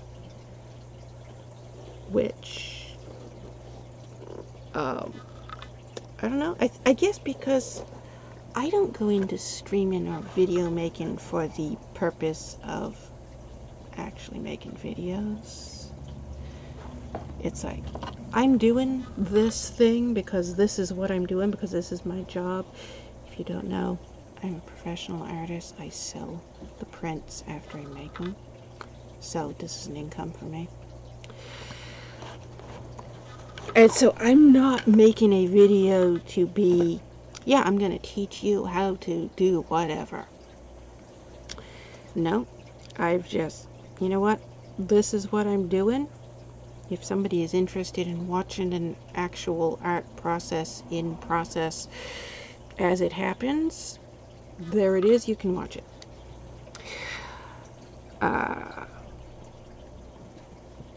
I know if you wanted to make videos because making videos was your income, you'd be doing it different than what I'm doing. However, none of my videos are monetized. Twitch is not monetized. YouTube is not monetized. I make no money from Twitch. I make no money from YouTube. And so you can see that is why my videos and my live streams are quite different. I'm not focused on marketing, I guess is what you would want to call it. I'm not focused on trying to make a video that a lot of people are going to watch and get a lot of clicks and ads and all that stuff. I'm not monetized. So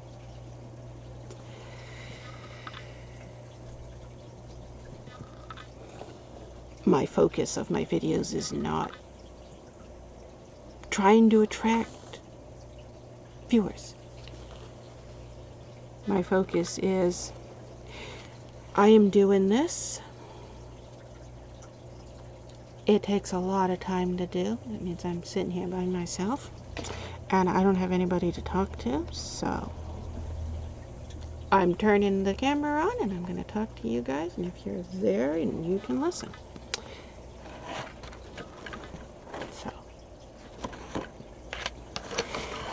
Making a swatch book like this is not something you're going to see a lot of streamers doing, because most streamers are focused on, let me shake my boobs in front of the camera as much as possible to get as many views as possible so I can make money. And I don't consider that to contribute to making art. I sell prints of my art. I don't need to be trying to get views to make money that way.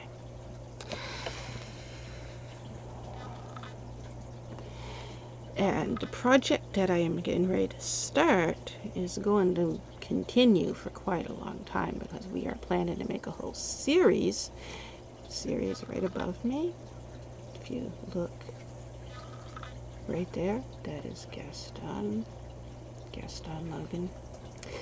It's Colonel Fonte's older brother. And there's Dr. Vanganese, that's one of Quaron's sons, that's Quaron's youngest son. That's why these pictures are there. There's Magitache. These are the characters from the Quaron books. This one it just showed. Actually, I think it's slightly different. Same character though. The Gaston. The reason these pictures are up here. These are the characters that you are going to see being painted in here. There's Boom Fuzzy. Boom Fuzzy's one of my favorite characters. Boom Fuzzy's possibly my favorite character. There is Quaron and Gremlin and Ghoulspawn as Chica. There's Colonel Fonte, I was just talking about him. That's Colonel Fonte. Gaston is his older brother. There's Finderoo. Finderoo is a one-shot character. He actually only appears in one novel. There's Baluna. She was a primary character in several of the novels. But character art. There's Blue. Blue's in a lot of the old stuff. We haven't used him. We haven't used him since the 80s, I don't think. Anyways, that's what we're doing, and that's why they're there. We are going to be painting all of these characters in a series for a series of prints, because I've had a lot of requests to do so. So it's something that I have always talked about on a lot of my... There's Quaron sitting down. You can't see him good. And Boom Fuzzy. There's Quaron again. Quaron's the main character. Obviously, it's called the Quaron series. Used to be the Twilight Manor series. There's Bulgur. Bulgur appears in only 2 books. Anyways, over the years, there's Quaron again. I kept getting comments from people wanting to know, where can I buy character art of these characters? And I have a lot of art showing them. And these are 3D models also. Where are they? That I had 3D printed. And I'm not sure where they are. I had them yesterday.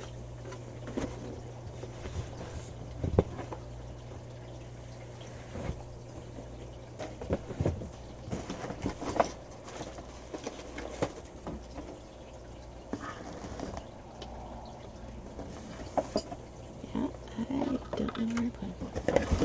They were sitting on a shelf, and I took them down to show them to you. And I didn't put them back up on the shelf. I put them in one of these boxes here.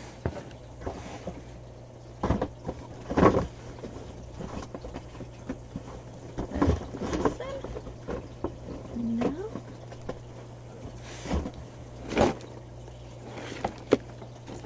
You can tell they're very, very tiny, though. Because these boxes are very big. Each one of those, that picture that you're seeing up there, that is actually larger than actual size. They're only about 1 inch tall.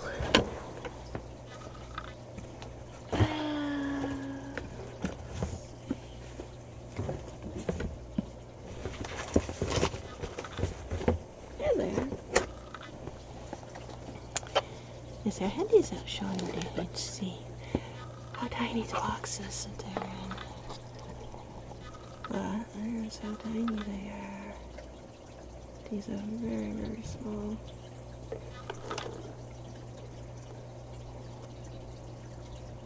And see, that was the thing. I've been getting requests from people who are wanting actual art of the characters. I have a lot of art of the characters, but none of it is scanned and online, and also none of it was made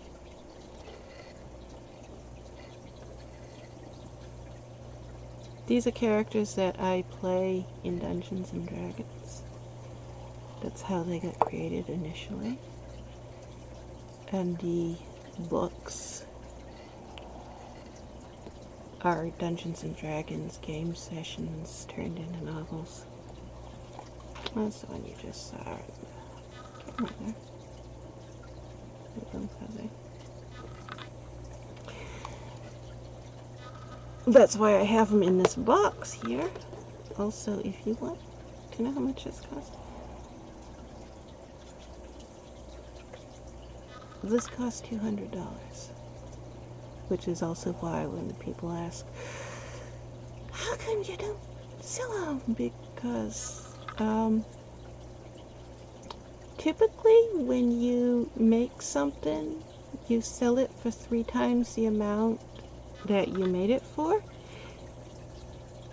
and that means I would have to sell this for $600.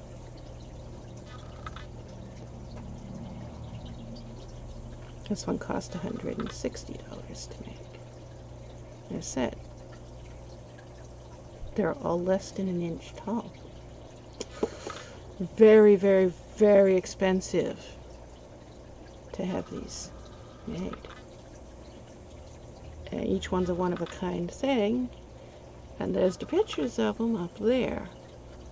You can see them going by in the pictures.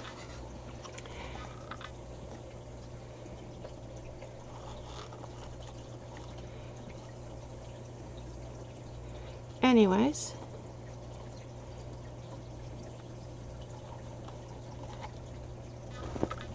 this is the novel that sold 1 million copies right here also.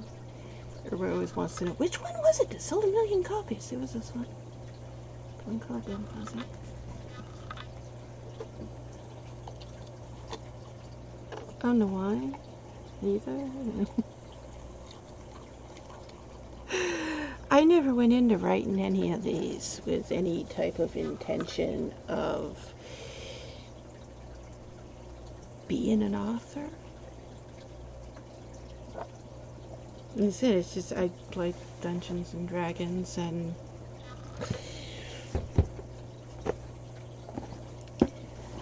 it's another one of the novels. I play Dungeons and Dragons, and I just write down the gameplay sessions as novels and put them up on Amazon, and people liked them.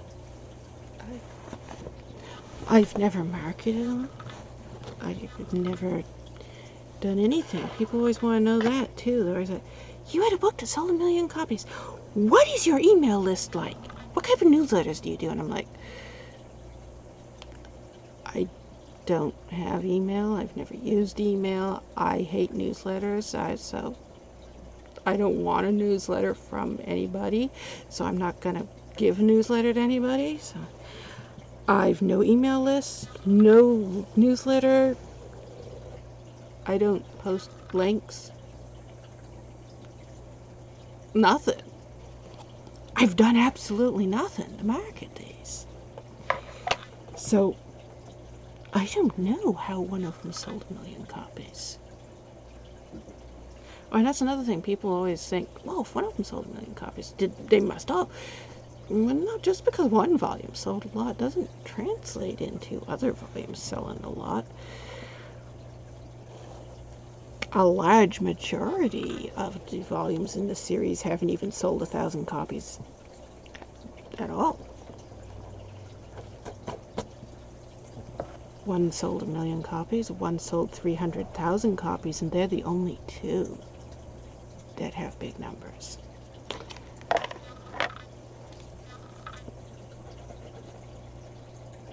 Most of the other ones, if they sold more than 1,000 copies, sold 27,000 copies. because the series has around 27,000 dedicated fans. But a lot of them never reach 1,000 copies sold.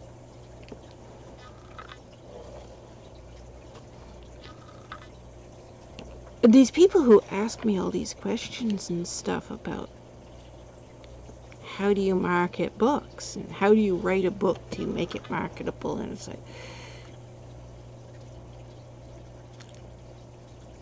I never went into it trying to do that.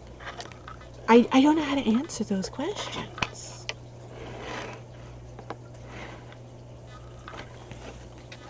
Writing an income has never been a goal of mine. I've always been an artist.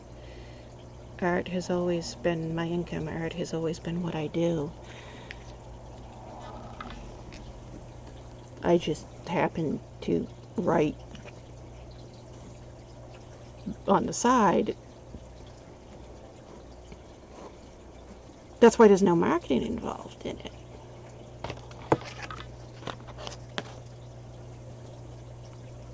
But that's also why there's no character art for sale. If you go to my art stuff, people always want the character art, and there's a few.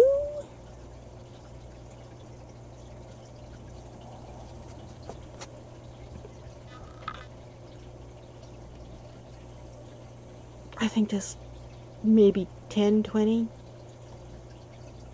character art things for sale up on Zazzle. I have over 7,000 different prints on Zazzle, and only around a dozen of them are character art.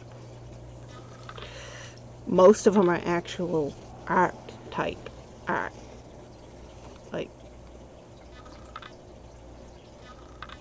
fields of flowers and art. The type of stuff you think of when you think, oh yeah, Bob Ross is painting art. That type of art.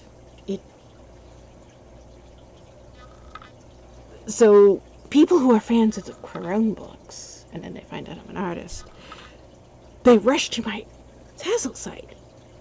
And they're like, wait, this is Bob Ross type shit. We don't want Bob Ross type shit. We want character art from these characters. Okay.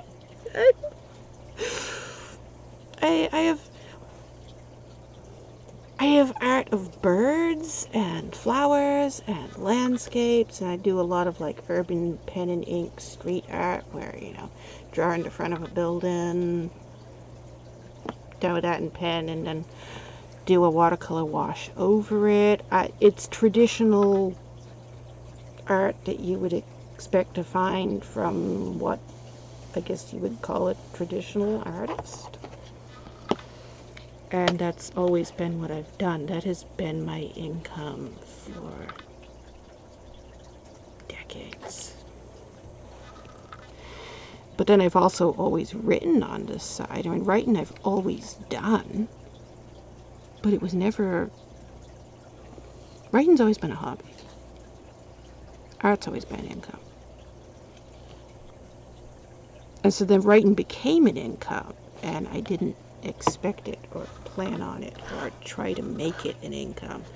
And so then people want to know, how did you make art and writing an income? And I'm like, I don't know. I don't know how to answer it because I didn't do anything. I just wrote a thing and put it on Amazon.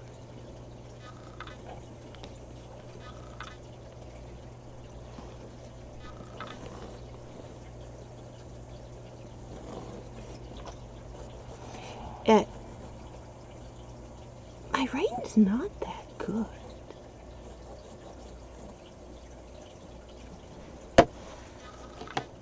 I said, Boom Fuzzy's the one that sold 1 million copies, and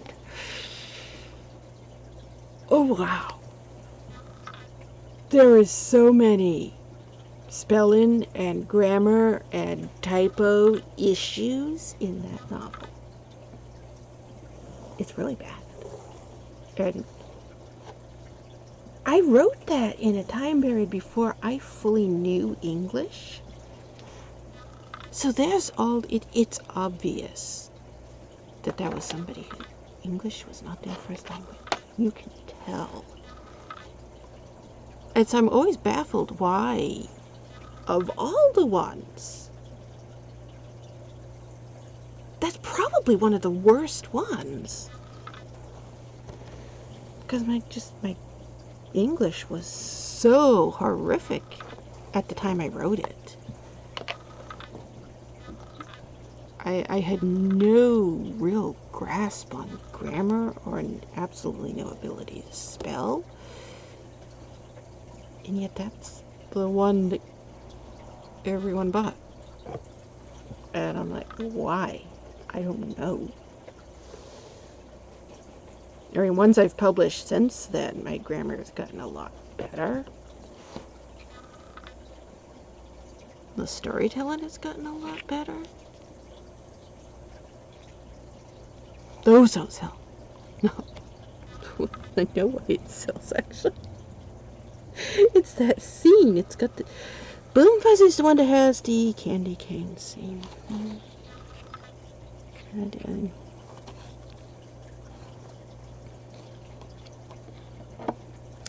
you can find the fan art. Let's make my fan art of that scene. And send it to me, and you're like, look, I made this picture from your characters. I'm like, oh my god. Okay. Yeah, that's candy canes. Alright. Didn't expect it, totally. Send me fan art of it. We wrote it. I wrote it as a joke. I was on, at the time I wrote that, there was a Facebook group for writers. And we was trying to plan on NaNoWriMo, National Novel Writing Month.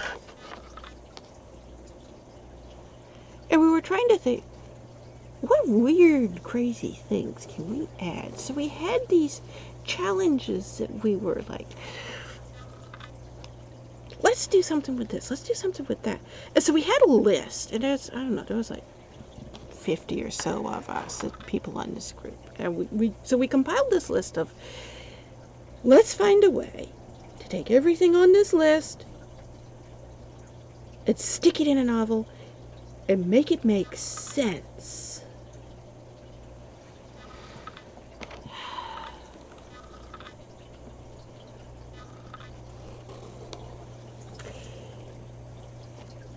Use candy as a sex toy was one of the challenges.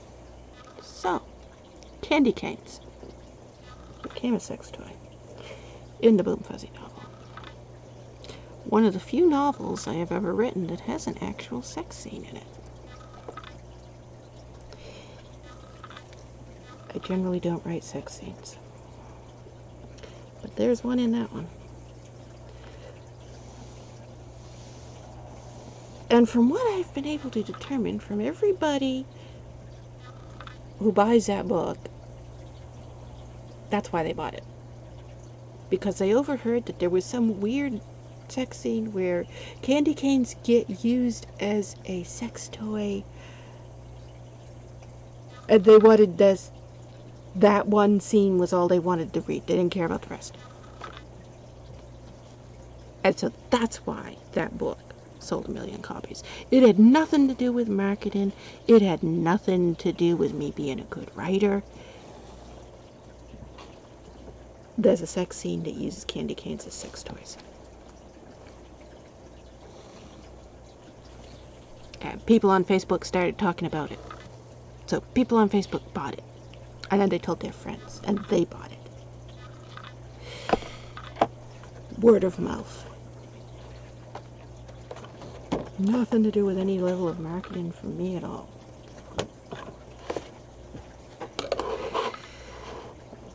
So I guess the answer is, if you want to sell 1 million copies of a book, write a weird sex scene.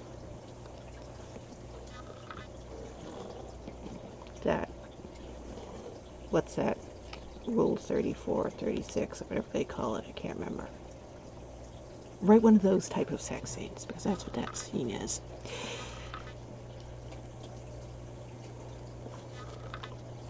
I have no other explanation for how that book sold 1 million copies. There's no logical reason for it.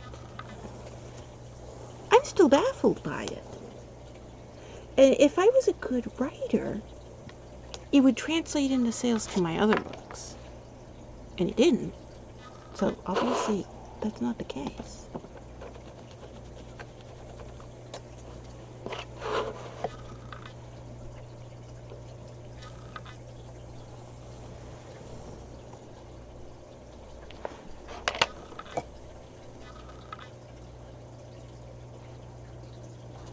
But anyways, fans who bought that book, and there's a lot of fans who are fans of that book, but not the entire series, they're just fans of that book. They're the ones that kept for sending me these requests, wanting to know. I went to your Zazzle store. I was expecting to find scenes from Quirone books. And it's all Bob Ross type shit. And I'm like, what's wrong with Bob Ross type shit? And it's just like, what is wrong with that? I'm assuming that they're kids, like teenagers or something. So their definition of art is anime. And so somebody who is a major fan of Vincent van Gogh, I am a major fan of Vincent van Gogh, and spent a lot of time studying Vincent van Gogh's paintings, and then made a lot of paintings that were obviously studies of Vincent van Gogh, because I like Vincent van Gogh. That's what my art is. Big swirly things and landscapes with Vincent van Gogh look swirlies things in it. I like Starry Night series.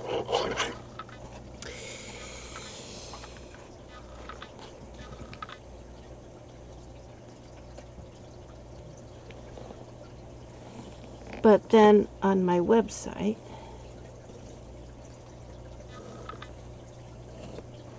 which is not where my stuff is for sale,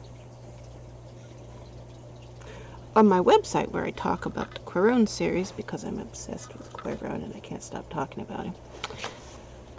I'm more obsessed with Boom Fuzzy and I can't stop talking about him. Boom Fuzzy's my favorite character. Boom Fuzzy is the one I talk about all the time.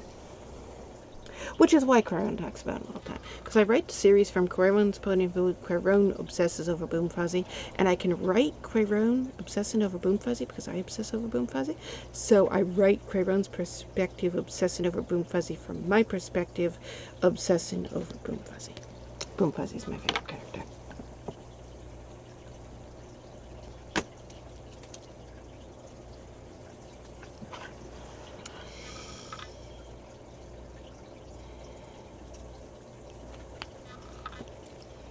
So they go to my website,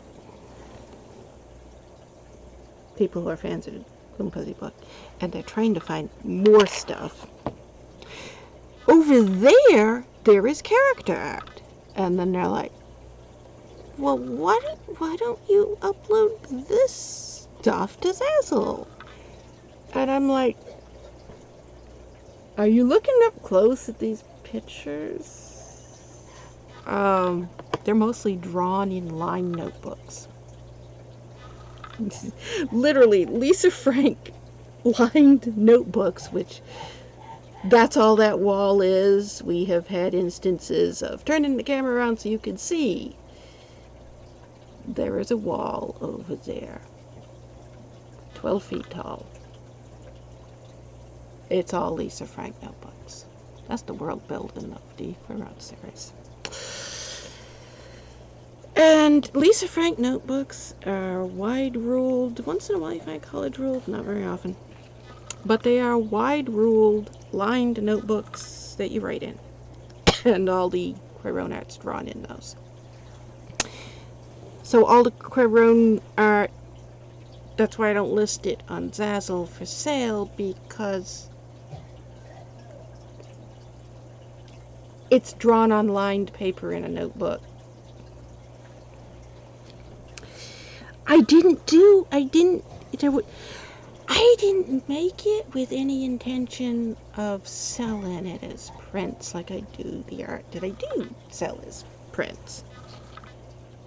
I made it because I have a game group. We play Dungeons and Dragons. And while we're playing Dungeons and Dragons, I'm writing notes and drawing characters, and so the people in the game group are like, yeah, it's characters. This is what's going on. This is what my characters are doing.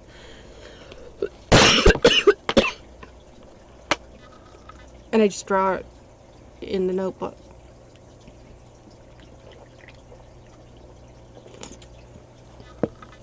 Along with my notes about the world building. And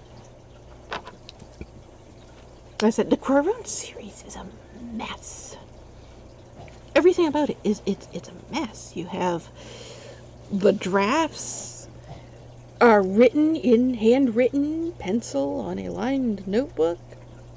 And there's one right here.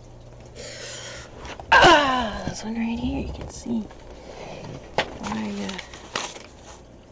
my horrible handwriting while we're playing a game. This is what I do while we're playing the game. This is a first draft of a Quaron novel.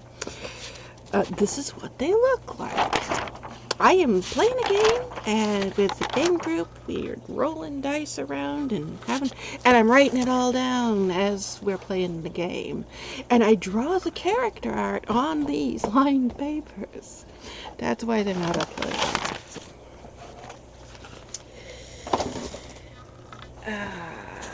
City of the Slushies is right here, isn't it? Oh, yak butter. There it is. What's his name? Brent something. What? Do you not have your name in this? This is a Dungeons and Dragons Game Master package that I bought at a convention from the author. City of Slushies ain't here. Why ain't City of Slushies here? He's the one who wrote City of Slushies.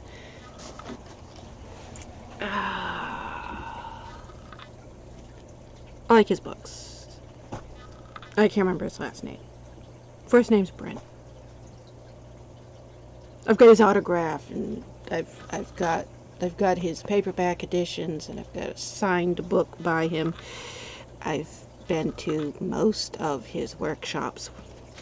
When he comes in the area, which he does almost every year, I go to all his workshops. He's one of my favorite authors. And I can't remember his last name. I am horrible with names. I have a guy that's one of my favorite authors and I can't remember his name. So funny. Here's even funnier. I've met this guy. I've been to his things. Somewhere there's pictures of us together because he's like, oh my god, I met him. He signed my books. And hey, get a picture of us together. Me being screaming fangirl. I can't remember his last name.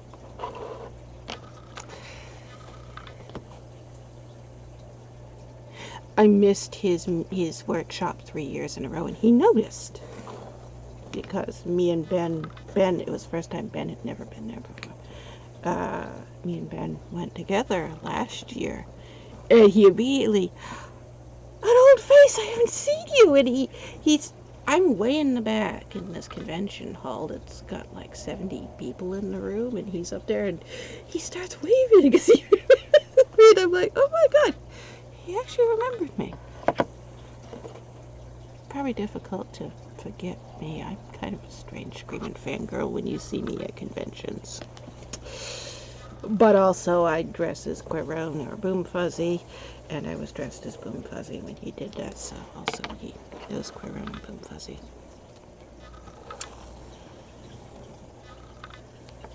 I think it's funny when I'm being a screaming fangirl of an author, and they're being a screaming fanboy of me as an author, because it's always, oh yeah, I'm an author, that's right.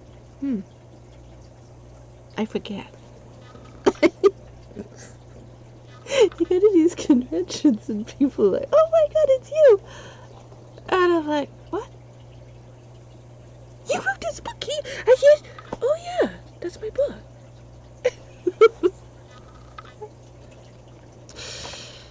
I don't think of myself as an author. I think of myself as an artist.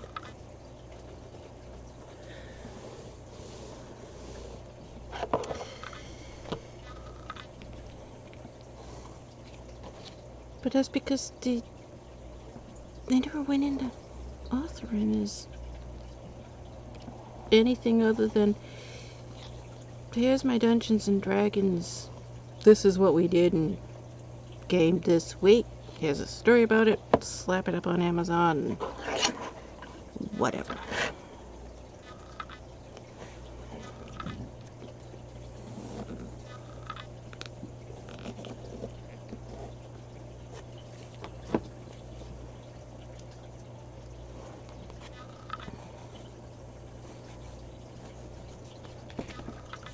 I suppose I could make art how-to videos, but I'm not sure I'd actually want it.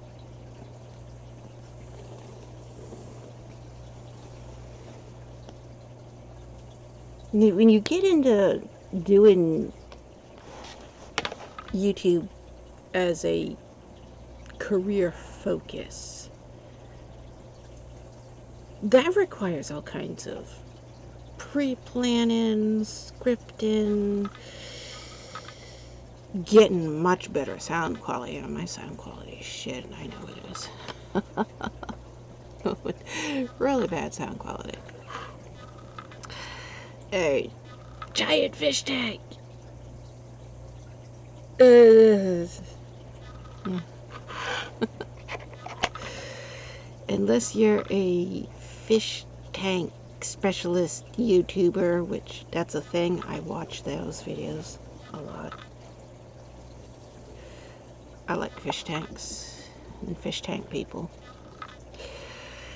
But if you're not in the fish tank community on YouTube, it's unusual to hear a fish tank in a YouTube video. And I mean, most people don't have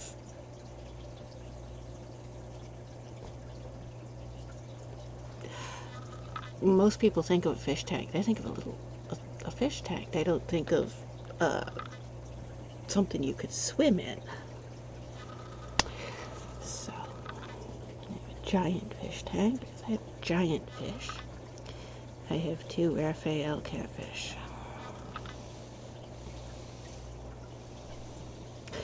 Which they also, there's Danios and Tetras in the tank. And people, when they come in here and they see that tank, they're like, why you got such a big tank for those little fish? Oh, let me show you what is in this tank. They bury themselves under the dirt, so you rarely ever see them. And so I could move the thing, and all of a sudden, oh my God, that's huge! Yes, the fish tank is very, very, very big because the fish in it are very, very, very big.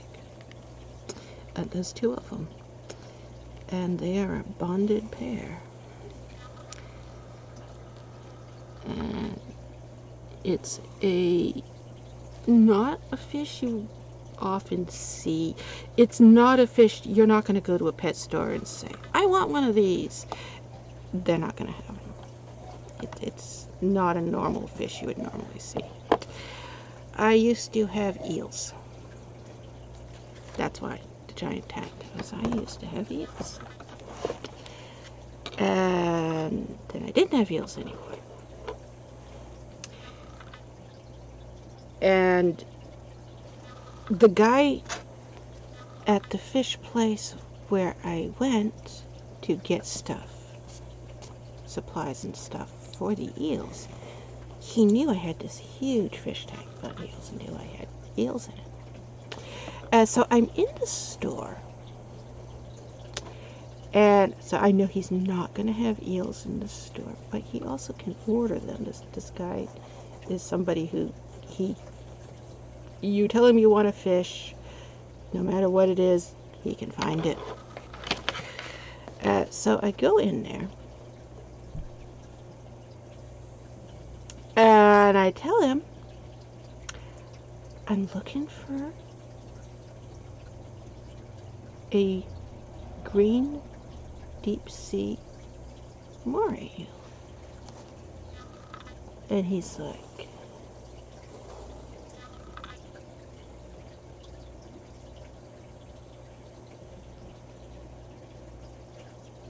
what happened to you? Do you not have your eels anymore? What? And so I tell her, yeah, no, the tank's been empty for a few years. I'm resetting it up. And all of a sudden he just, oh, it's that big, you got that big tank and it's empty? Yep.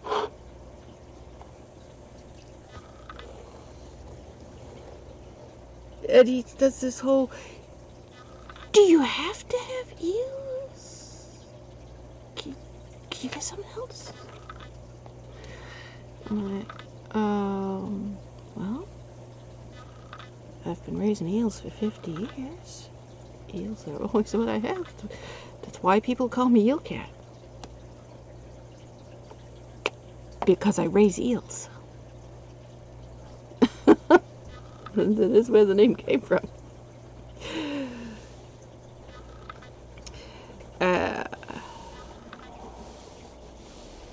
But then he starts explaining.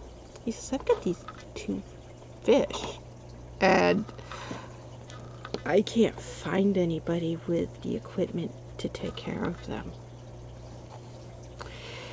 And he starts telling me, he said, there's these fish that came from Peru. And because of how the laws are, they couldn't put them back in the wild. I don't know what exactly the laws are, so I don't know. But he's telling me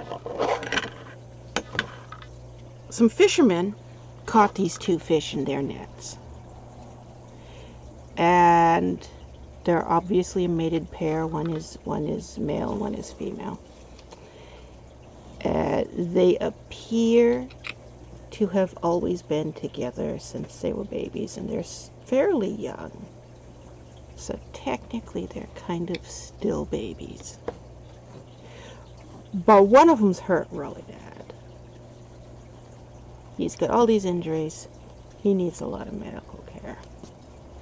And his whole side was like gouged open, and it was just all ripped up and awful looking. So the male has got scars all over him. His name's Raphael, female's Rachel. And the female was trying to take care of him, and she was extremely territorial.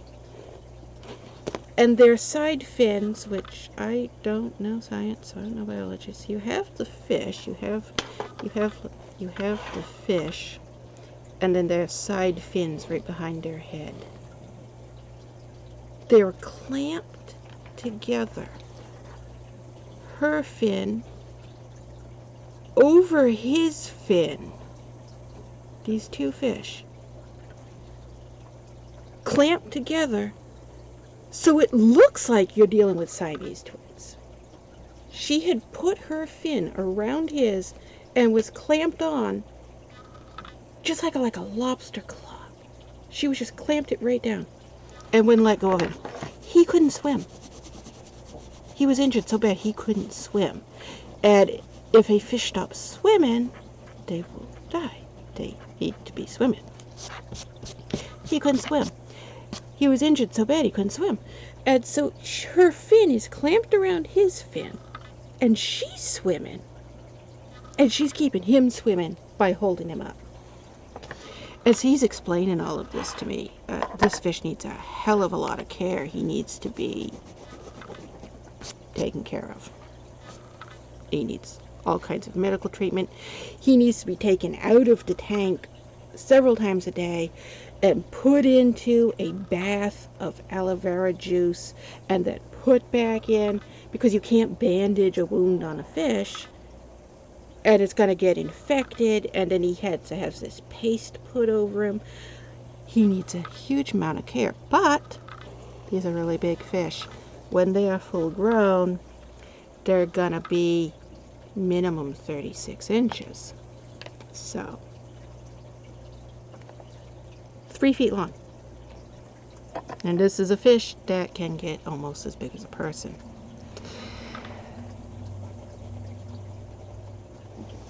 So he has to have somebody who is also not only willing to take care of this fish that needs a lot of medical care, he also needs somebody with a tank big enough to take care of this fish that needs a lot of medical care.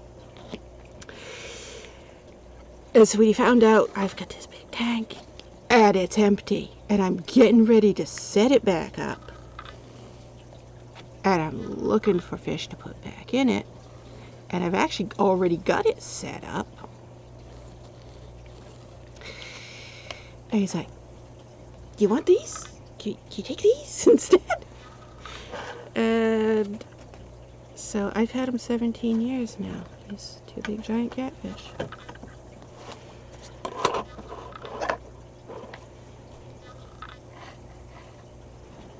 It took about 6 months before Raphael was finally healed.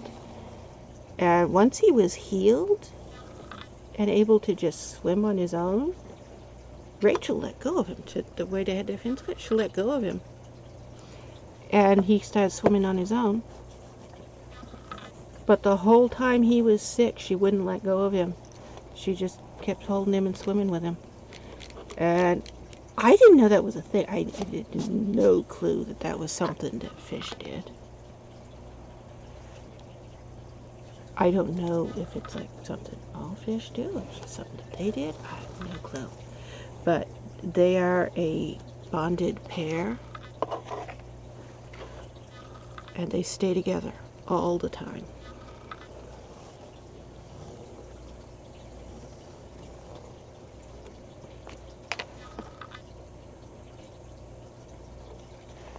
And they're also wild-caught fish.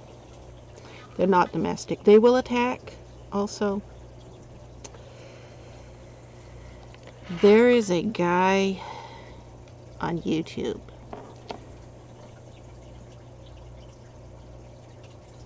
He went to a place looking for fish for sale, and he's got where is it? Where? I'm pretty sure I can find that video.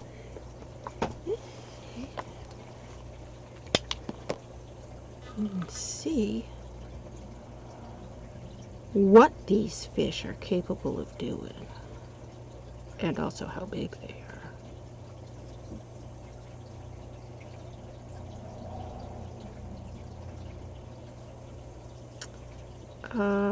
What's his name? It's not the Ohio Fish Rescue, it's a different guy.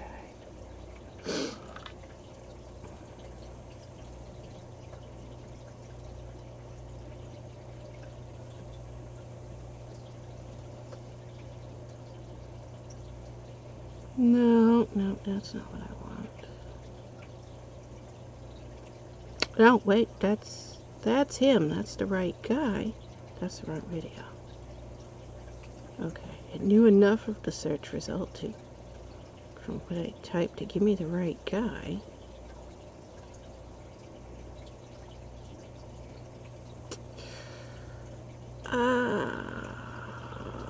What was the name of the video and how long ago was it? It was maybe 3 years ago. I know the thumbnail if I see the thumbnail.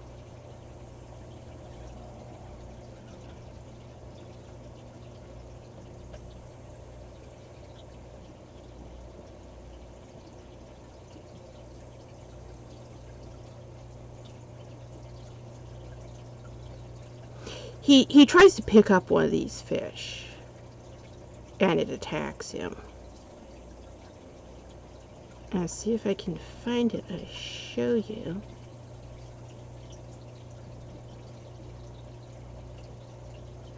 I don't have the, here it is. Okay. It's the right video. Bring them in. It's the shipping / the way they get treated in wholesalers, I think, where we actually go wrong. Where's the fish? We put a lot of them in a bag and then we don't treat the illness. Came back earlier where they weren't as busy. They're using lots of corridors. Wait, I just saw it come by. Look at the ceiling. It's like you're in an old abandoned barn. Very humid in here. Super humid, and the lighting is way better than you would think. Like just the skylights they put in. Yeah. It's actually lighting this pretty well. Is this guy the Megalodon? No, Michelson's Niger. Okay. It's a variation of that Niger cat? Because that's what I know as a Niger cat. See, I'm not sure. Yeah, this one. That's Gills. Yeah. He's going to reach in and try to pick it up, and it's going to attack him. If I had a monster tank, I would go with this guy. Yeah, he This is. thing, dude. What you don't realize is they're super gentle. That's just. It looks gnarly. That's like somebody made that up. Like. I like the color. That's something that's. The color variation. You can see like the gold versus the green almost. Yeah, I really have a problem with that. You ever have a problem with that? Yeah, no, that makes sense. Yeah. That's They're so powerful they can jump out. So. He's talking for a long time. So in theory, there should be docile like a ripsaw catfish. We'll see. They're more related to a rat bill. Yeah, now you can see how big. They're big they are. They're not freaking out much as you would expect. That's what I get two of them. Yeah, they feel like bone, but are they sharp as they look? No, they're not that sharp at all. They're like, I mean, definitely not sharp like a cat's claw or something. Yeah, you wouldn't want to, get whipped by them. Usually they're relatively docile, but he's not like me. Oh, it's real soft on the underside. The inside of the belly's real soft. But I don't want to hurt myself, so I don't want to hurt him. You want to touch? Yeah. So the underneath belly is real soft, and the top armor. It's not that sharp, right? It just looks crazy. Yeah, like you can pick them up. Like, so he brought those pectorals back. Yeah. Well, you don't want to. You don't want to get the pectorals are brutal. Yeah. You get a hand underneath flat, and then you kind of grab the tail so it doesn't whip around you, but you have to get like in the front under his face. Well, if you get under, the pectorals close, so they only go sideways. It's when you get. How's the front? How's the front of this pectoral? Stop. There you go. But I have two of those over there. And because I'm always got my hand in the tank all the time, constantly have to move things around, they're used to me and they're fine. Anybody else tries to put their hand in the tank, they sling their tail around and they attack. They can tell the difference between people. And their tails are just all the way down, huge spikes. And I have been hit by their tail a few times. And so every once in a while you see me with my hand all bandaged. That's why. That's when that happens. They don't like being moved out of the tank into a bucket if for some reason we have to move them, which has happened a few times because power outages cause all of the water filters to get shut down, and if I'm not here when that happens, the water can get bad really fast. And you have to get the fish out of the bad water, get them into clean water. So immediately get clean water in a bucket, get the fish in the bucket, get a filter on the bucket, then we gotta drain the tank down, which it takes 6-7 hours to drain that tank. That's the reason for immediately getting the fish into a bucket, get them in clean water. That's why there is a giant generator sitting there now. We have so many power outages. Generator kicks in if the power goes out, keeps the fish tank running, so we don't have to deal with it. This time of year, power's out more often than it's on. This is blizzard season around here. Which, blizzard season's almost over, so we shouldn't have many more storms. We didn't have that many storms this year. We had, what, 3 that were kind of big-ish, but not that big? No, we've had bigger storms. We've had a weird weather change. Because we used to. Traditionally, January and February, we used to get snow almost daily. And you've seen my older, if you go back, my older videos on the channel, on YouTube.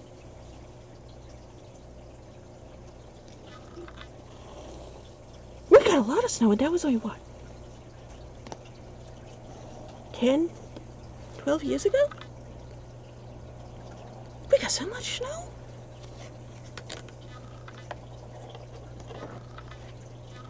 Oh, and it's not like 100 years ago we got lots of snow. No, it was just a decade ago. We used to get a lot of snow. It's a really big change in a really short amount of time. But blizzard season, we used to plan on daily snowstorms. And Blizzard Juno was the biggest storm we got in recent years. That was January 25th, 2015, and you've seen that on my videos. We got video footage of that. My motorhome is 12 feet 1 inches tall, and the snow was taller than that. One storm, one night, 12 feet of snow. That was 6 years ago. And that was normal.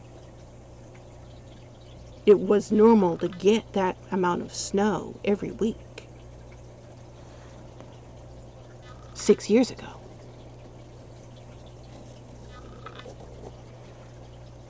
And you could see, well, you can't see right now, but you can see if you look on my other videos when I'm outside. There's a few from the last few weeks when we go out.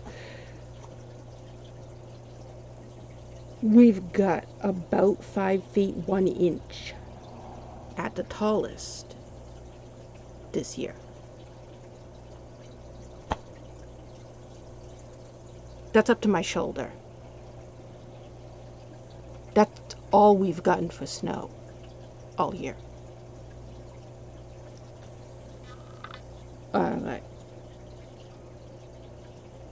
It was only 5 years ago. That's the amount of snow we get per storm every day. What the hell?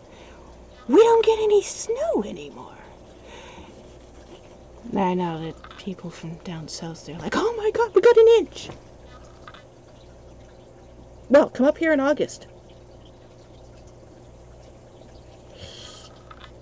We usually get about 3 inches in August. It snows all year round here.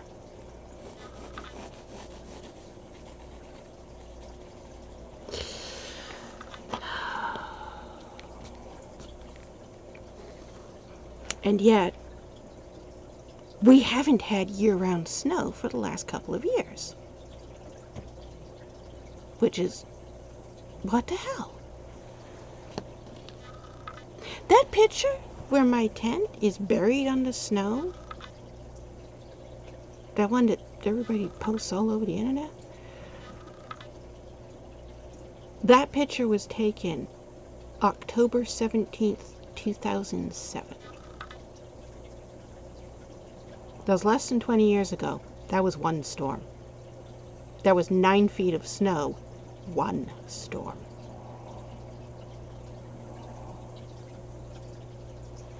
In October.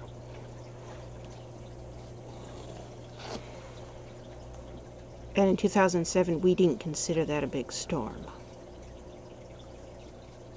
That's not even 20 years ago.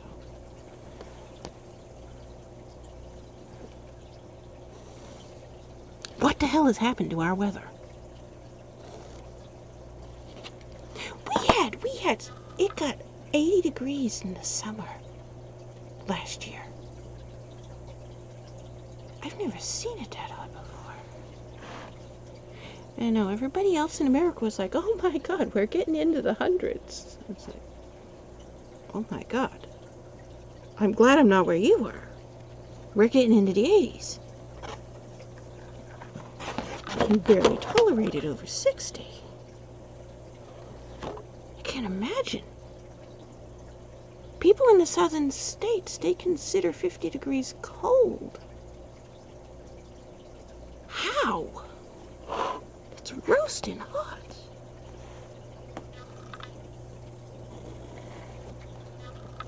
And yet, we're starting to get that type of weather here.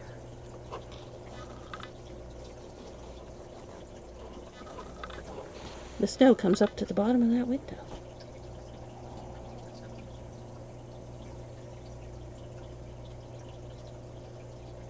And we're in Maine.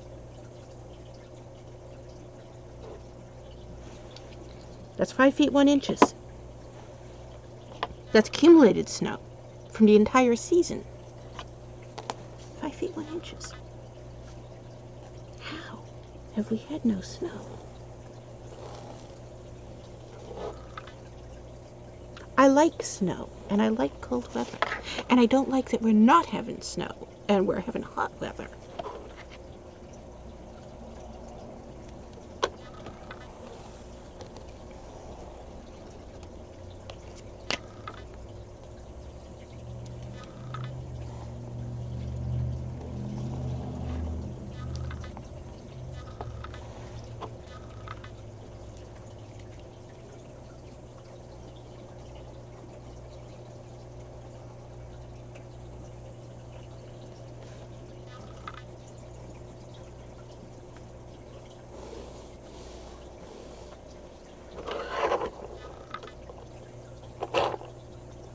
Oh, wow.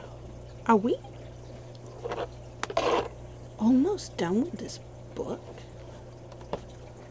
You know, I didn't expect to finish it this stream. We might. I should probably just keep going until it's finished and then stop. Because I haven't eaten yet. I'm hungry. And I'm still tired. And I said that a while ago. But I'm also like, I want to finish this because this is the 3rd stream doing this. I like to at least get this book done because I gotta do another one after I get done with this one.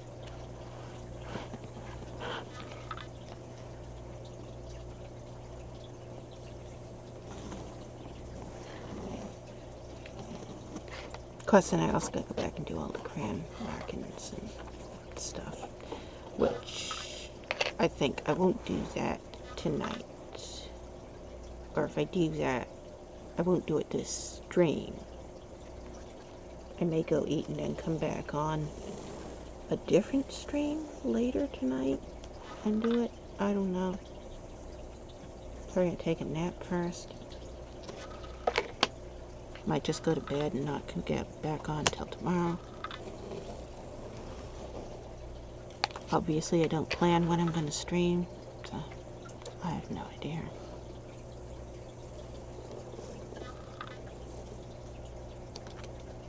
That's another thing. I don't have a schedule for streams because I'm, again, not streaming as a job. I'm doing something and I'm going to be sitting here a while, so might as well stream doing it. And then just put it up on YouTube, so anybody who missed the stream and wanted to watch it, there's the archive.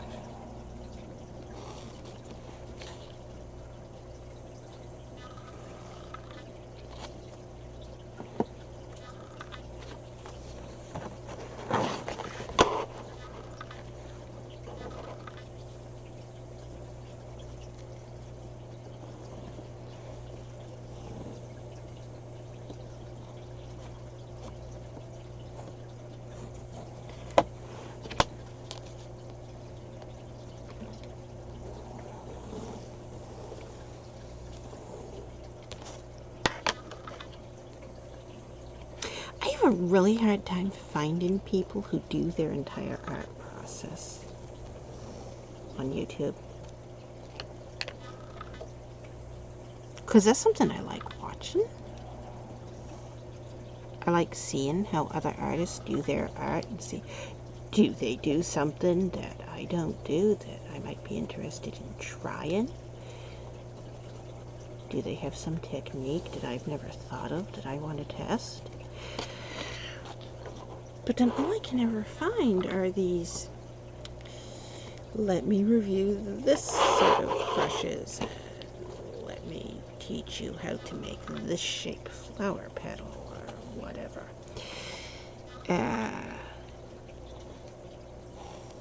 Nobody just sits down and records themselves doing whatever that they do for their art process, the entire process of it.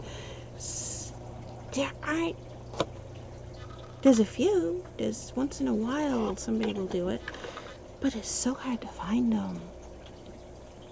3, 4, 5 hour long videos of this is what it looks like to do what I'm doing. I like watching those.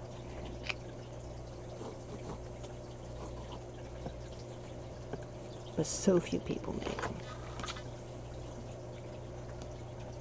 It's not a thing that's like marketable for lots of people to want to watch. So I guess that's why most people don't make them, because most people do YouTube as an income. And my videos and live streams are not monetized, so I'm not doing it with a goal of trying to make an income. I guess that's what makes it different from how I do it and how a lot of other people do it, and why finding other people who do it the way I do is so difficult. When I find somebody who does it the way I do, I subscribe to them so that I can watch more of their videos, because they're the ones I'm actually looking for.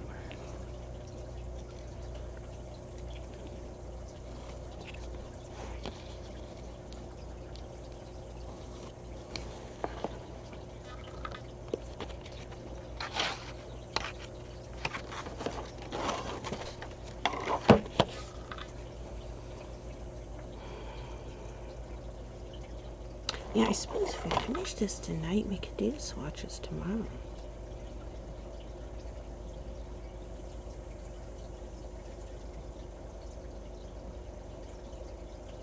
But this would only be 60 pages. We wouldn't be able to do all of them.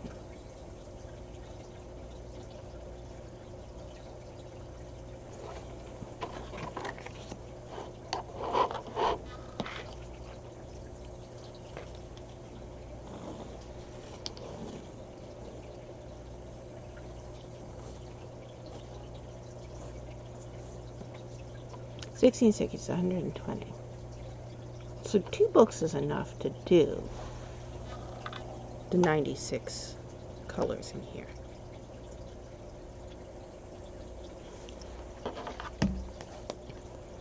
So in order to do every color, I still need to do another book.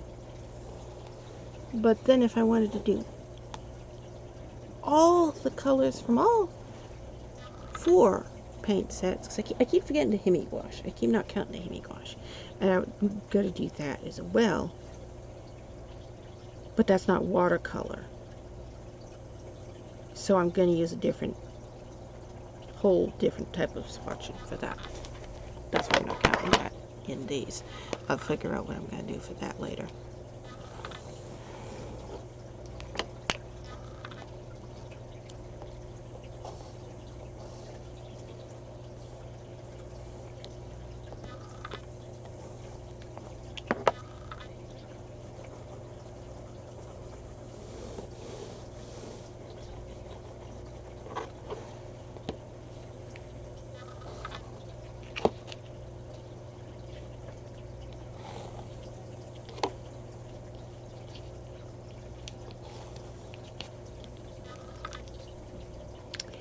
Kind of good.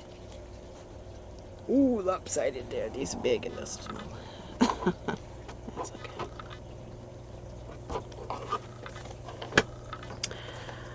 Look at that. We are almost done.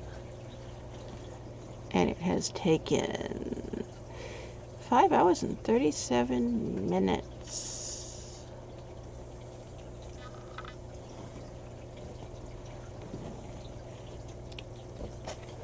So, about 6 hours to do the pencil part of one book.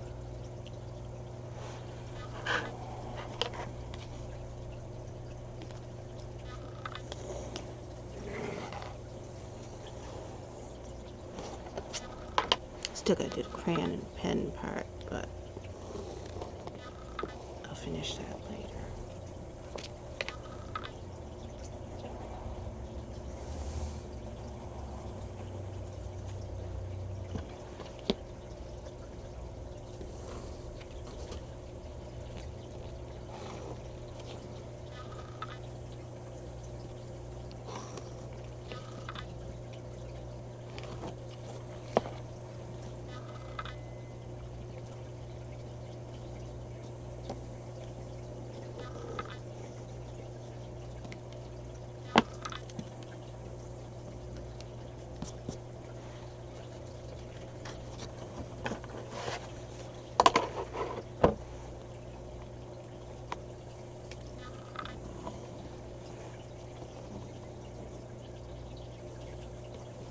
And yesterday we had what? One stream was it?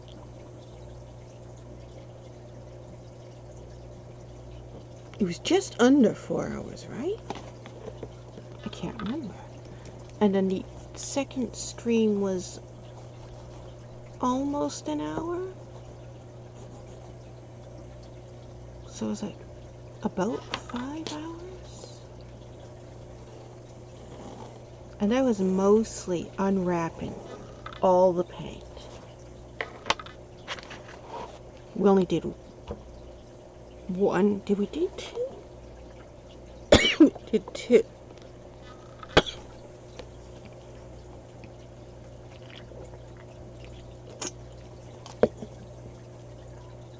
Yeah, we did 2 pages out of the book before we stopped.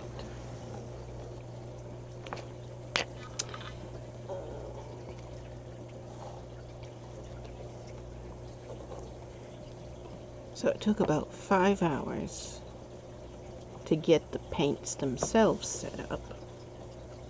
All the unwrapping of all the pans and putting them in putting magnets on them and putting them in the tin. And then it took about another 6 hours to pencil out the swatch cards for the swatch book. For one swatch book. And we need 2 more swatch books. I have 9 of these books. And we're going to fill 3 of them up with swatches, and then the other 6 are going to be the character. That's why I'm using these books for the swatches, because we want to put the swatch for the paint swatches and to test in mixing and blending and stuff. Testing various techniques for each color, each pigment. That's why a separate page for each pan as opposed to putting all the colors in one chart on one page. This is an actual functioning swatch book, as opposed to just a chart that gives you a quick glance. But this is the paper we're going to make the character art on. So we need to see how the paint functions on this paper. So if I was to make these swatches on a different type of paper, they would be useless for the art that we're planning to make. Always do your swatches on the same type of paper you're going to be painting on.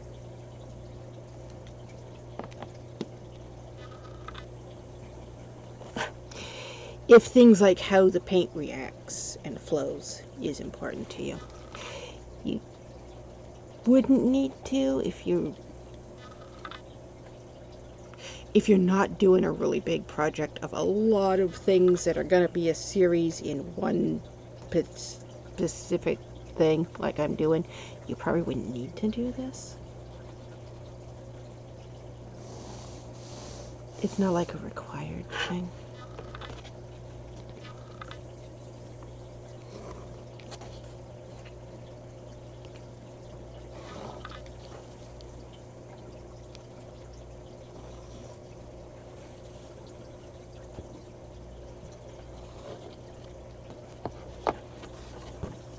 Because I'm planning on a series of paintings, which are going to be made into prints available for sale. And it's a set. We need a consistency.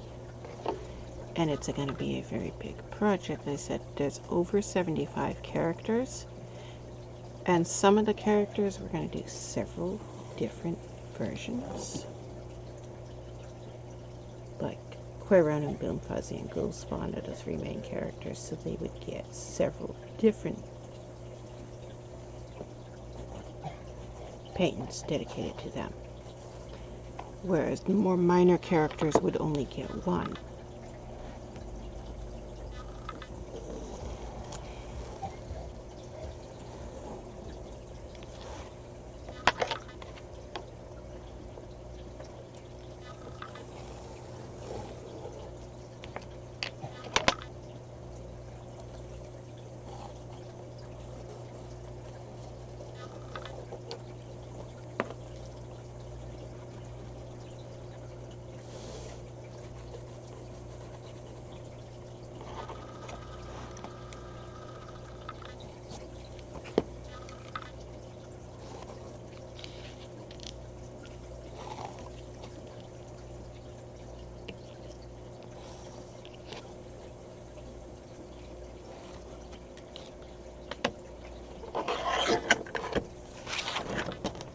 Last sheet. Look at that. We got the whole book done in one night. One stream. I was planning on more than one stream to do this, but I also didn't do the crayon and pen markings on it. So, I guess that does count as we need another stream. Unless I just do it off stream, which is possible. I don't know.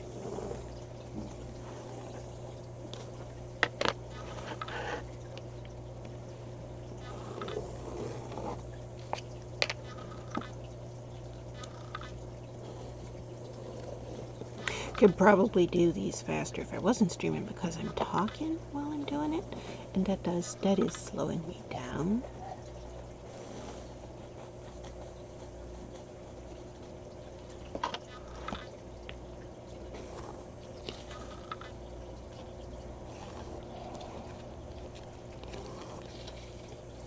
This one got lopsided. These are bigger than this.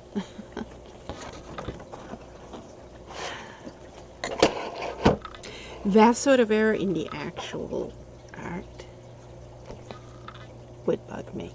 Doesn't on the swatch cards, it doesn't bug me, but on the actual art itself, where I'm more concerned with details, there it would bug me.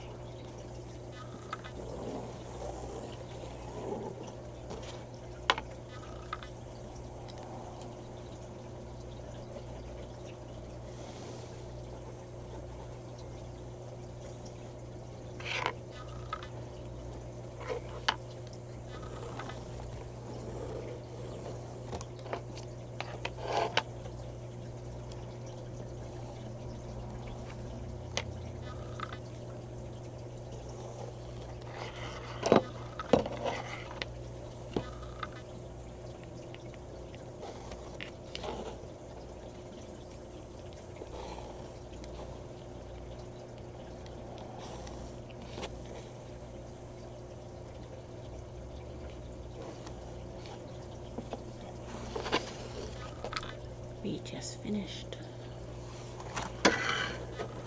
Alright.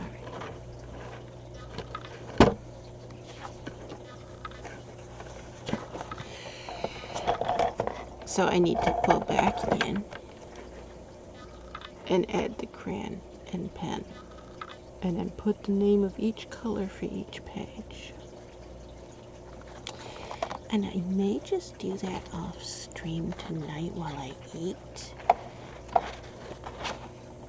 or I may, after I eat, start another stream and we'll do it on stream.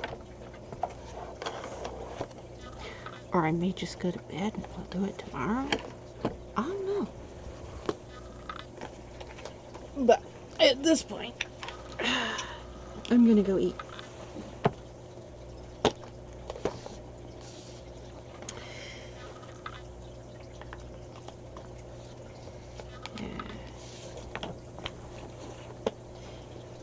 You know what? All this time, I thought we were using gold penny wash there for tracing around, and I just noticed as I'm putting it back in, it says bronze. Don't go. Penny wash.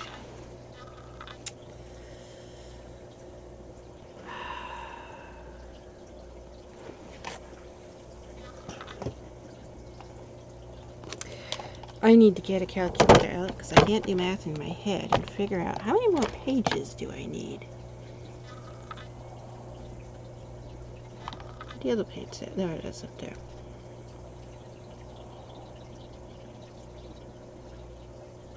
This is 96, and then 48 in the other one, and 56 in that one. And we need an individual page, swatch page, for each color. And this that we just finished, that's 60 pages.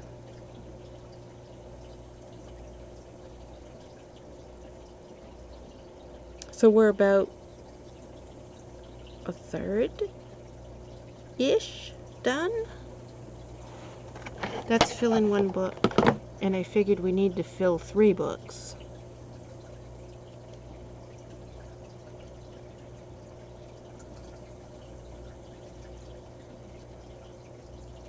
Now, since we got this book finished, or the pencil markings finished,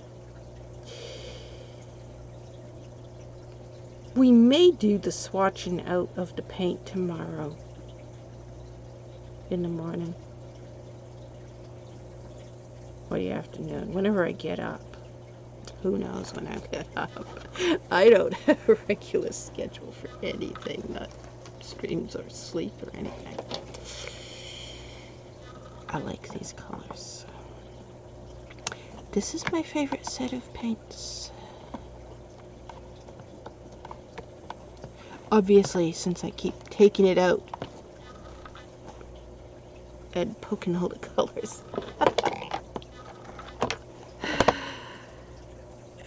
You know what? This easel has a drawer on it. I loosen these things. Why don't I put them in the drawer? Where's the drawer? Never used a drawer. It's got a drawer. How do we access a drawer with this?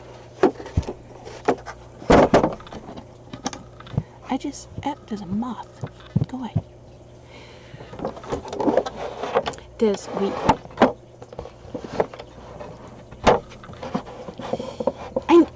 I always look at these drawers and I'm like, useless. We got a use for it. I can put my templates in it. There, now I won't lose them. Oh wait, these are food I'm eating. I need to put the covers up. The chips don't matter. You know what? I'll just eat the cheese. I don't have to put it on. I forgot that those were covers for food that I was eating. That's why we started using them.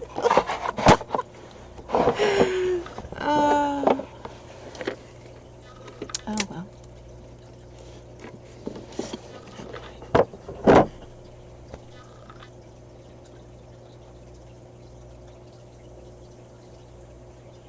I'm surrounded by all these things that all throughout the entire stream I kept bringing things down off the shelf and Yeah, I'll put it away later. Now we're at the end of the stream, and I gotta put all these things away before I can get up and go cook something. I don't know what I'm gonna cook. Oh well. I'm wondering right now, where is the mouse? That mouse pad. I've got all this paint stuff around me. I've lost. I can't stop the stream because I lost the mouse and mouse pad. I think I need to turn a light on. The light is like right here. And there's no light on in the room. Because at the start of this, we had daylight. And I was able to see what I was doing through the light window. Paint set for you there. There's the mouse pad. Where's the mouse? How did I lose it?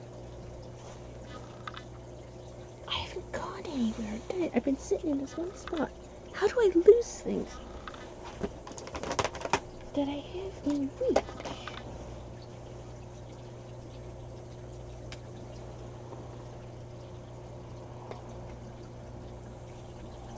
The problem is I'm in bed.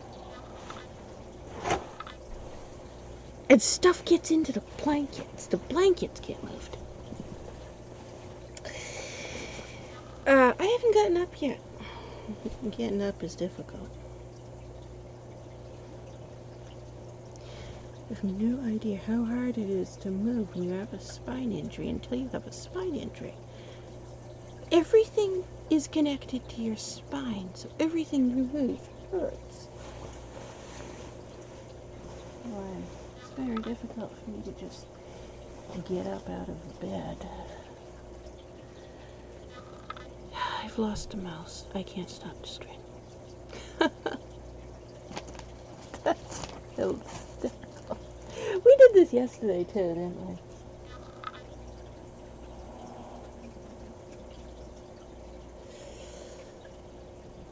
What should I say? What did I move? When did I last have it? We haven't had it since early in the stream. Right?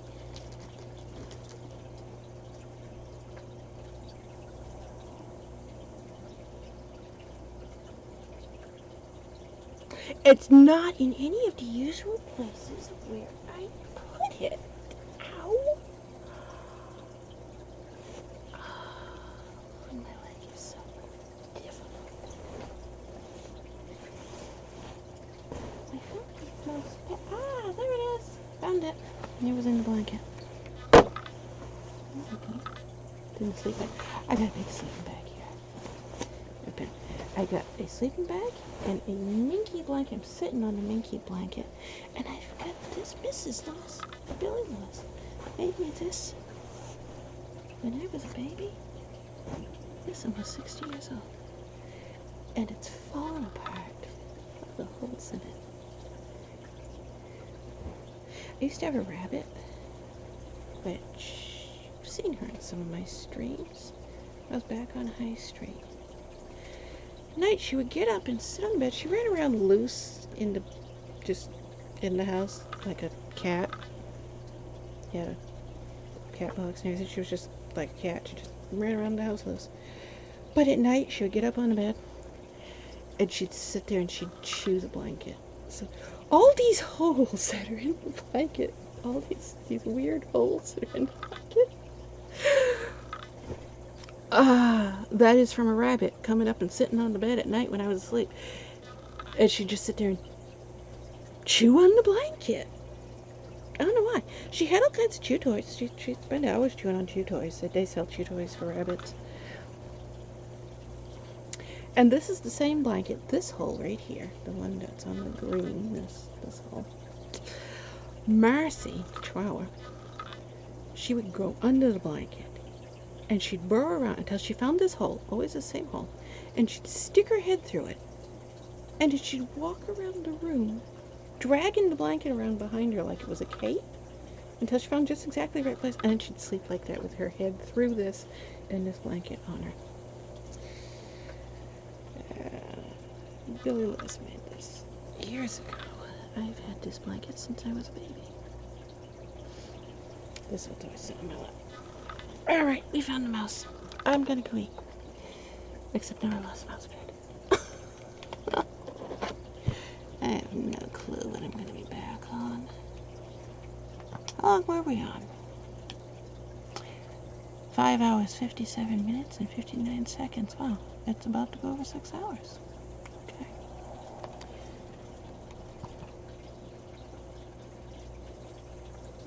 It is what time?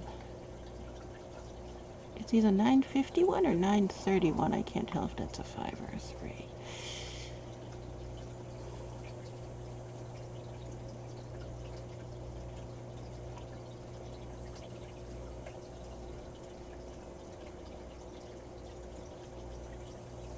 I have all kinds of paint supplies all around me to put away before I can go to bed.